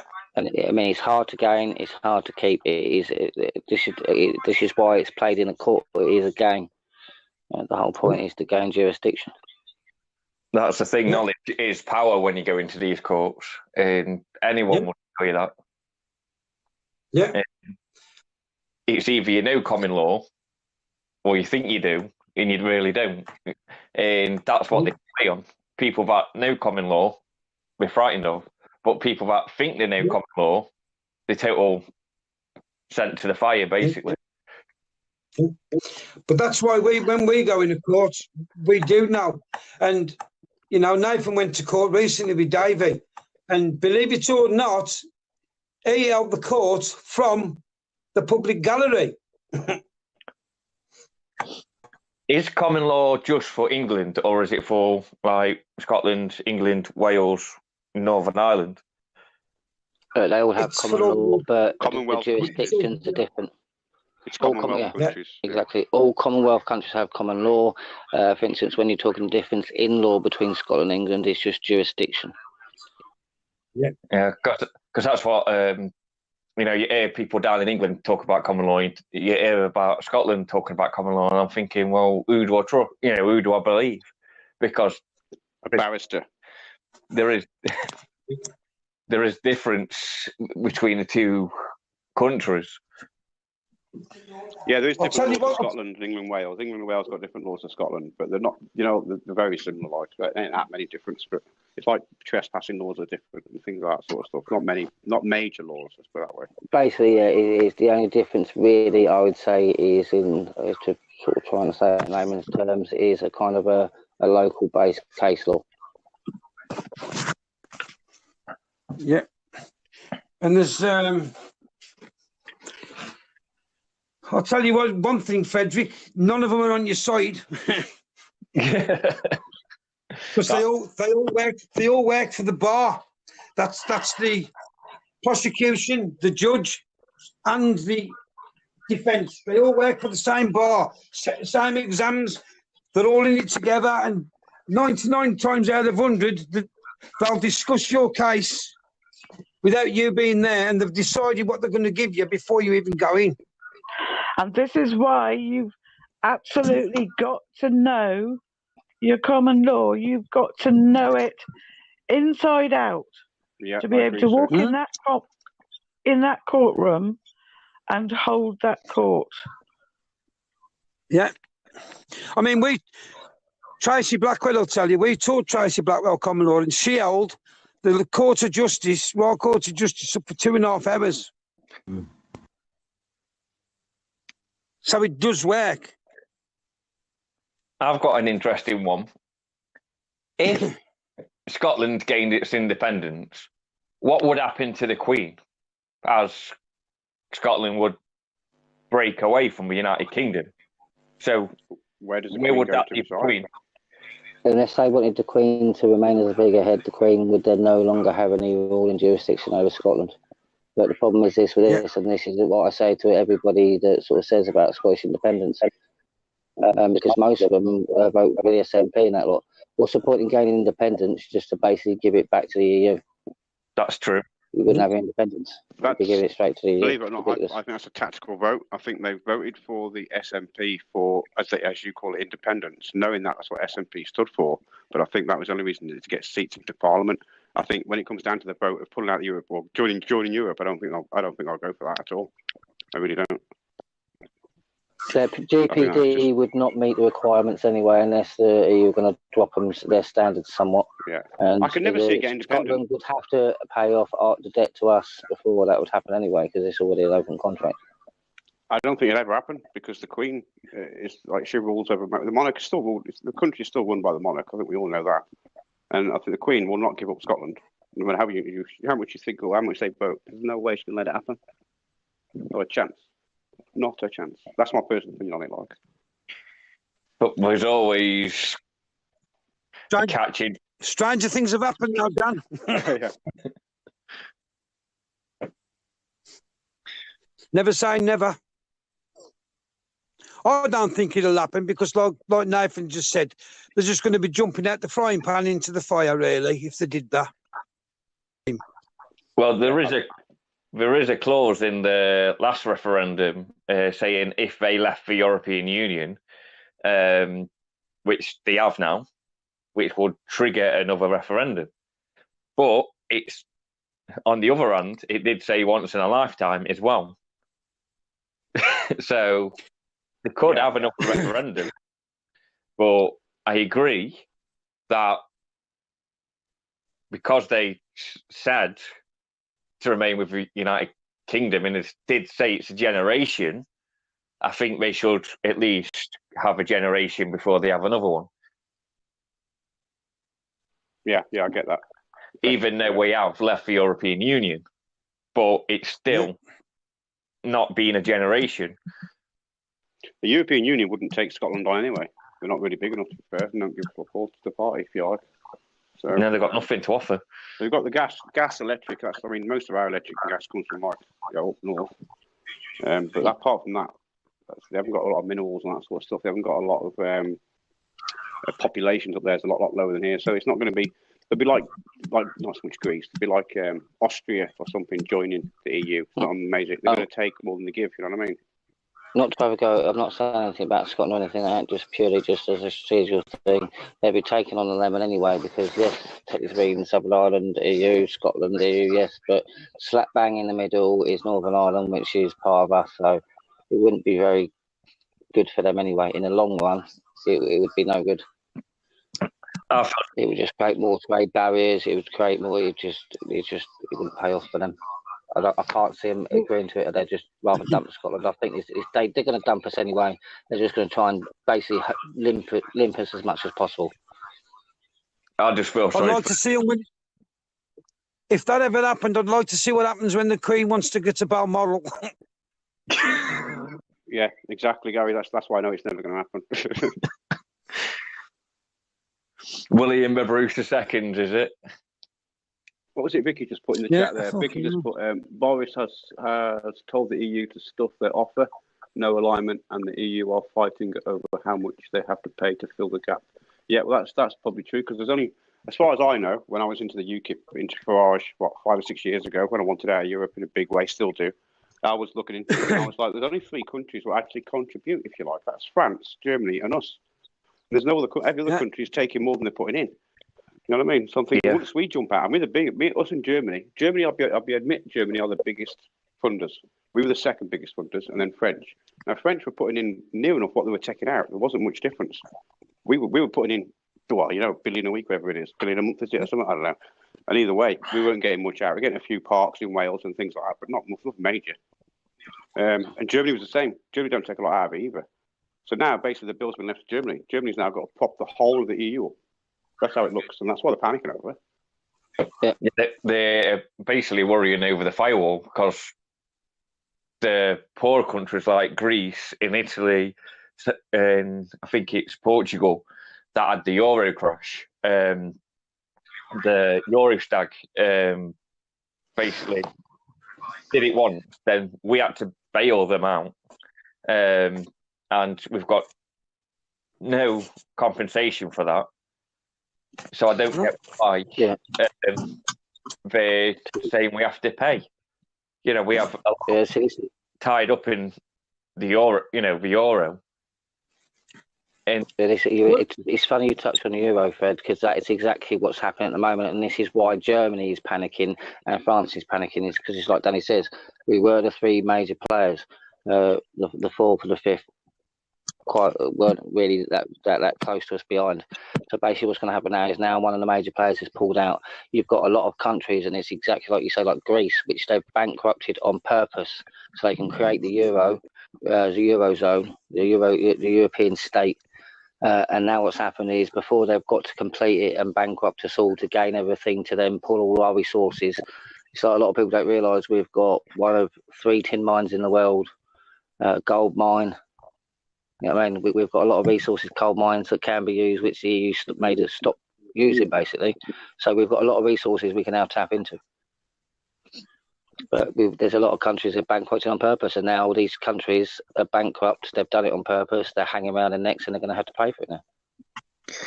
Yeah, even the person in charge of the Eurostag back then, von der Leyen, which is now the president of the European Commission, which the Germans didn't like, but she got elected unofficially. So I think it's really coincidental that someone that basically turned Germany's economy apart is now sat in Europe. Well, sat in the corrupt Brussels apartment. And if that don't tell you how Europe is going, then nothing else will. Because she was unelected by Germany. And there's a massive reason for that. What do you mean? You know what? I didn't know that, Fred. So you say that Merkel's unelected? No, the Commission, sorry. the EU, is it Ursula von der Leyen? Well, they are actually elected, but it's not elected by us. We elect these people to go to Europe. We elected UKIP, to go represent us in Europe.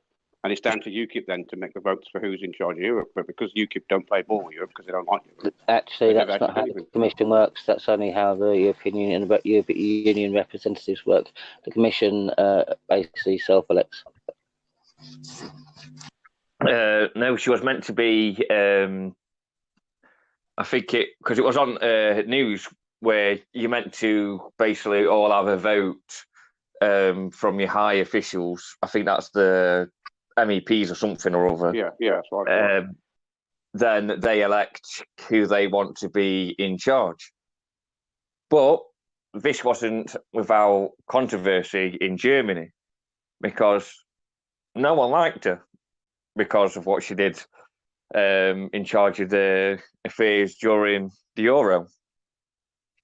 And if you have a look at Nigel Farage, you know them, they literally ripped her apart over it. And that's why she told us to naff off when they had their last sitting in Parliament, well, in their corrupt Parliament system, which I thought was hilarious. Yeah, it's corrupt without a doubt. That's why we all want out of it, because we know it's corrupt. But really badly corrupt. Oh yeah, when you're seeing Drunkard's bill for his wine, and they're all laughing behind the table at us, you know that we were never friends. Yeah, definitely. We'd never been friends. Never. I still don't know why we actually joined the EU. What it was when Mum and Dad signed it all back in, was it 1974? I think, was it? Was that when it was? Something like that. I was only about 2 or 3 years old. I wasn't that old. And I don't know about it. Mum and Dad told me about it, and I was like, "Why'd you sign it?" So we thought we were getting a good trade agreement. That was it. Nothing else. So everyone was led to believe. Well, my mum and dad were led to believe back then. I can't say everyone, obviously, but my mum and dad were led to believe back then that they voted for an easy trade agreement. They didn't vote for any controls over us, anything like that at all. EEC, everyone thought it was just a trade union, not like what they're saying it was. The ECA and that lot was with nobody, FCA, and that lot was all signed and all done behind everyone's back. The 74 referendum basically was to gain people's consent to keep the status quo, basically, in a nutshell. But the problem is people didn't know that everything had been signed behind their back, so then it moved into the union. Yeah. They were lied to. The nation was lied to, I think we all know that. I mean, Mum and Dad were Labour supporters all their lives, right? I didn't really vote for years, until I was probably about 25-ish. I didn't really even, didn't really understand politics. I wasn't even interested in politics. It was too busy. I had fast cars and women. That was my interest in jobs. I didn't give a shit about politics back then. When I hit about 30 and I got a couple of kids, you start realising pension and that sort of shit. I better take life a bit seriously. You start looking into this Question Time on a Thursday. Your dad's been watching it for years, but you start watching it. You think, shit, man, what's really going on? And then you think after a few weeks, this ain't what's going on. These are just fucking idiots, just arguing against each other. This is worse than a fucking Rude Awakening fucking live chat. This is, you know what I mean, on TV. It's crazy, man. So you think, well, I've got no trust in you lot. You think, well, who do I vote for? And then you keep coming along in my life. They just come along and went, yes, we're going to do this, we're going to do fucking that, we're going to do this, we're going to do that. I thought, yes, now I've got a party I could vote for. Granted, I didn't like all their manifesto, but there was more in that manifesto for me to vote for than there was Conservatives or Liberals or anything like that. None of them interested me at all. And I actually read the manifesto. You'd be surprised how many people don't read the manifesto. They look at a party leader and go, I like him, and they vote. And that's fucking just stupid. Absolutely stupid. But that's what they do. That's how Tony Blair got in. The manifesto for Labour at that point was absolutely terrible. But because everyone liked Tony Blair, he got the vote. It was crazy. Yeah. No one read it. We need to get rid of these manifestos because no one really reads them.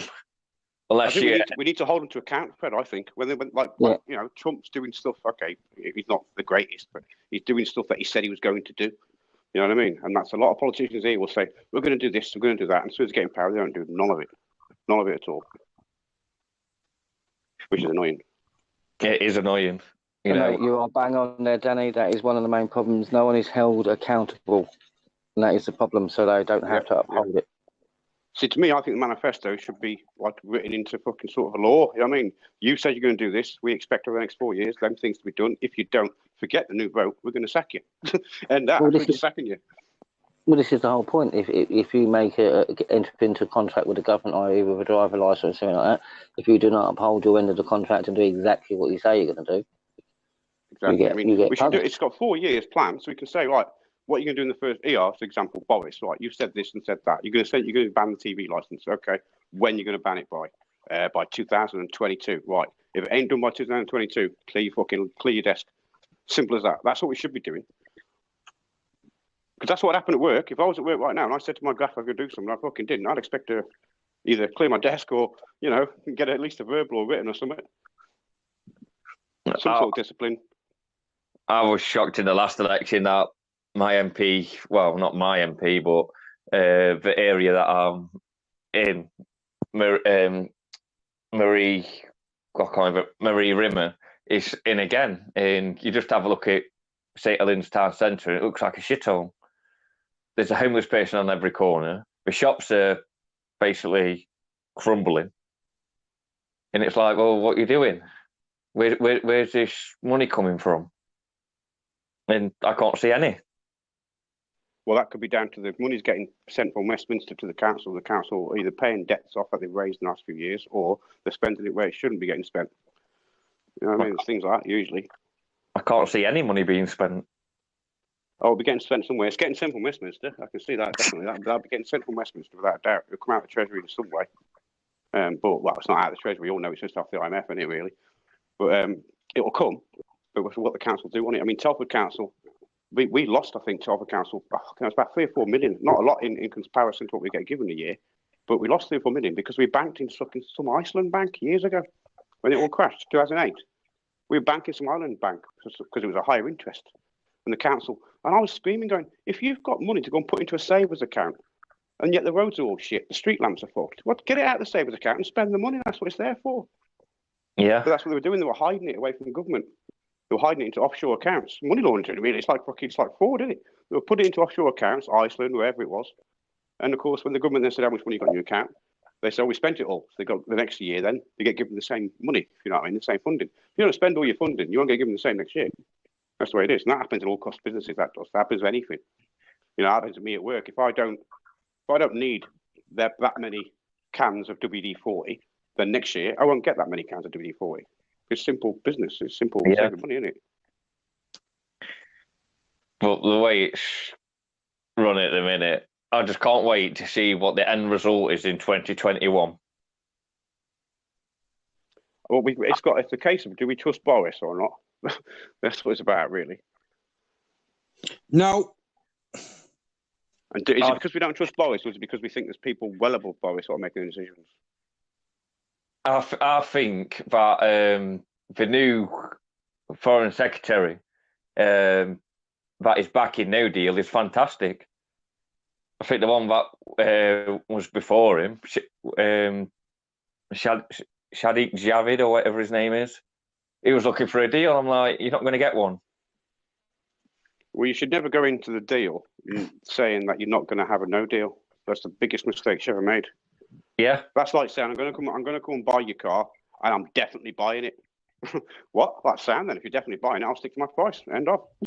Fucking simple as that. You've already told me you're going to buy it, so I'm not going to hacker with you. The worst ones that are going to get affected is Ireland, Northern Ireland, because this backstop, that's not really a backstop, but a hard border, but it's not really hard border, but it's in the sea. Does it really make any sense? Yeah, I mean, I wouldn't like to go back to where it was, you know, in the 80s when it was like fucking armed guards on the patrols and that sort of shit on the borders. I hate to see that. I think. Can I just say something? It's like on this bridge thing as well. He's planning. It's like I don't know if like Boris and his mates have done any research or anything to the history, but from what I've read, in the path of that bridge, I believe, is a massive ammo dump of Second World War munitions. What are they going to do about that? There's so much loose ends there, isn't there? Oh, there's massive. We just haven't got a clue at the minute. I think there's got to be a clean break. I mean, there's people saying that they owe us money, we owe them money. We got property over there, they got property here. You know, between us and the EU. I think it's just a case of look, clean break. Whatever's here is ours, whatever's yours there, and that's it. We're done. That's how it should be. But as Nathan said, there's that much sort of, I don't know, other stuff to get around as well, because we put ourselves in that situation by buying up property. We shouldn't be buying properties in Europe. You know, government shouldn't be buying properties in Europe at all. And the other countries shouldn't let us do it, and we should do the same here. We shouldn't let China own fucking, 60% of London? That's stupid. The stats are in the newspaper. You're like, how does that happen? How the hell does that happen? Why does this government allow that? I know if Boris had any balls, mate, he'd be saying to them, right, for instance, next Friday at 12 o'clock, we're coming out without a deal. You watch them fucking scramble and what have you to do something. Or just let us leave. The trouble is, they're dictating. Even though we've left, they're still dictating to us the way it's going to be, and it shouldn't be that way. Yeah, we don't want this Boris to take a better deal and go, there you go, I've got a better deal for you, and that's it. We don't want that. We don't want that. We want Boris to stick his two fingers up. No, I want a no deal. I want you lot to fall like a pack of cards. Absolutely. But I think Boris hasn't done anything really. But the only option really is to have a no deal, come out of it completely, like Danny said, break free, and then if we want to, and if they are willing to actually be reasonable, then we can go back to the negotiating table on even and equal terms. Yeah, and I'm all for the point as well. I'll just put this in case anyone watches this in a couple of years' time. I'm all for not kicking no one out of the country. Whoever's here today stays. Simple as that. I don't give a fuck if they come in last week. They stay. End of. That's my opinion. And I don't want anyone to have to come back from the other countries either, get kicked out of Spain. Obviously, my own interest, when Dad lived in Spain, I would like to see them get kicked out. There's other families that live all over Europe. So it should be the same for that. All the European laws that are in place today, right now, that we have to stand by, they should be in the same place tomorrow. We shouldn't try and wreck them. What we can do now is start going through them. For example, the bin wastage. Can we have 2 weeks or should we have a week? We can then vote for a party that will change that other act or statute. You know what I mean? We can vote parties now what actually can make a difference. Whereas before, I think we all knew, it didn't matter who we voted for. It didn't make a difference at all because the European Union ran us. They told us what laws to follow. We could change a little bit of laws, like how we should cut the grass. Technically speaking, but it's a state as we are now. Any of these EU laws or statutes, etc., that contravene English law are void by default. Yeah, well, yeah, yes and no, but if we just did that, though, it could be in chaos. You know what I mean? But there's no reason now, Dan. There's no reason why even though we've left the EU, things can't stay as they are. I.e., if you're working in this country or working in Germany or wherever, and you want to travel to and from with your passports, I can't see why they've made this big fuss. Oh, well, if we leave the EU, you ain't going to be able to work here and do this and that. Why? Rubbish. Scare Shouldn't make any difference. We know it's rubbish. Yeah, we know it's rubbish going. Look at our videos own pet back in the 80s. They go to the brickies, went to Germany, we built it, didn't we? There was no Europe. We didn't have to, we had visas and all that sort of stuff, work permits.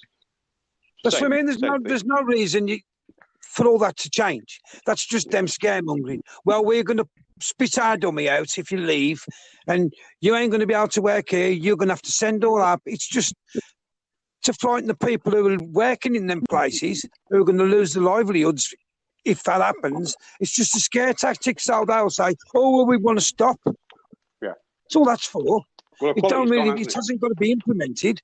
Equality, should I say, is sort of gone, because if you live in, as an example, if you live in Jamaica, which is a Commonwealth country, used to be owned by us, they still respect the Queen. They still want the Queen to be overruling them and reign them. Believe it or not, they've got to have a work visa and all that sort of shit for 6 months in this country before they can come here. Yet someone in Poland, Greece, France, whatever, 27 countries, whatever, they can come here tomorrow. And that's the difference. That's not equal. That ain't equality at all. That's pathetic. No. Do you know something, Dan? Do you know something, Dan? This proves how tyrannous our country is, right?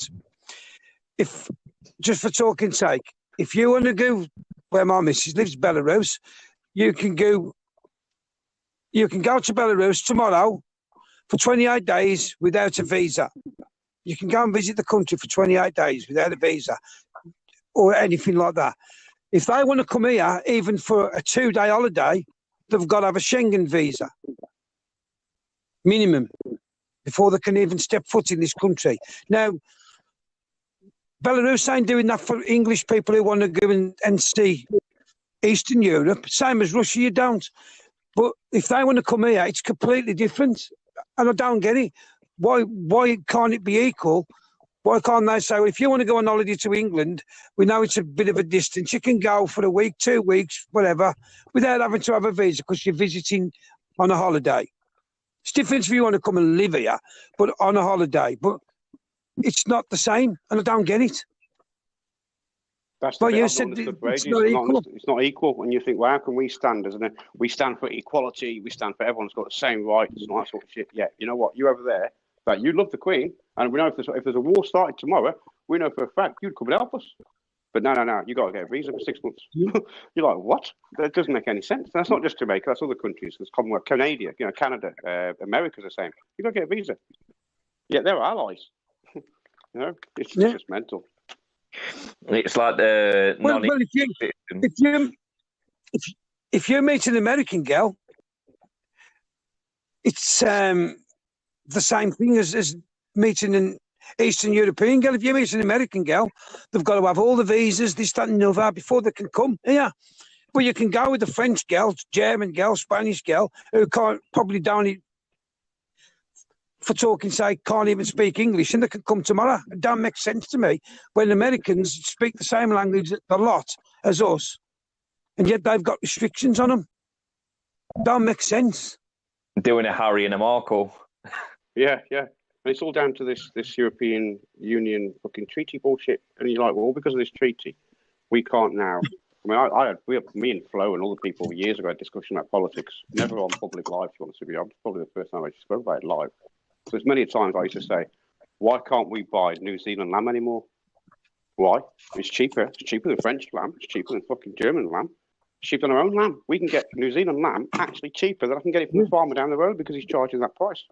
And he shouldn't be charging that price, But do you remember the old adverts, Dan? Do you remember the old adverts on telly with the New Zealand lamb, slamming the lamb? Yeah. And they used to put it, showing you people putting the lamb in the oven, and then big New Zealand thing on the top. And then it just stopped overnight. Yeah, EU legislation. 27 countries decided they're not going to buy fucking lamb from New Zealand anymore, and that was it. End of. We couldn't do it.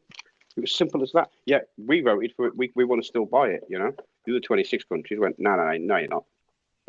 That's why it's never going to work. That's why the European was never going to work. You're not going to get 26 people, all with their own intentions, their own benefits, their own little beliefs.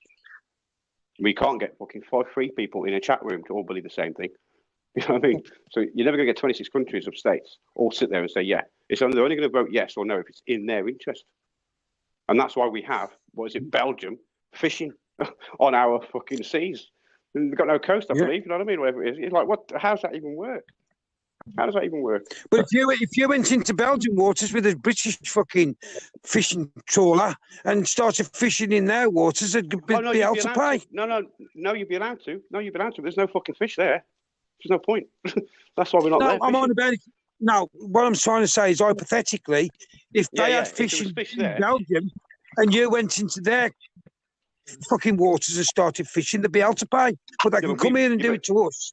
We'd have been one of them countries in that voting system where that happened, that conversation happened. We'd have been the country going, yeah, we want that because there's no fish around the UK anymore. There's loads in Belgium, so we'll vote for that. You know what I mean? And that's why they voted for it. And we were like, no, you can't come in and have a fish. We'll have nothing left. But no, 26 countries voted against us. So, and that's why it's never going to work. It's never going to work. It's like Russia. If you want to fish over there, you'll get shot at. That's why no one wants to fish there. Have you noticed nobody wants to go and fish around by Fukushima? I don't know, got some big fish, aren't they, I've heard? Massive. Some of them have got fucking loads of heads on them. 3 heads, some of them. Some of them have got 3 heads on them. John Manow would be loving it. Send them to Somali Straits. They'll be loving it there. Let's have a quick look what's happening in the chat. Is it all kicking off still about what's happening there? I don't get involved in all that. Hang on.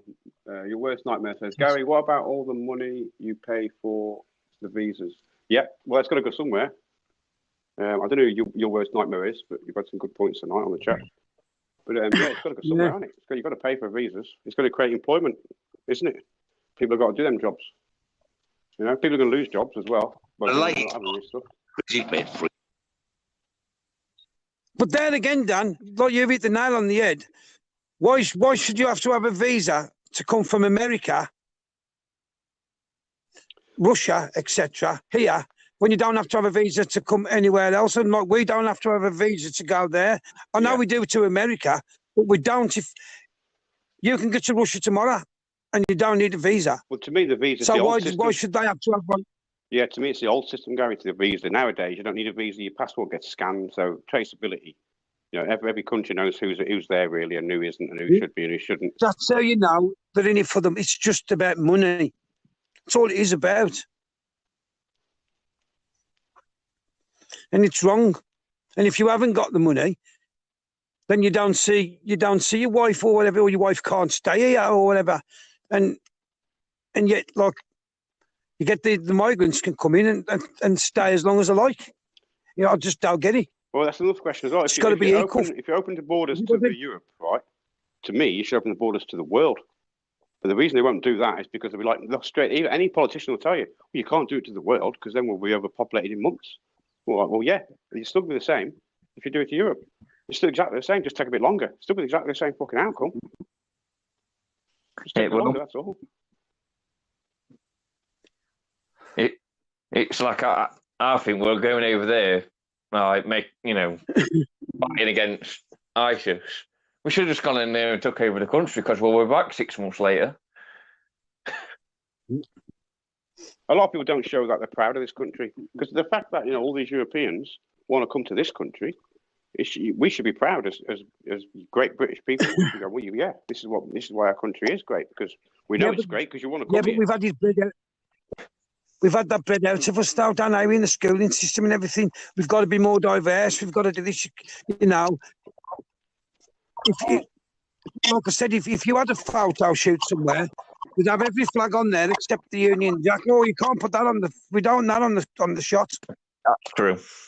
And it's like, you know what I mean? And we've been brought up lately to be ashamed of our flag.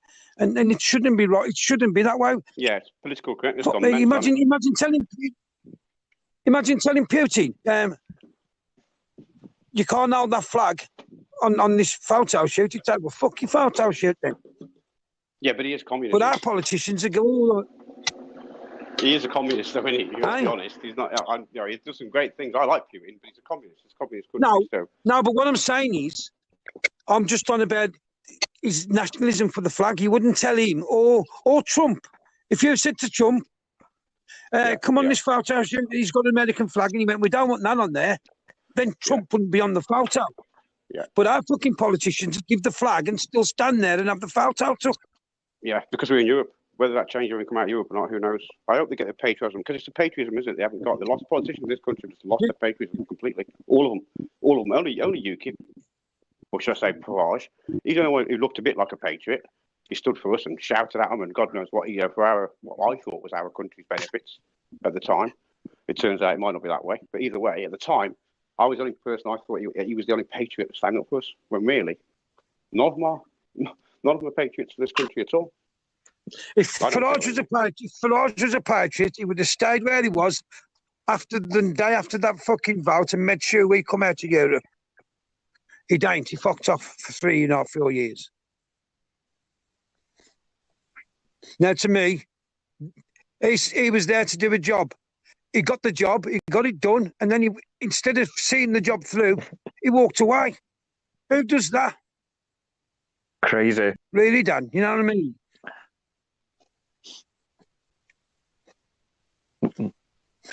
But the problem is with this country is you're not allowed a right-wing party anymore.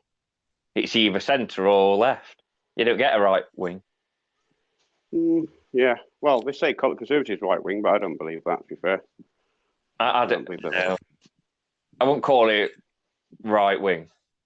No. Well, I think what me and you used to, though, with right-wing is fucking Goddard and God knows what, innit? So that's right-wing to us nowadays. We're like, they're right-wing. But, like, well, really, because right-wing isn't really them. They're far right in my eyes. They're right-wing, you know what I mean? You know, they would never admit that, I'll tell that now, but they are. But there's no... Yeah, but you know, there's no such thing, Dan. There's no such thing as left-wing, middle and right-wing and far right and far left. That's just labels everybody's given people because they've got these certain views. But all it is a difference of opinions. Nobody's right-wing, left-wing. It's just fucking, that's the labels you've been given by government. Did the left-wing and the right-wing, as far as I know, come from the actual House of Commons? You know, on the left, rule the Labour, and on the right was all Conservative, and that's how it was, left and right, left and right. That's how I thought it come from anyway. That's what I thought history was behind left and right.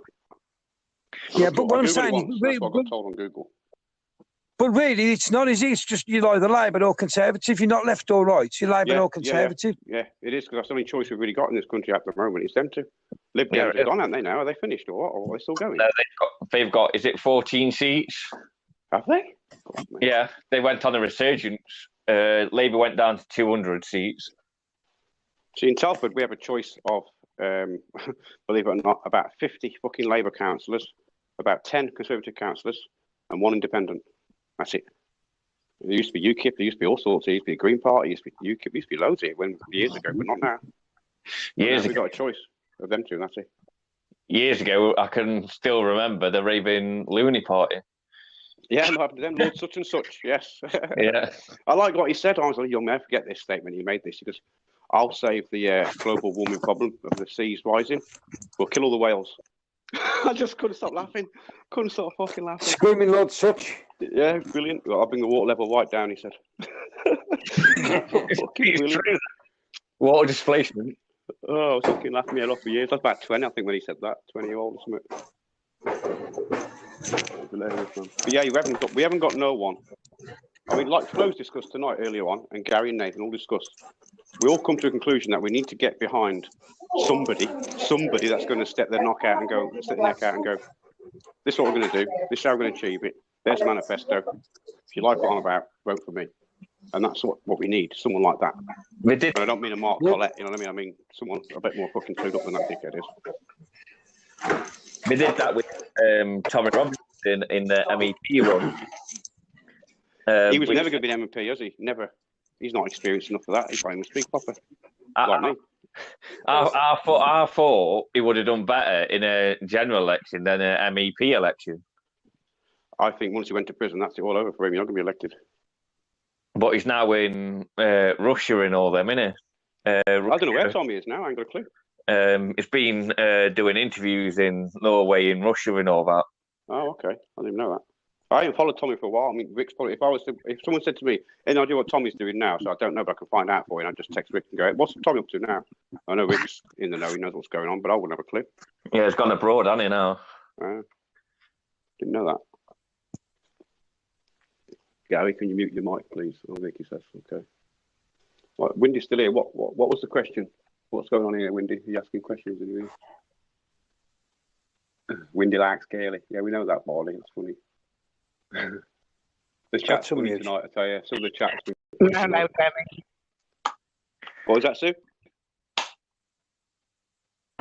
I said, no, none of this Windy likes Kaylee. Well, I couldn't. You know what? I can't say them 3 words without putting his accent on. I can't do it. Try. I did try then, but I couldn't end it. I couldn't do it.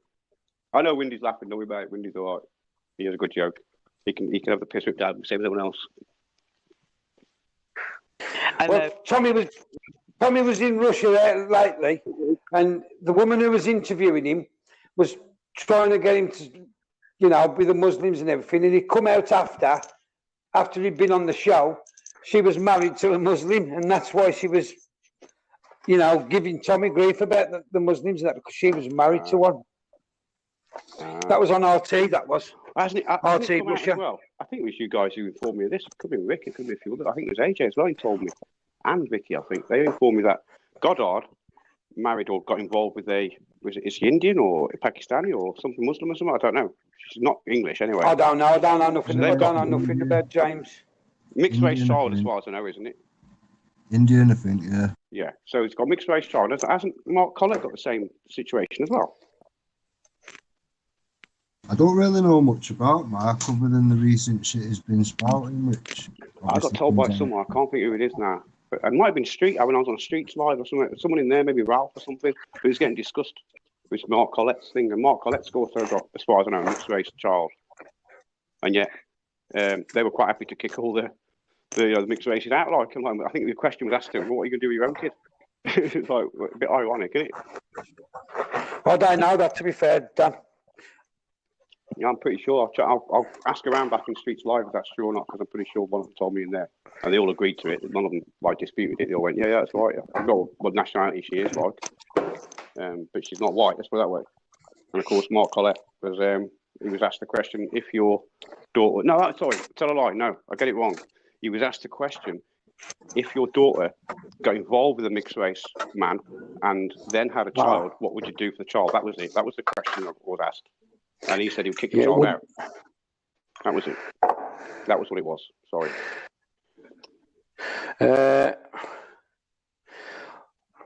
He might say that now, but if he's got a mixed race granddaughter, mate, and he grew to love her, would he?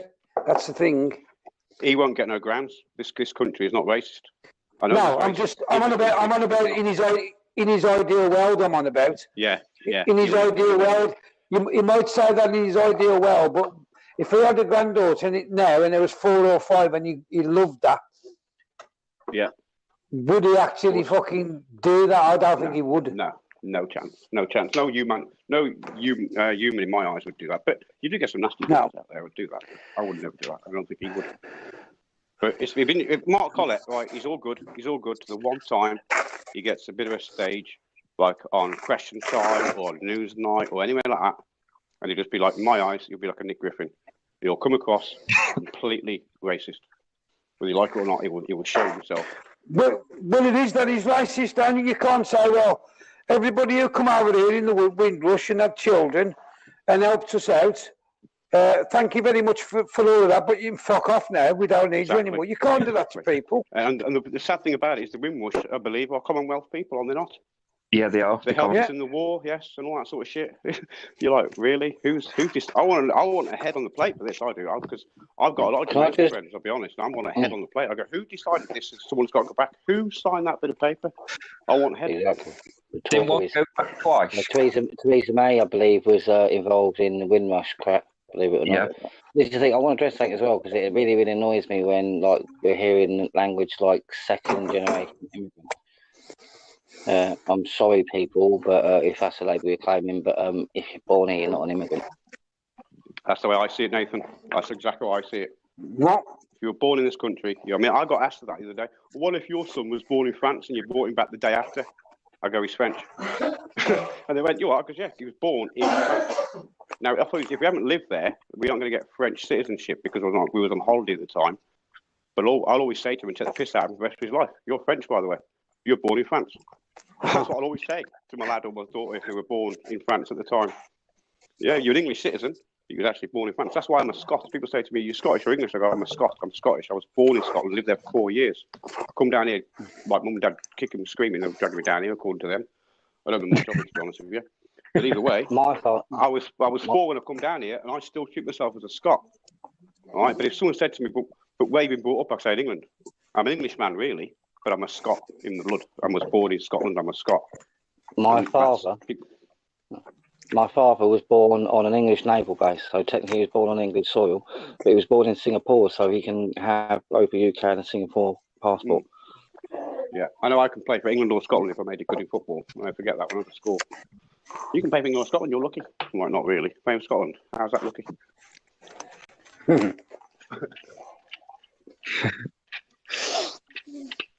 Well, England's getting better now, slowly. You what?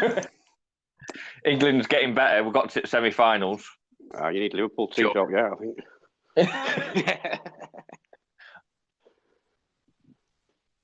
We'll just adopt someone, give him a British passport. What's the way? That was done in the past. That was a few got done for that, didn't they? Many years ago. Yeah. Remember that? You can go off heritage now. Can you? Yeah. Oh, you know, any excuse. Because Matt Tominay, he plays for Scotland, but he's actually English. Right. What's happening in the chat? Banter is awesome. Andy Hughes, banter is awesome. That happened with the Republic of Ireland now, Danny. The Republic of Ireland team was made up 80-90% was English. Yeah, that's true. That's true. Yeah. You know, they was claiming, oh, my great grandmother was Irish, so I put and play for Republic of Ireland. But there was actually born and bred English. I like that, Den. Den just put in the chat, what do you think of Mark Collect? And he's put a $ at the end. That's pretty cool. Mark Collects. I like that. Is that Mark Collects that one what he wants English to be the dominant one in, like, just white English to be dominant. Yeah. Can anyone give us some history on Mark Collett, where he's come from, because I don't really know much about him. I saw him last few weeks ago. He was with the BNP. Was he come from with there? Nick Griffin. Right. Yeah. And where was he in the BNP? What sort of status? He was up there with him. He was always with Nick Griffin. Okay. Where is Nick Griffin nowadays? I don't know. I don't even know where he is. No. Not seen him. Not for a long time. I haven't, to be fair. I haven't heard of him for years. Andy Hughes, Mark Collett, go look him up. He's the new sort of, looking like the new BNP sort of spokesman, if you like. I find him very racist. I can't watch him. I just want to kick his fucking head in. He's racist. He really is racist. But he does it very clever, Dan. He does it good. Yeah, he does hide it. He's got a lot of good vocabulary. I'm surprised I said that this late last night. But anyway, he's got a good vocabulary, so therefore it comes across very, very well educated. But to be fair, I don't think he is. Yeah, but it won't work in practice anyway. No, I think once he gets on a decent show, he'll be gone. People need to ask themselves with Mark Collett thing, how is he saying the things he's saying when Tommy Robinson said far, far less than that and nothing racist at all, and he's been persecuted for years? How's he getting away with saying what he's saying? Which is the only reason I can give for that is because he's not big. It's like Tommy Robinson hit the newspapers, wasn't he? But Mark Collett, I don't really know the guy apart from YouTube. I don't think anyone knows it. I think I only seen him, I think it was like 6 months ago. He's got 100,000 YouTube followers, Dan. You know what? Years ago I would have took it seriously, but now I know you can buy them. I don't mean shit to me. That don't. What, you can buy followers? Buy them. You can buy subscribers, mate, if you want. Sickeningly. Fucking hell. When's a subscriber? When's that come out? You can buy them. It's like £5 for like 200 something like that. Then I think as it goes up the scale, I think it's like £1,000. You'll get like 50,000 subs. I think that's what Wake Up UK must have done because there's only ever 25 on there, but he's got 3. Yeah, but Dan, what's the point in that though, Dan? So it looks like what you just stated, because the point is you just stated that he's got a massive following. So it looks like he's got a massive following when actually he probably hasn't. He's only got maybe a couple of thousand actually watching. If you look on his lives, yeah, but what I'm saying is, but what is the point in that though? It's different if you've got it legitimately, like Tommy. But what's the point in Tommy saying he's got 2 million fans if he's only got fucking 50,000? It don't make sense because you're going to be catched out in the end. Yeah, well, yeah. I don't understand that. Yeah. Well, to be honest with you, I don't know how long these paper subs been going on. I know it's been happening for the last 2 years. Whether before that, I don't know. But all I do know, I know for a fact 2 years ago, I could have clicked on my channel and I could have easily made it 10,000 subs if I had the money. Piece. Easy. And that's why I query some of these channels like Red Pill Phil's, Eddie is okay. It's all these channels what popped up out of nowhere. Literally, within 1 week, they got 20,000 subs. You think, how the fuck have they got that? no video's gone viral. None of the videos have got 20,000 views. How can you get 20,000 subs when only a video's got 4,000 or 5,000 views? How's that work? With Red Pill Phil, I seen him build up from day one. To be honest, he took a while to get to 20,000. Did he? Yeah. I looked at his videos on the one going. Someone told me about it. I thought, oh, can I have a look at this? So not purposely Red Pill Phil. It was a case of look at the channels, Johnny. Look at the subscribers, and look at the videos that actually get viewed. So you start going look at the videos, and you think, yeah, not over 20,000. James Goddard, he popped up out of nowhere. Basically, the only reason why James got out there is because he called Anna Subaru a Nazi, and that's how he rose through the ranks. Yeah, I don't know. I knew him before that. A lot of these idiots, I say idiots, shouldn't use them words, but a lot of these people come from Speaker's Corner. A lot of them started off from down there and they just branched out and gone back home where they carried on their ranting and their opinions and whatever. And it's only their opinions. I mean, James Goddard, he can say what he likes. It's just an opinion. He's got no power or authority or fuck all. The way I started out is basically through the forced adoption, and that's how I met all of them. With James pulling people in, though, he's happily accepting Mark Collette because he's alienated himself from everybody else. Britain First, Tommy, he's calling people Britain First, Tommy Tards, whatever. He's alienated himself. He's caused his own problems. So Mark Collette is his only option. Yeah, but you know what? Goddard did that, didn't you? Well, he's pulling people along with him. I mean, how have we got to a position where John Lawrence is standing with that? I don't get that. John Lawrence is a brilliant guy, but he's easily led, Rick, and that's the problem, I think. Yeah, I love John. He's just easily led. I love him. I think he's brilliant. I'd meet him tomorrow. I've offered him to stay here when he comes to Telford. I've got no problem with John whatsoever. I can discuss it with John all night because he's not offensive. If you start telling him something, he won't come back and call you a troll and start calling you a pedo or that sort of shit. He'll just say, fair enough, yeah. He was going to come on my live yesterday and explain how he got from day one to now supporting this lot. So yeah, I want to hear that when he comes on. What was that Fred said then? John's had a few words with me in the past, but he's always because a guy. Was that because of Wake Up though? Yeah. Yeah, I thought so. I mean, Jason Tyler, Justin, or whatever his name is, has come into that and straight away attacked you. Ask Fred why we had an argument. Ask Fred about his kids. Ask Fred about this. Ask Fred about that. But you know what? I don't need to ask Fred anything. I judge Fred on Fred. That's it. If you want to tell me shit, you can tell me shit. But I'm not going to condone the man for something you're going to tell me, Jason. Well, Jason Tyler's got his own platform for doing that. Why don't he do that on here? Why don't he do that on his own platform? Why does he feel the need to come over onto here? Is it because he don't want these things discussing on his own site? Because people... Good question, Rick. Yeah. I think the reason for it is because everybody's waking up to actual Wake Up UK. Yeah, well, he's giving away free VIPs at the moment, isn't he, and stuff like that. He's giving away all sorts at the moment, so he's struggling, bless him. But I'm glad he's struggling. I'm glad he's struggling. That's not my whole intent. I mean, I told him 6 months ago, I do not want to close your channel down. I want to help you. You're getting surrounded by wrong'uns. You're going to get infiltrated by conspirators, and before you know it, you're going to be sorting the King's flag. No, I don't believe that King's flag, bollocks. I don't believe Kaylee, she's a fucking nutter. I don't believe Andy, blah, blah. What is it? 6 months later, he's in amongst them, chatting away. Yeah, even doxing people, doxing me to them. You know what I mean? You're like, am I looking at you, right? And I've said to you, I ain't going to touch your channel. Well, as from my Christmas, as I said to him, them days are gone now, Jace. We can go in discussion, we'll talk all you like, but I'm still going to fucking take your channel down. There'll be no more Wake Up UK when I'm done. There'll be no more Wake Up You fucking gay. I'll say that now. And I've warned John, and I've warned a few others that I like in there, the Blair brothers, get another platform, because they ain't going to be there long. Well, they'll all come over here, won't they? I don't want them over here. I don't know conspirators over here. Fuck them. Nutters. But decent people, yeah. Oh, who can debate. Wake Up UK don't have all tainted now. Anyone. They basically prey off everyone. Let's be honest. You don't get. I don't know. What do you know? We don't. Then what do you mean prey off everyone? What do you mean by that?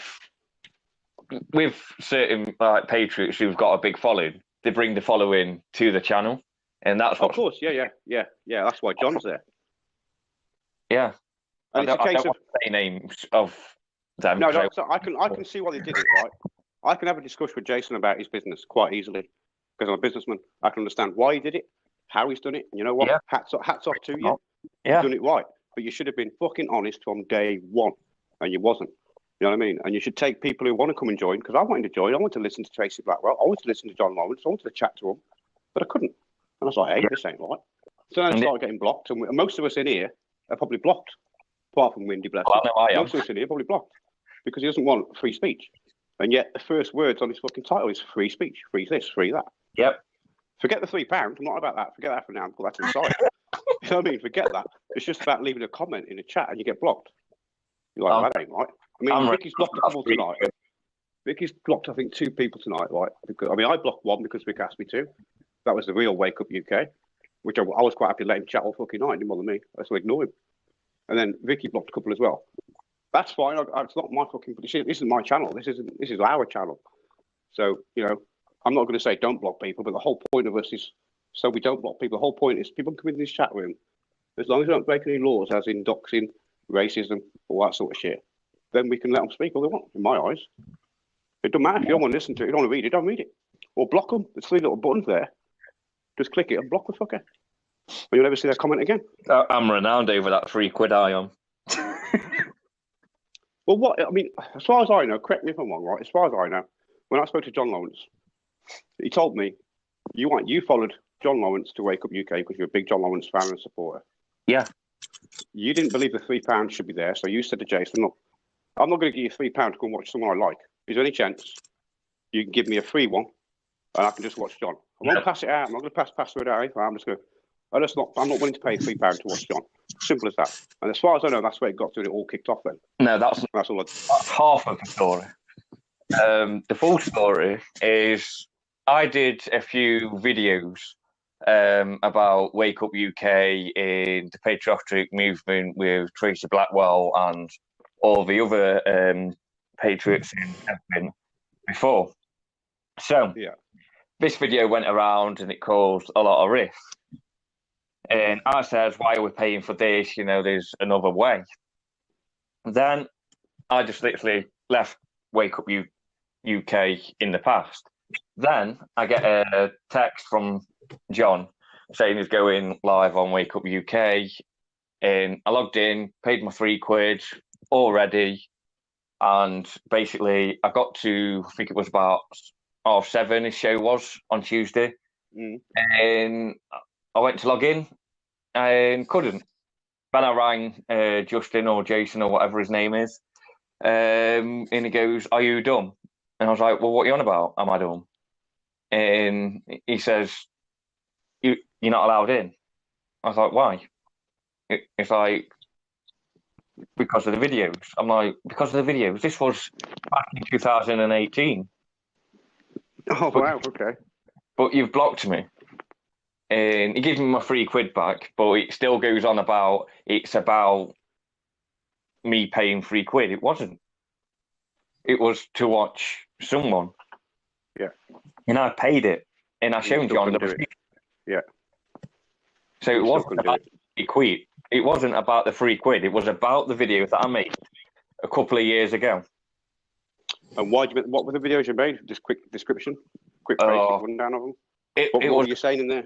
It was basically about the infighting, egos, paying for free speech, all that. I just had a big rant that was basically going about the big names and stuff like that. And at the time, I thought it was all right. I shared one, which I can share for one of them, that somebody shared. I think it was one of them.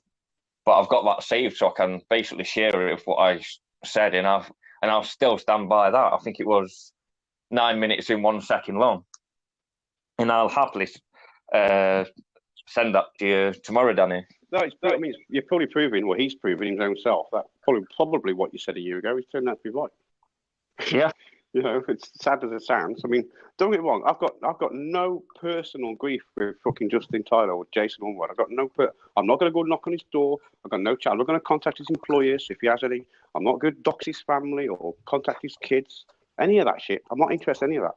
I just wanted discussion about a year ago, merely, with Justin to who the people he was getting around him. That was it. And all I did was get attacked. Well, not attacked, wrong word. I don't use that attack shit.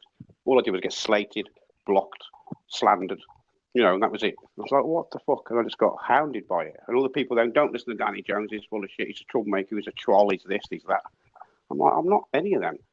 So why are you hiding? So that's the only reason I looked into it, because he blocked me. And that's what I do. The latest woman, Laura fucking Lewis, she blocked me in November. I thought, you bitch, why you blocked me for? So that's when someone blocks me, I'm going to go snooping. Simple as that. I'm going to go snooping. So it's like big warning to the world. You're going to block me. Prepared, man. I'm going to go deep. And I'm going to drag out because there's a reason you block me. There's always a reason you block me. And I don't agree with blocking unless it's absolutely necessary.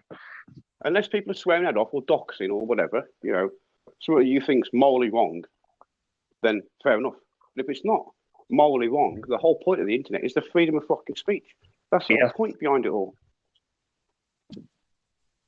Once you start controlling that, which is what Wake Up unfortunately do, then you've lost that sort of that gift of the internet, you know.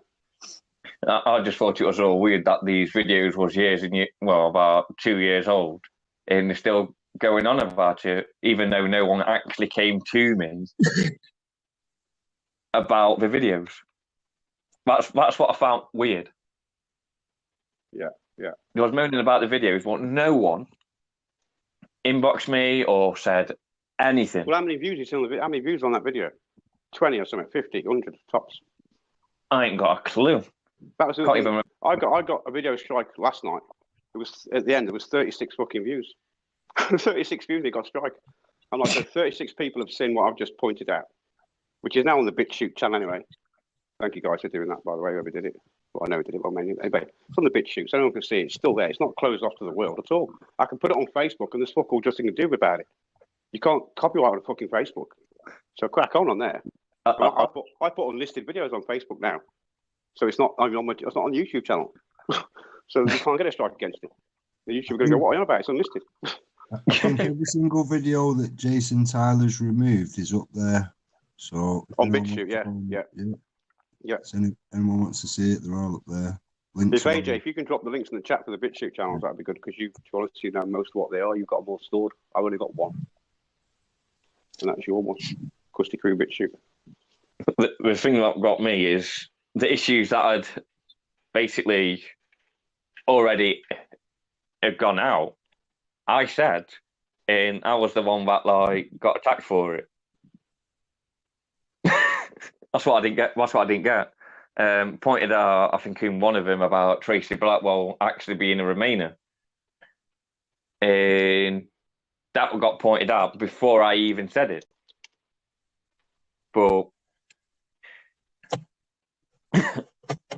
there's a lot on that channel that we can all pull up on. To be honest, there's a lot. I think everybody in this chat room probably got beef with someone on the Wake Up UK at some point somewhere. I just didn't think how the way that it came across on phone is I just thought, what a dickhead. There was no way for that sarcasm. No need for it. Well, I didn't get involved with it, right? This wake up. I seen Andy Devine over there on Caroline Stevens and shit, but I didn't even know what Wake Up was. To be honest, I thought Wake Up was another sort of Caroline Stevens channel because she's got quite a few going, and I thought it was all of her channels, right? So when I was looking into it, I thought, I'm not bothered. He ain't getting no ground over there. It's not a big channel, not a problem. Left it, and then when the Pendragons, or should I say, Rick, Nathan, and that lot all contacted me, I said, "What's this about Andy Devine?" Whatever the crap. And then we got into talk about them. I started exposing the scam for them about the flag and everything. Happy days. They sorted that out. Got the vets off them and said, "Yeah, don't go down that road." Next thing I know, there's this guy called Sean, and he's on fucking. I seen it. He was ranting off at Rick, going mad, absolutely mental, like he was spitting and frothing and. God knows what. No, this is Sean Morris at Rick. And I didn't know previous to this, Rick had called him a village idiot. I think something like that. Like, nothing major in my eyes, but obviously this triggered fucking Sean. He went mental. So I started looking into Sean, thinking, what's he going on about? So I started watching this Wake Up UK at that point, which is probably about a good year ago, maybe 18 months, maybe, I don't know, quite a while ago anyway. So I started watching it, and I started, hang on, you're in amongst all these fucking vets and yellow vests and all this sort of stuff. Hang on, I've seen you, man. I'm pretty sure I've seen you with the King's flag. I'm pretty sure I have. I recognise your face. And then I went back to Andy Devine's channel when it was still going, went through the whole fucking lot, and I found him right at the end of a court case. I thought, got you. I knew I fucking knew you. And I went back to the lads then and said, look, I found him. He's in amongst it all, and that's when Mick said, "Right, that's what I've been trying to tell you. He's with the scammers. He might not be scamming Sean Morris. He might not be the scammer himself, but he's in amongst them, and they're using him to get into Wake Up UK. And that's all we're trying to tell Jason Tyler was, look, be wary of Sean because he's getting used. Whether Sean's a wrong or a right one, that's for the Pendragons. They had issues. That's nothing to do with me. But I know Andy Devine, Caroline Stevenson, and all these fucking fruitards are using your channel to get their conspiracy message out. You need to beware. And that's all I said to him. And it all kicked off from that point. I never got used to that Caroline Stevens. It was... Mrs. Ike, I call her. Mrs. Ike. I do, that's what I call her, Mrs. Ike. She's a nutter. Wasn't my cup of tea. It was like... Fresh flowers every time. That's Caroline Stevens. Yeah. Yeah. Nice blouse on, hair all done, makeup on, nice flowers. Goes live. Right, yeah. Really. And talks about chemtrails or whatever. Don't get the pearls, Danny. The pearls, yeah, the pearls around the nest, all them, the big pearls, yeah. And sometimes she's got the like the fucking, what do you call it? Like a motif or some sort of massive emblem on her.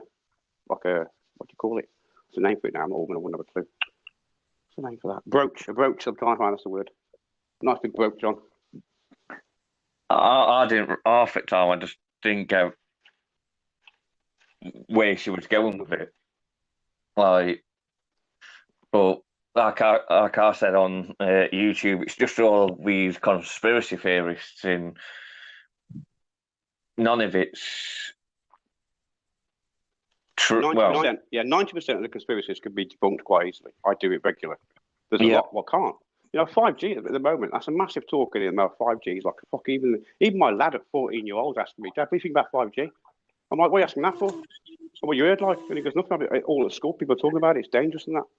Oh, right, okay. I haven't corrected him. I've just said to him, you look into it, look into both sides, ask a scientist, ask your science teacher at school, see what he says. You know what I mean? That's what I've said to him. I'm going to sort of brainwash him what I think of it. It's down to him to judge that. But I know there's people out there who are worried about it. And don't get me wrong, I'm worried about it. I am as well. But I know what people are telling me is bullshit. So I'm like, well, that's bullshit, that's bullshit, that's bullshit. Is someone going to give me some actual proper fucking evidence where I can go, oh, now I see your point. Now I'm worried. You know what I mean? Not just maybe I'm worried. Now I am worried. Because no one's shown me anything yet. And that's the problem. You're getting all these conspiracies, what could be true. Some of them could be right. But because there's that much crap around it all and that much scamming going on around it all, it puts you off it straight away. You think, nah, if you're asking for money, then it can't be true. Free energy was the first one. Free energy machines. You know, the girl called, what's her name? Fucking Hope Girl, I think her name was. From years ago. Pushing free energy with Sasha Stone and that lot. Now, if it was free energy, you wouldn't need to charge for free energy, would you? Because if let's say, for example, I bought one off you, right, at 10 grand. I give Hope Girl the money, and Sasha Stone took his cut, and I got this energy machine at home, which is free energy. I'm going to mass produce that fucking new. I'm going to make loads of money myself. I mean, so it's like, it's a no-brainer. It's like, it don't make any sense. If it's free energy, you should get it for free, shouldn't you?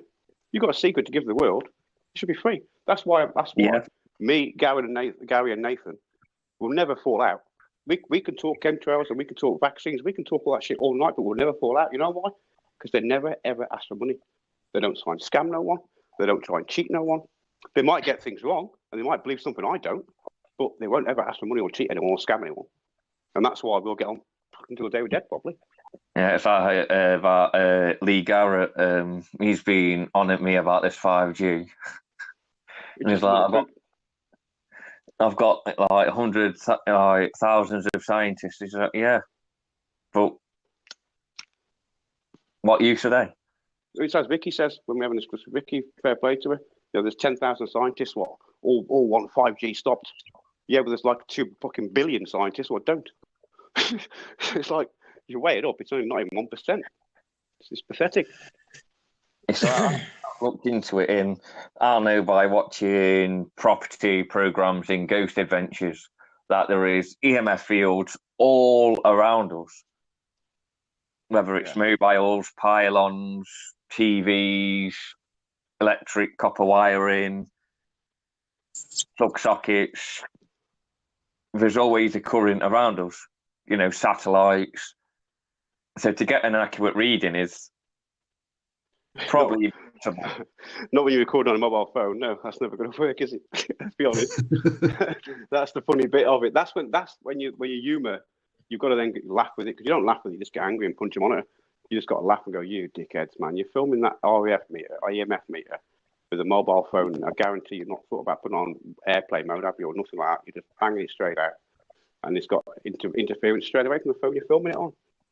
You know, it's madness. Yeah. And you think, and what? Sadly enough, there's 10,000 people out there. 10,000 subs will go, "Well done, you're doing a great job." Are you stupid or what?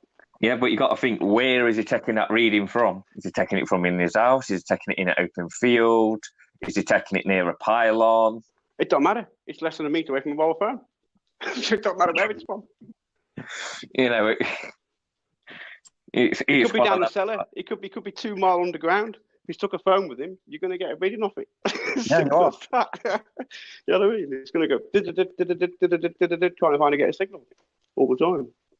And as for these health benefits and stuff like that, there's not actually been an actual case where anybody's got a health benefit, well, a health defect from it. Not what they'll tell you. There has been loads of cases, but there's nothing in the paper or nothing in NHS will come out and tell you that. But that's because they're hiding it. You know, everyone's in on it and stuff. This weapon system. Because if we say like headaches and nausea and everything like that, we know that EMF fields, when it's really high in storms or near pylons, can create that feeling. Well, you know that. Did anyone get a headache before a thunderstorm?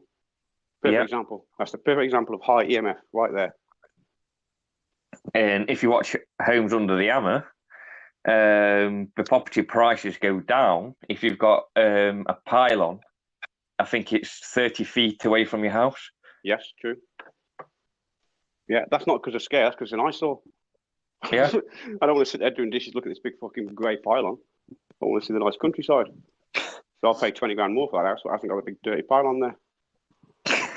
That's the facts. That's it in a nutshell. That's all it is. It's nothing to do with the fear fucking tactics of the pylon, and nothing to do with that at all.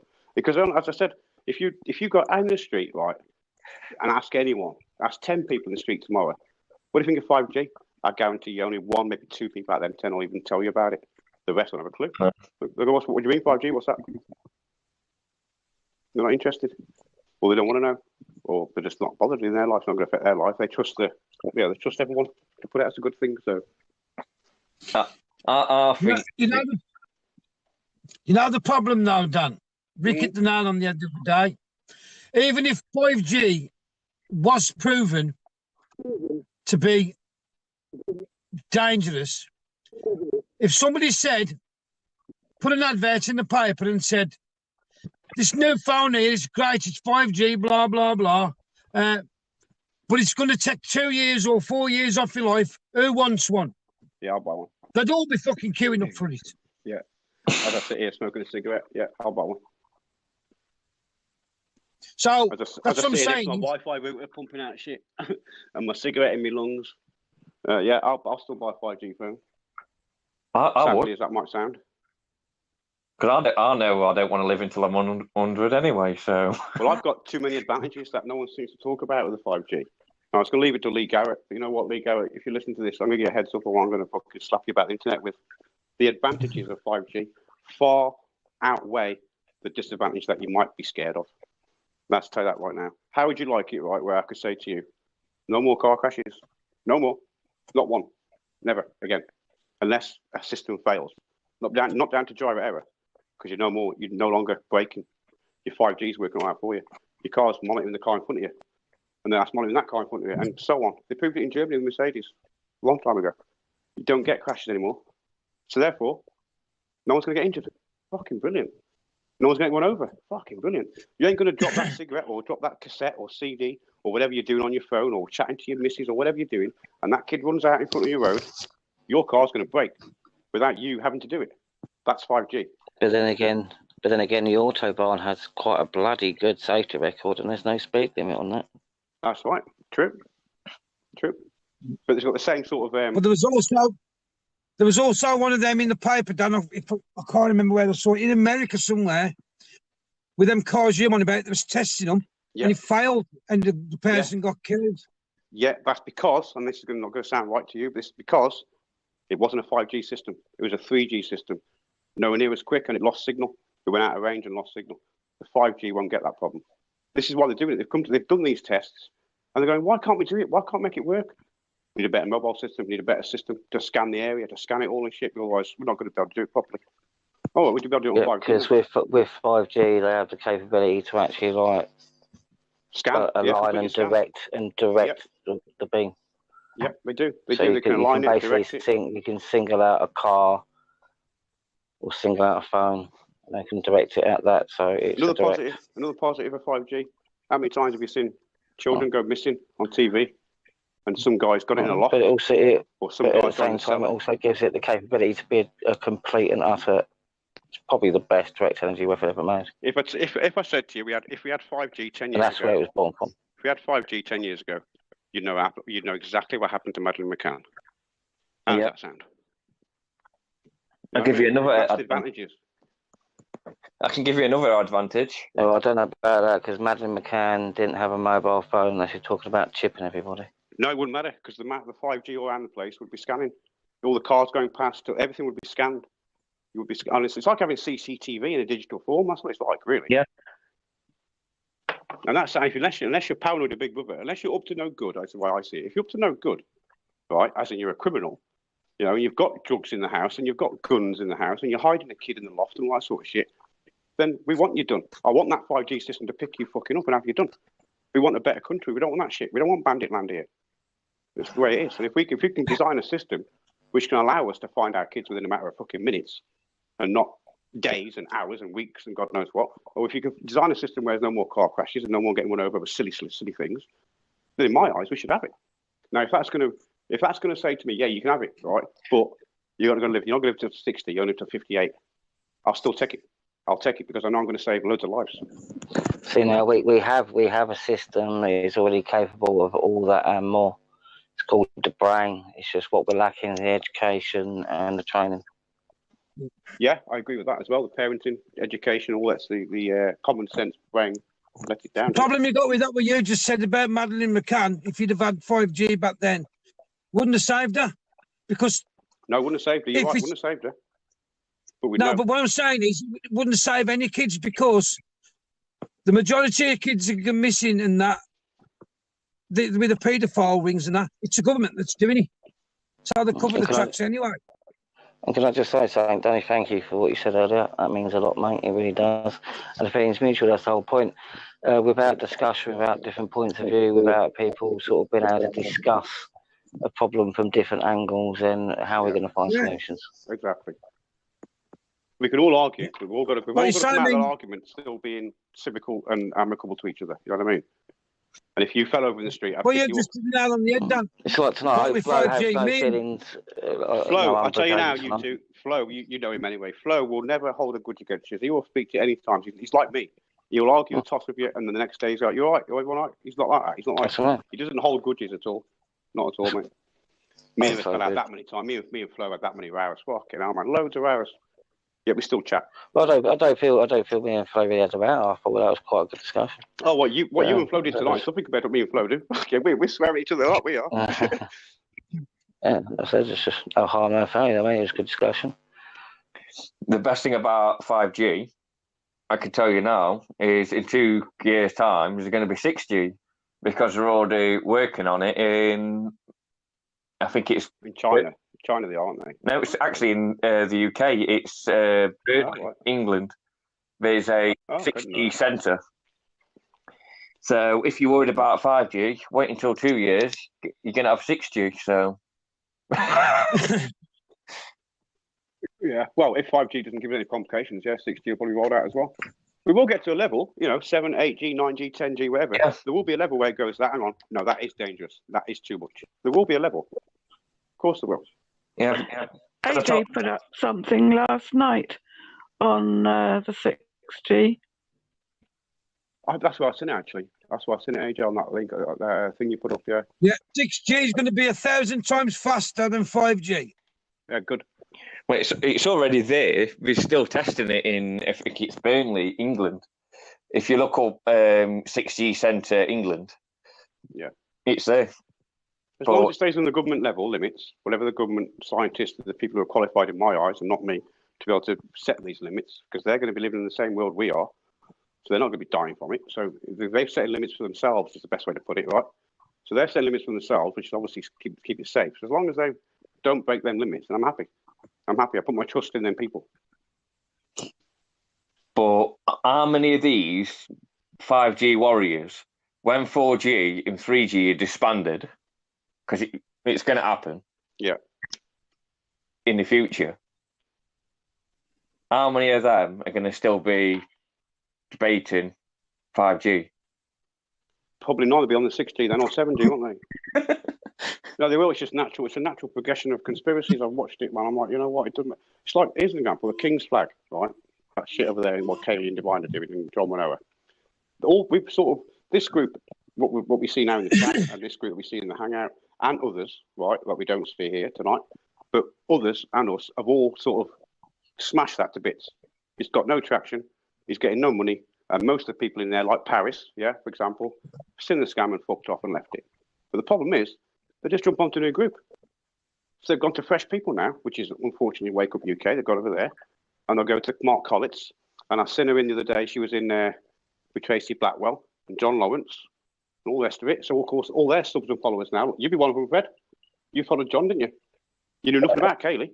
All of a sudden, Kaylee's in there chatting to him. So you'd like to think, oh, yeah, what's John about? I'll go have a look, That's all they're doing is getting new fucking subs again. Yeah, I call it new subs, but it's new money. It's new money. It's 1%. It's the according to American University, 1% of any group will donate. So if you've got 1,000 people, you can get, is it 10? Yeah, 10 will donate, right? That's the average. So all you got to do is do the sums. If you're going to go after 4 million vets, you're going to get a lot of money. If you're going to go after, say, 3,000 Wake Up UK subscribers, well, that's 30 people. 30 people are going to pay £3 a month. You know, that's how it works. It's just a simple business maths. It's an Excel spreadsheet. That's all it is. I'm still completely hated by many different groups, many different people because of all that crap. Could you call it out? Yeah, Nathan. Could you call it out? Exactly. If something's wrong, it's wrong, and that's it.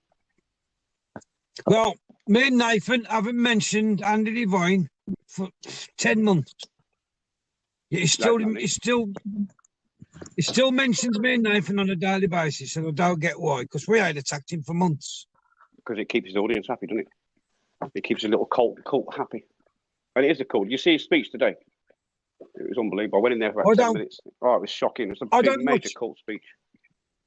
I don't watch anything that Andy Devine does. I don't, like I said, when I said on my live I was coming away, I wasn't interested in it anymore with him and that.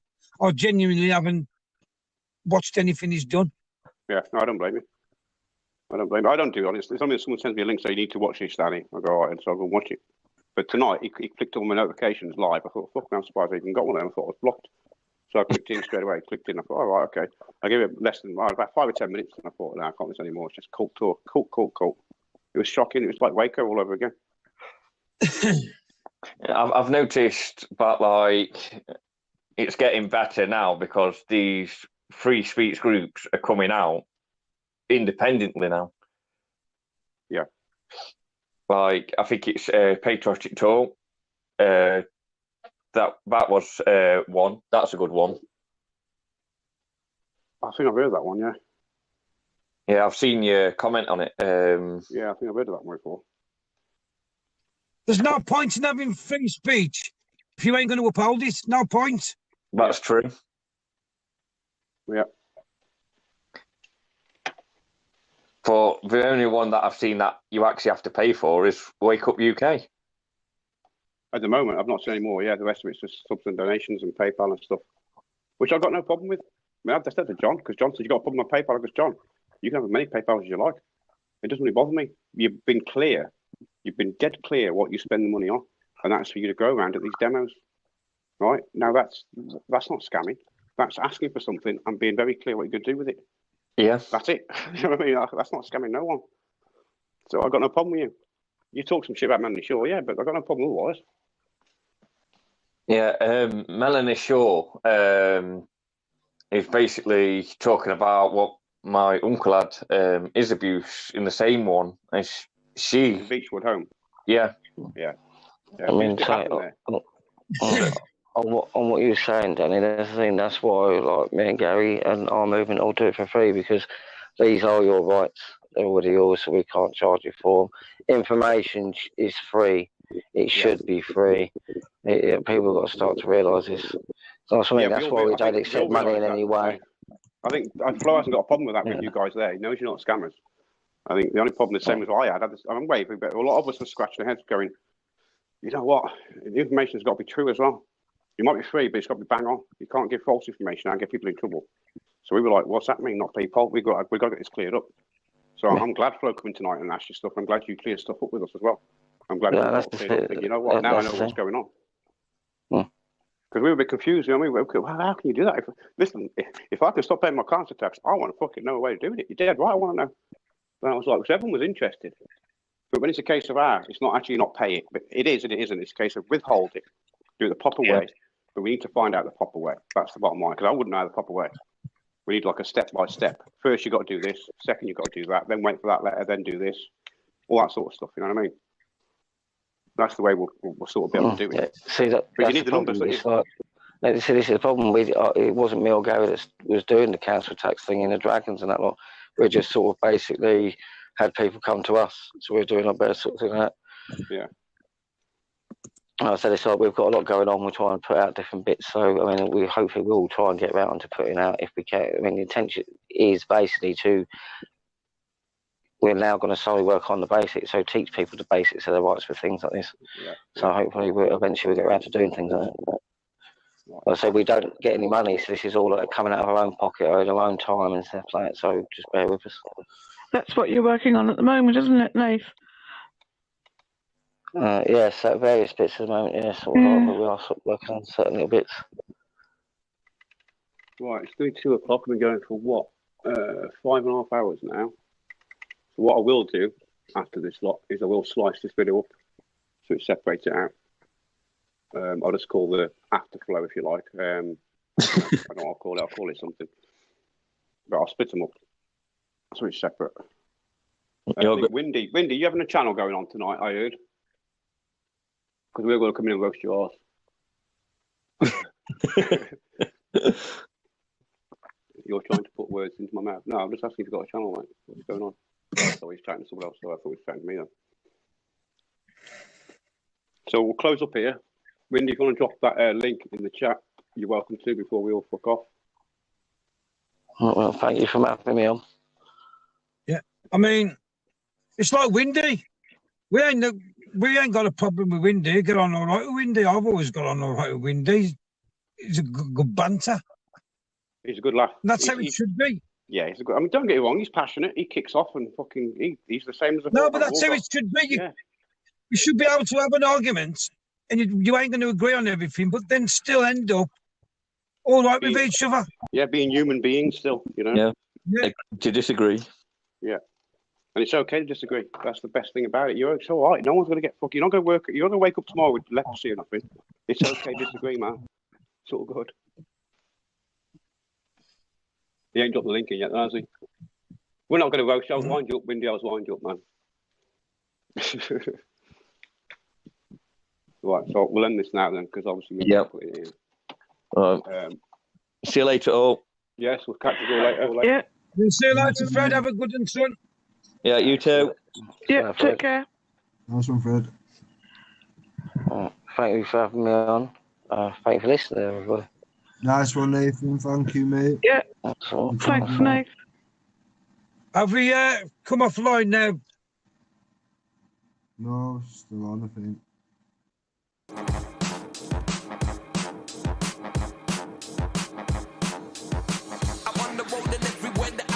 I'm hearing belly man and shot. I got the wickedest flow. So we're back inside the whip. What the sickest combo? What this one a bust?